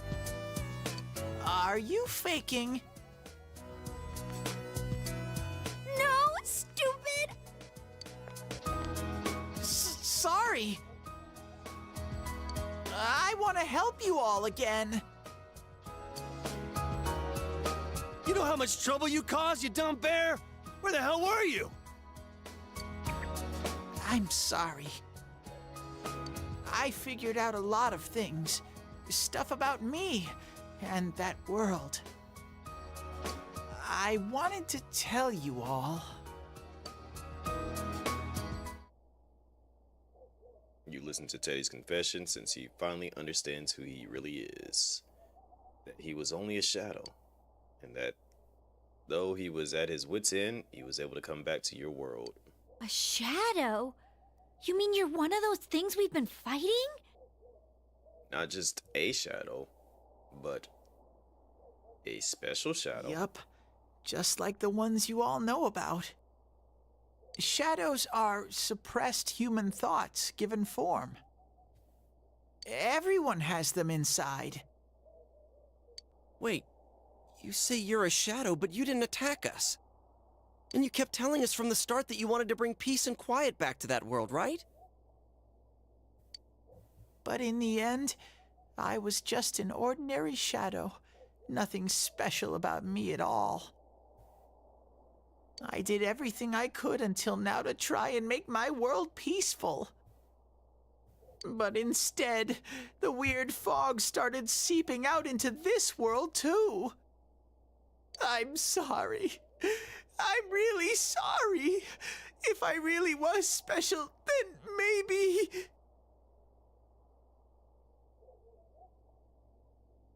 It's no big deal. I mean, we weren't expecting much from you in the first place. And about you being a shadow, we pretty much figured you were something like that anyway. Huh? What are you saying? Here I am pouring my heart out to you, and you say you thought I was something like that anyways? Sounds like Rexy when she gets upset. No normal person would think such a pretty bear could really be a shadow! And Rexy does call herself pretty. So what's the problem with being a shadow? So what's the problem with being a Teddy, Rexy? It's true that you may have been born that way, but you now possess the power of persona. A shadow is suppressed power. Once controlled by the ego, it becomes a persona.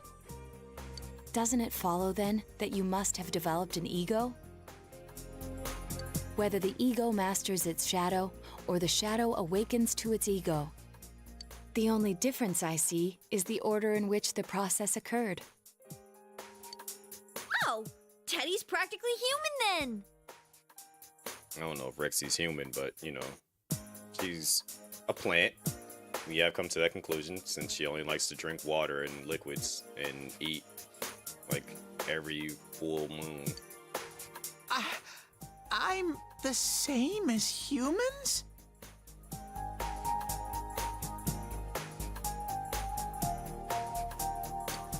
You keep trying to figure out who you are, just like all of us here.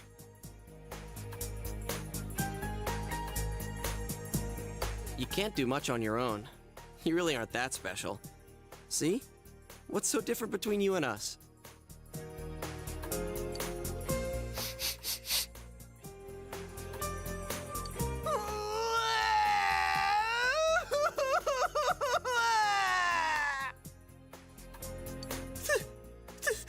Thank you!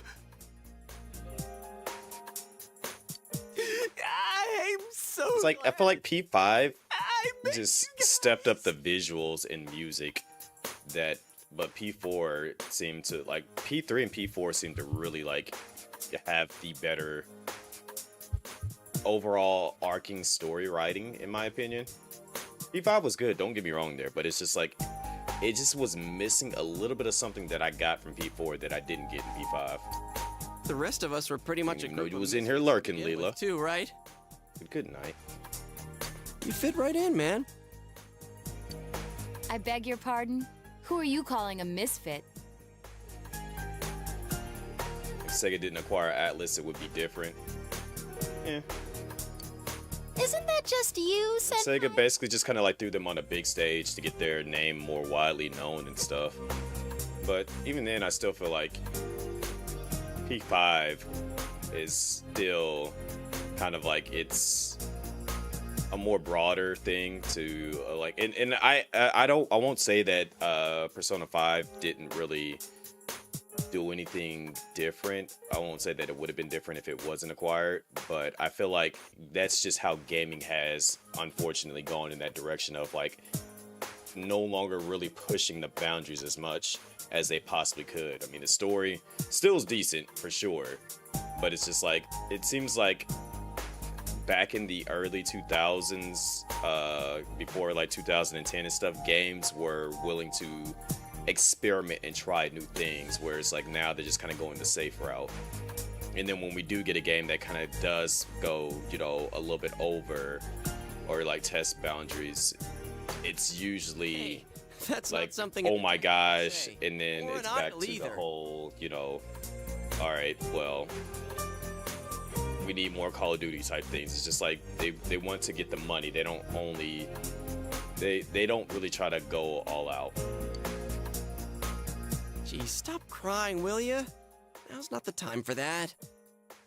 Yeah, and I was just like, it's they just want to like see something that's working and they try to replicate it. Basically, that's what a lot of the AAAs are doing nowadays. They While don't you were really gone, try to we push the figured out who boundaries. murdered the announcer and Senpai.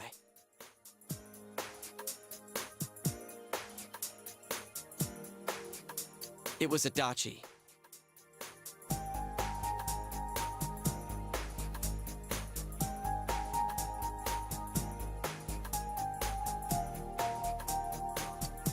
Huh?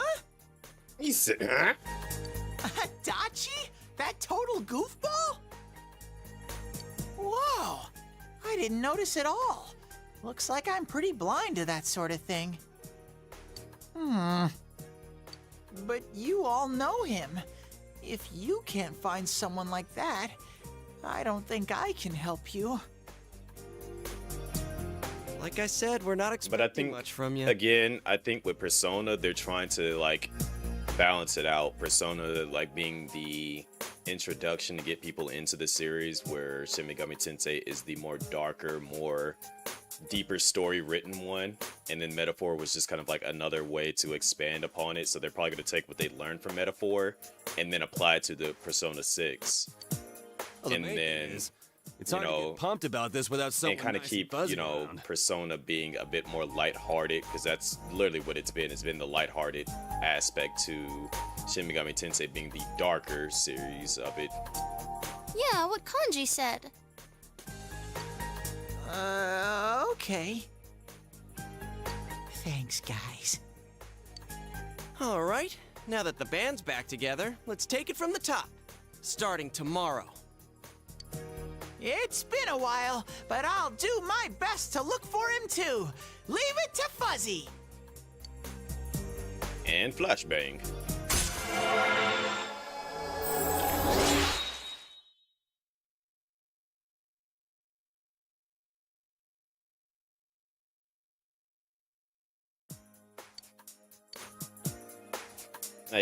Like my biggest gripe, especially with 5, was the like the forced conflict between Morgana and what's his name, Skull, because it's just like that whole arc of them beefing, and then it just caused the division. It's just like, bro, are you serious right now? Like, this felt forced. Yeah, Ryuji.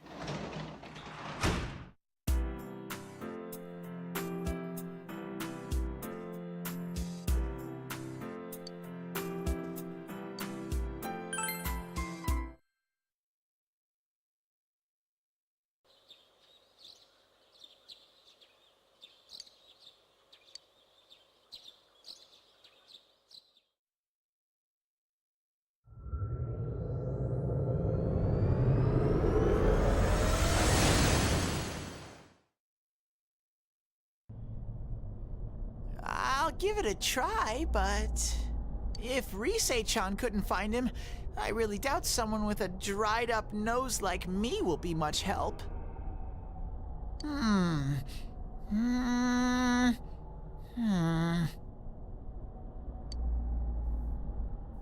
I do smell a Dachi baby in here, but the fog is completely covering up his scent. Teddy, you can't do it either? When you look at me with those eyes, I get this feeling I've got to sniff him out no matter what! This is my time to shine! Ooh, I'm getting something! Oh, there it is. Super Teddy. Teddy? Hey, quit wandering around. You better not flake out on us again. Huh? I sense it from... Ultra Instinct Teddy. Boom, boom, boom, boom. How do I put it? It's kinda hazy, but at the same time, it feels like I've got a Whopper on the line.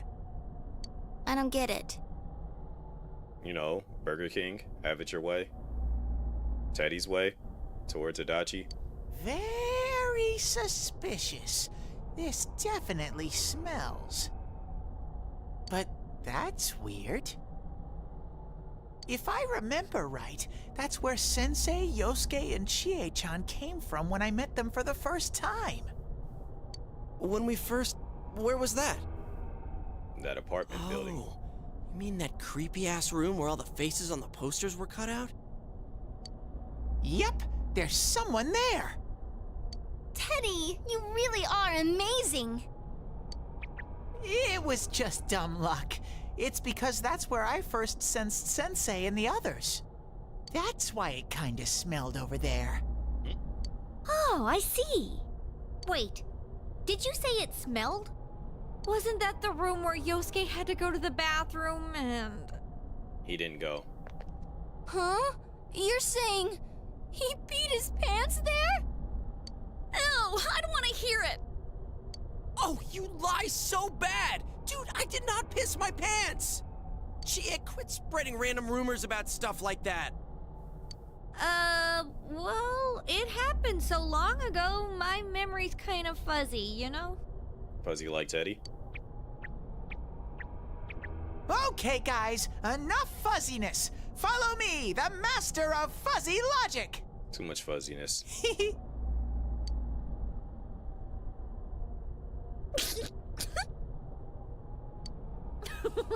I haven't heard you crack up in a while, Yukiko.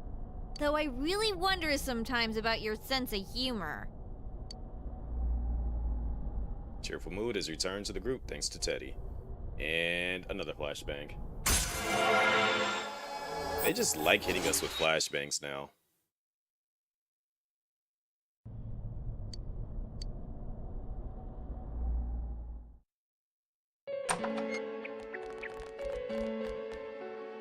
Damn bitch. There he is. I noticed her first, and she just had to run off and have an affair. Who's there?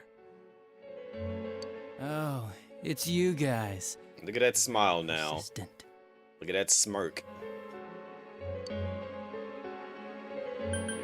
You're the real killer. I don't know what you're talking about.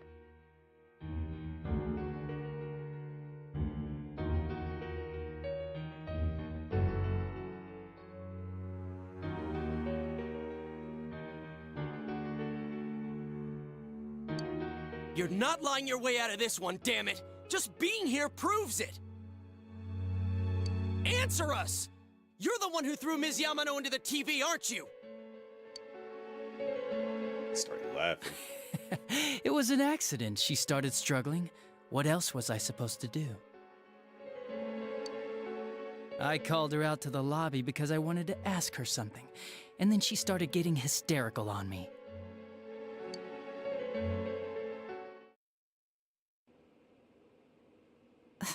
Who are you?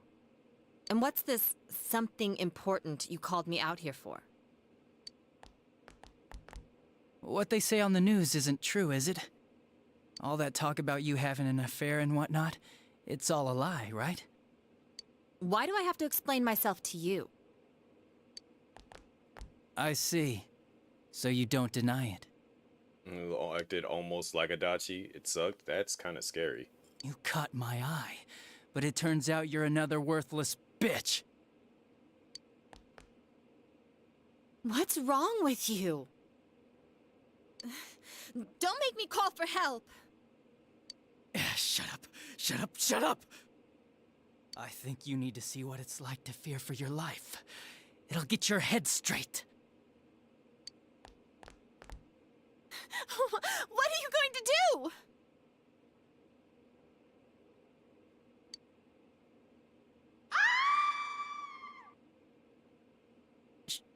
She fell in. Wow! So people can go completely inside!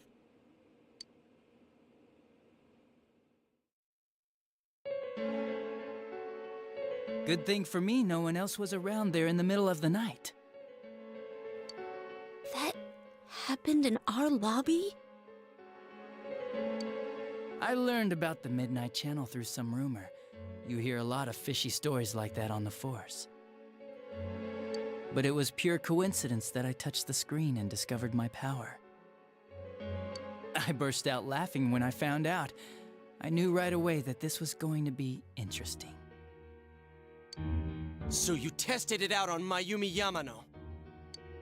Nah, it was nothing like that. I'm a very sincere fellow. I was just trying to punish the stupid bitch a little for betraying me. Yeah, putting them inside the TV was never the plan. But you know, both Mayumi and that dippy high school girl struggled for no reason.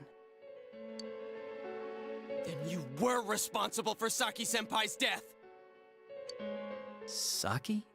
Oh yeah, her name was Saki Konishi, or something like that. At first I just called her in because of work-related stuff, her being the one who found Mayumi's body and all. And naturally, if there was any chance she'd seen something, I'd need to know, right? So I was all set to be a nice guy to her, and then that bitch.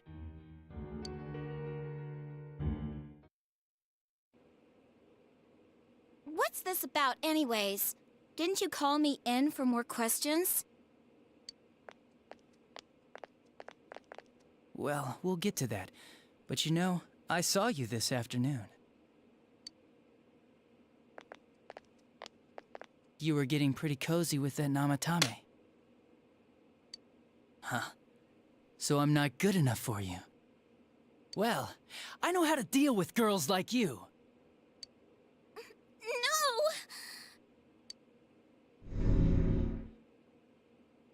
God, these high school girls today. This world's gone straight to shit. When I was in school, I wasn't allowed to do anything but study my ass off. I was supposed to be the best of the best, and instead they stick me in the boonies. But I guess I got the sweet power to make up for it. Life's not so bad after all. Get on your knees and beg, and maybe I'll let you out.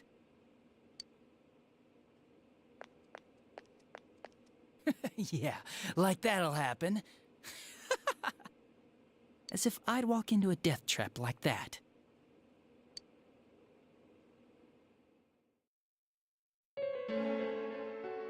It was a lot easier the second time. High school girls are thinner, you know? Lighter. You son of a bitch! Come on, give me a break. I didn't know it was dangerous inside the TV. It's not like I was trying to kill them. I mean, I'm sure they hit on Namatame, not the other way around. The council secretary will one day rise to public office himself. Mayumi and that high schooler were just gold digging. They got exactly what they deserved. I didn't do anything wrong at all. Shut the hell up! You knew from what happened to Mayumi Yamano that people die in here! Yeah. So what if I knew? Did you trick Namatame? Nah, he called the police in the middle of the night, just after they found that Saki girl's body. The rest of the force had their hands full with the double homicide, and it happened that I was the one who took the call. Namatame said the police refused to take him seriously. You were responsible for that then. Oh, quite the contrary. If anyone else had taken the call, sure, but I actually did believe him, you know?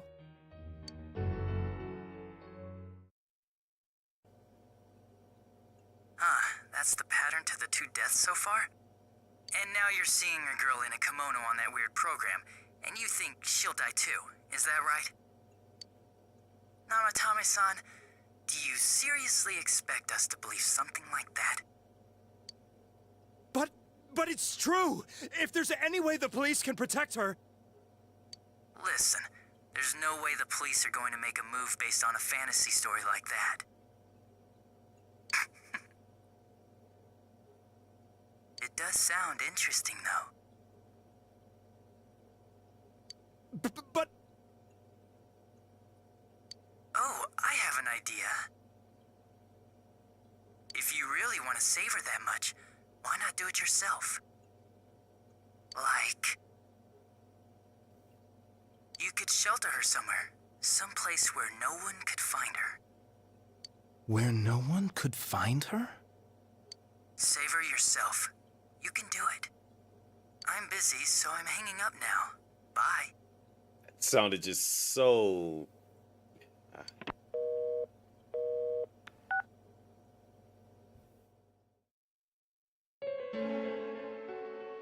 Isn't that amazing?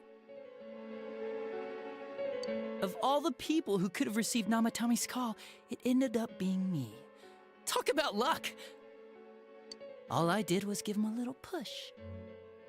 And he completely bought into his vision of this world. The more people you guys saved, the more he'd kidnap. Both sides had the best of intentions, so the game of cat and mouse would never end.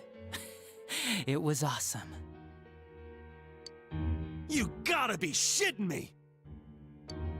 Why? What reasons could you have for doing that? Reasons? None, really. I could do it, that's all. And it was fun. I guess that's my reason?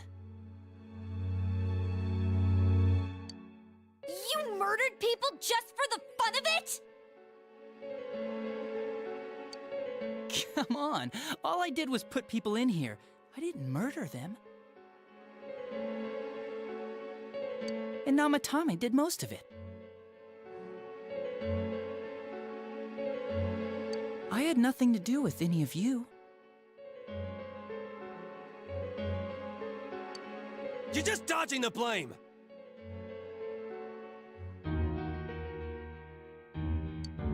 Yeah?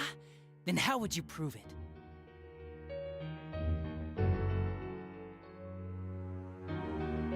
He put people inside TVs? You think the police are that stupid? He's just seeing his character change from what he was earlier at the beginning of the game to this now is just wild. What a jerkwad! I do admit, though, I never thought you guys would manage to track me down. I like that. Games like this gotta have surprises or they get boring fast. It's like when I dealt with that Kubo kid. That was fun, too. Then, you mean to say that Mitsuo Kubo's disappearance was your doing as well? I did sense something odd in his course of action.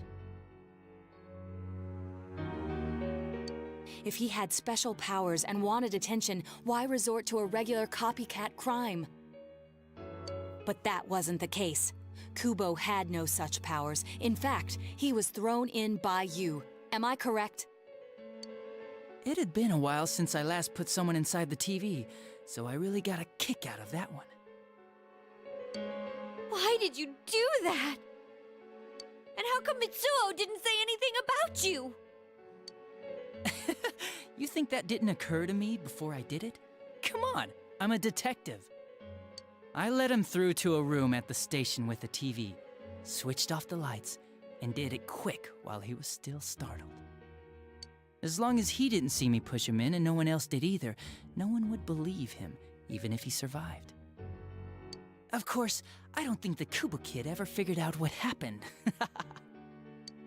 Wait, the police station? Yeah, he turned himself in pretty quick, actually. This was back when we didn't even know enough to issue a search warrant. But the other officers decided it was just a prank. So Yeah, they him off on me. Like, just seeing him do such a drastic difference in character, too. I didn't blame them. I mean, a kid coming and saying, "I did it all, it was me." Who'd believe him? But it looked bad. I didn't think anyone would come forward and take the blame for all the incidents. The police were desperate to pin it on anyone. If this kid really did it, they might have announced the case was closed. And if that happened, Namatame would stop saving people. I couldn't let that happen, or the game would be over. Same. That's why I told the others I sent him home. I came up with the idea to put him inside the TV on the spot. I feel like Jack Black would probably charge more than Bosch right now. The game would be over? You threw him in just so your fun wouldn't end? You gotta have some excitement in life, don't you agree? But then you guys put your foot in it yet again and ruined my fun. Thanks to you, Kubo was arrested again, and everyone acted like he was the true culprit behind it all. Couldn't they see how badly he copied the crime scene? It worked out in the end, though, because good old Namatame kept saving people. I guess the guy started to develop some kind of messiah complex, huh? What an idiot. This is all a game to you. How dare you murder people? Murder Saki-senpai for such a stupid reason! You bastard! I'll never forgive you! You can keep your forgiveness. Our world will probably become just like this place soon enough anyways. Didn't you notice? The fog's leaking out. Everything on that side's pretty much screwed. The two worlds will merge soon, and then there'll be no difference, no sides anymore. What the hell's he talking about? This isn't his real body. The real Adachi is somewhere else. We're about to get to my favorite dungeon in the game. But this guy feels different from an ordinary shadow. It doesn't seem like he's going berserk. Wow, you can tell that much? This me is just around to greet you guys, and thank you for wasting your time by chasing me in here. I'd say this world has taken a real shine to me. I feel like it's giving me everything I've ever wanted.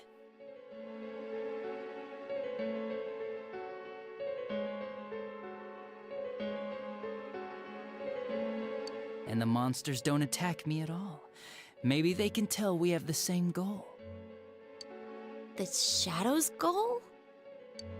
By the end of the year, Inaba will disappear completely into the fog. Soon, this place will be reality. I'll be in this world, so if you want me, come and get me.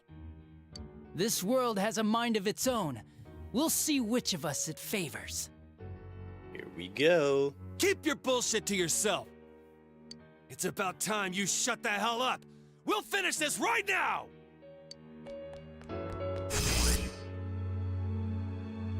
What a chump! Didn't I just tell you the real me is somewhere else?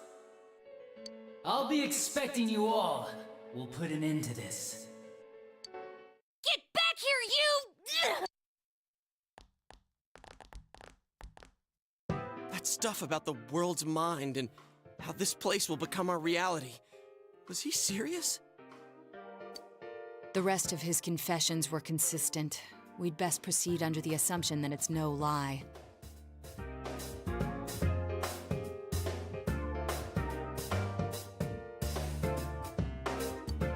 It felt like he's must gained some strong power after coming here. Not only that, maybe he got taken over by that. What's going on, Daryl? So what he said about the two worlds becoming one, that's really gonna happen? Not if we can stop it. Didn't he say that it would happen by the end of this year? What happens then? I think he means this world will engulf the human world. The people in town are acting weird. It's like when the shadows that emerged from people went berserk. If the fog gets even thicker, and this town is completely shut off from the outside world, then the other side might become full of shadows, like over here. You mean everyone's gonna turn into shadows? Damn it! Damn that bastard! Why? We went through so much to get here, and now it turns out he was pulling our strings this whole time? Let's end this. Yeah. It's about time we finished this. I don't want to feel this way ever again.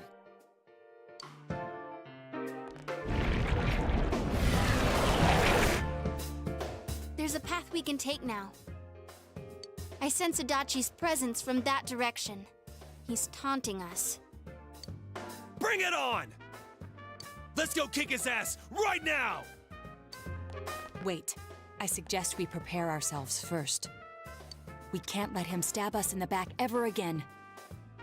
We must face him with all the power at our disposal and defeat him without fail. I'm a little worried what he means by the end of the year, but now's not the time to freak out. Let's get prepared. Let's get over-prepared and leave footprints all over his stupid, smug face. Yo, she said footprints. By pulling all your strength, the path to the truth has been opened. Flashbang.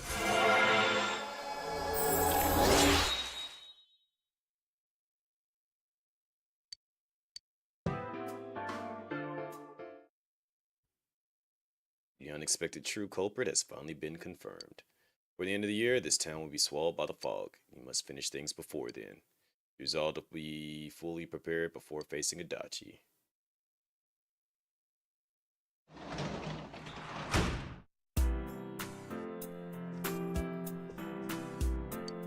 He's like, go to your room. Alright, thanks, Morgana.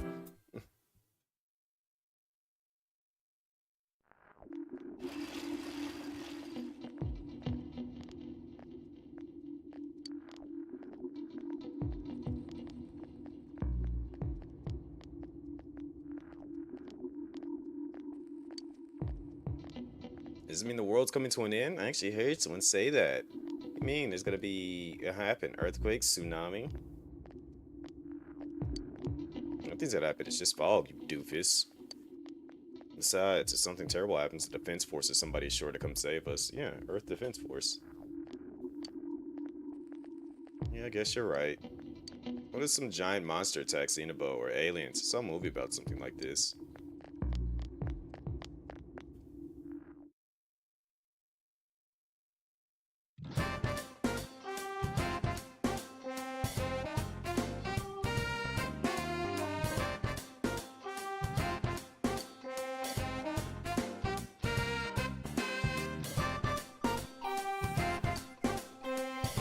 Look, I already know I passed. I ain't even gotta like really go down here and look.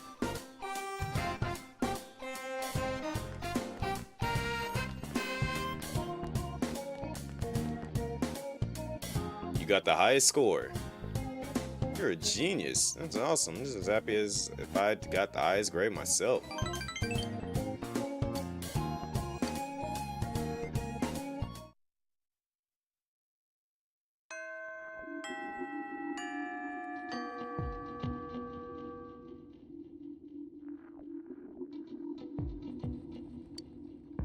All right.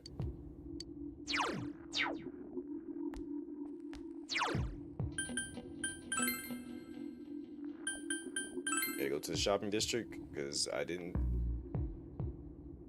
Oh no, this fog look nasty. It really do look like it's diseased out here.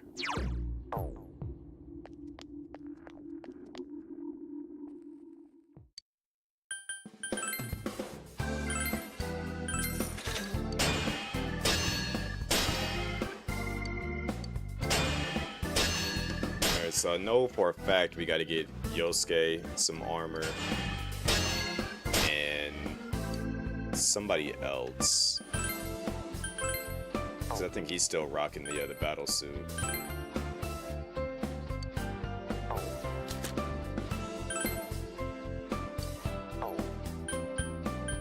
We gotta get Chie some better armor. And we gotta get all the girls some better armor.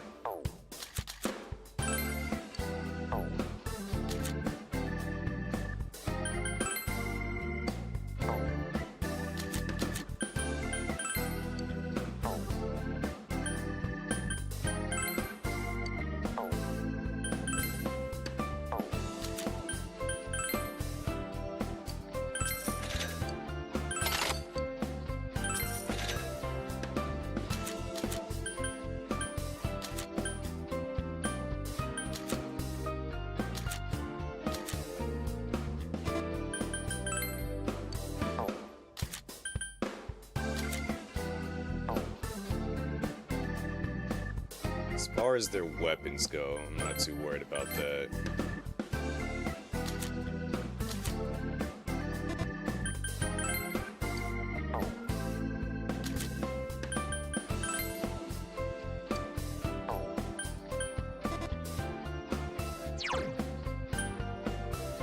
She would probably be the only other one that I would probably need to get a better weapon for.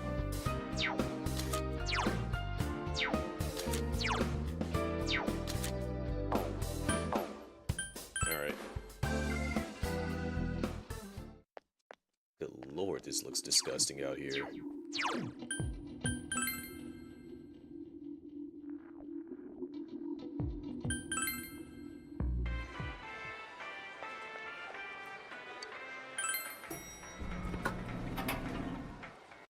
Okay, is everyone here?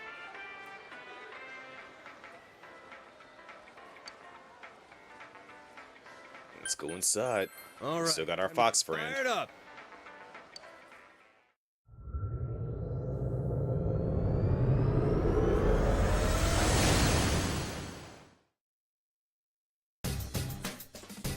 Let's go get Adachi, baby.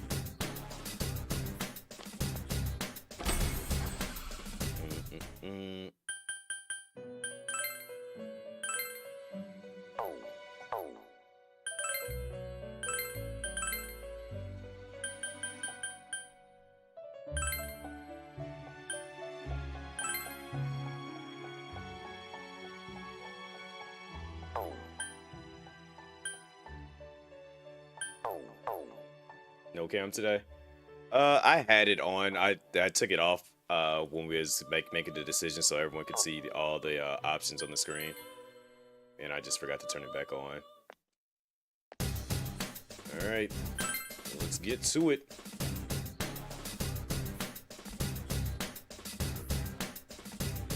Bringing you in. Bringing you in. Bringing you in. Everyone that's evolved.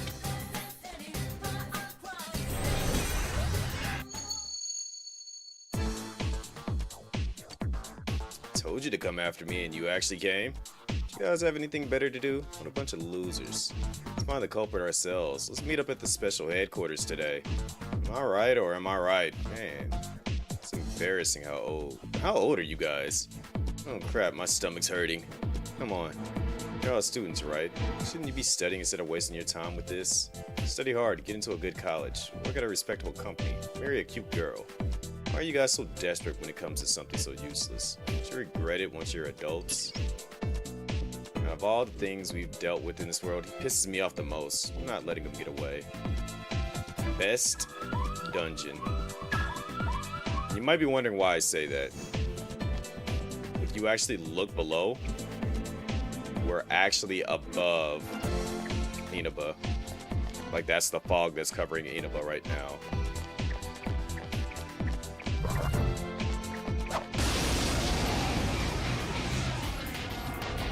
Uh-oh, that one's immune to darkness. Y'all trying to mind charge? I'm trying to mind charge too. Throw down! Persona! It's not going down. What? More of them? Gee! It's over. So persistent. Persona! Huh? Is it my turn? Here goes! Yosuke-senpai, you look so awesome! I like how I knocked it down and it gets right back up. 3 of them! Don't give up now, okay? But I'm ending this.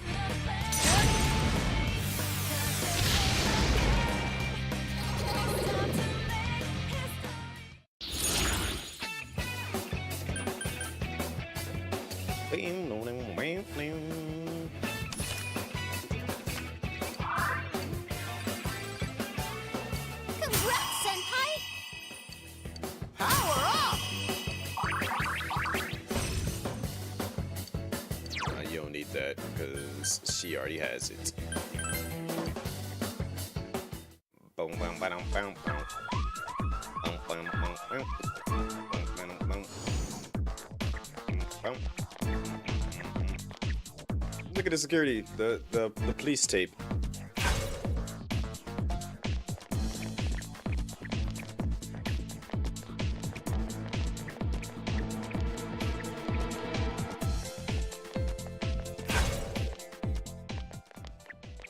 Square up.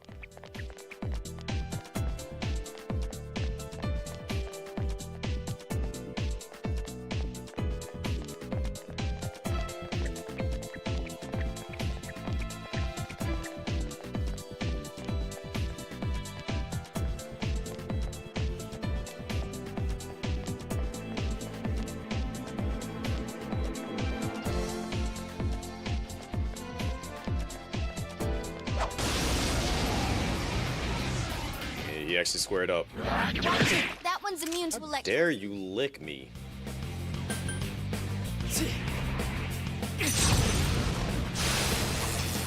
That's fine. Counting on you!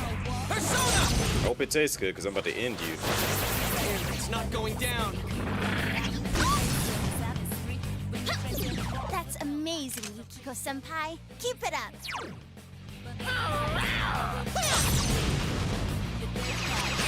How come it's not Same. 3 of them. It's my favorite too. Okay? It's over.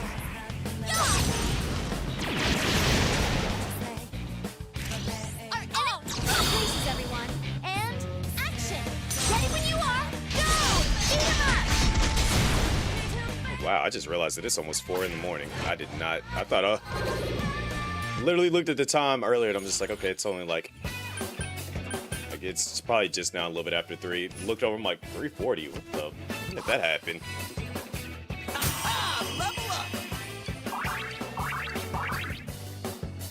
Alright, I knew I was gonna have to save it in here before things got too serious. But I did want to get in here. That was the main goal, was to get into this part, this dungeon. So what I'll end up doing is doing the soft save system where you suspend the game, and we'll just boot up right in this exact spot.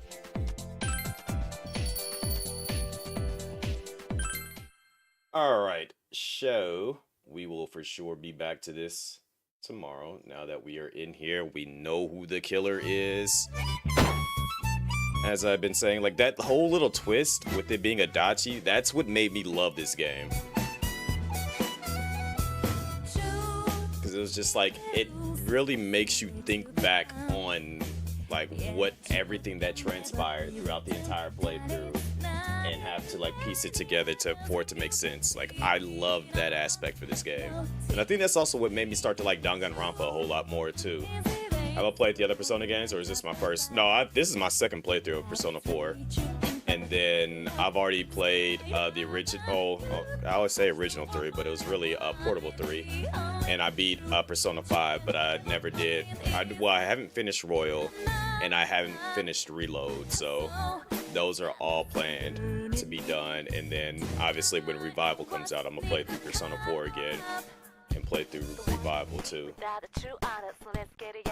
But shout outs to Potsy for the bits earlier. And everyone that pulled up, you guys did it. We have gotten to the end and know who the killer is. But let it be forewarned, we're not completely through with the game yet. So we'll have to be doing a bit more. We still have, like, I'll probably be able to get through this dungeon within 2 in-game days, if not less, probably. And then we still have more stuff to uncover. But yeah, I'll be back tomorrow for sure, and we'll pick up where we left off at. If you are new and have not already followed, hit that follow button. If you're new on YouTube, hit that subscribe button. Check out my socials. The mylinks.gg/Chris1 or Chris1.com takes you to everything affiliated with me, what I got going on, all that cool stuff.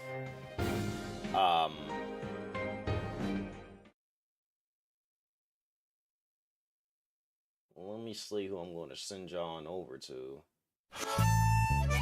Would you look at that? The homie Bird is actually live. I don't know how long CJ is going to be live for, but I don't think he's going to be live for much longer. Otherwise, I would send you guys over there. So let's go say what's up to Bird. Bird is doing some Days Gone, which I still haven't even finished that game myself.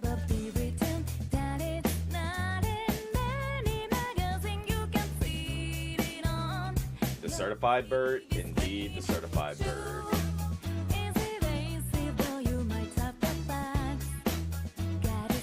I didn't even know you were alive. I would have pulled up on you. Yeah, I went well over my usual time that I should be going over for. Usually I do like 4 hours to 4.5. I just noticed it was how late it was. Make sure y'all give Brother Tip a follow as well. That's the homie. We got to get in some multiplayer games at some point. But that's going to be it for me tonight. Because I got to, for sure, get some sleep.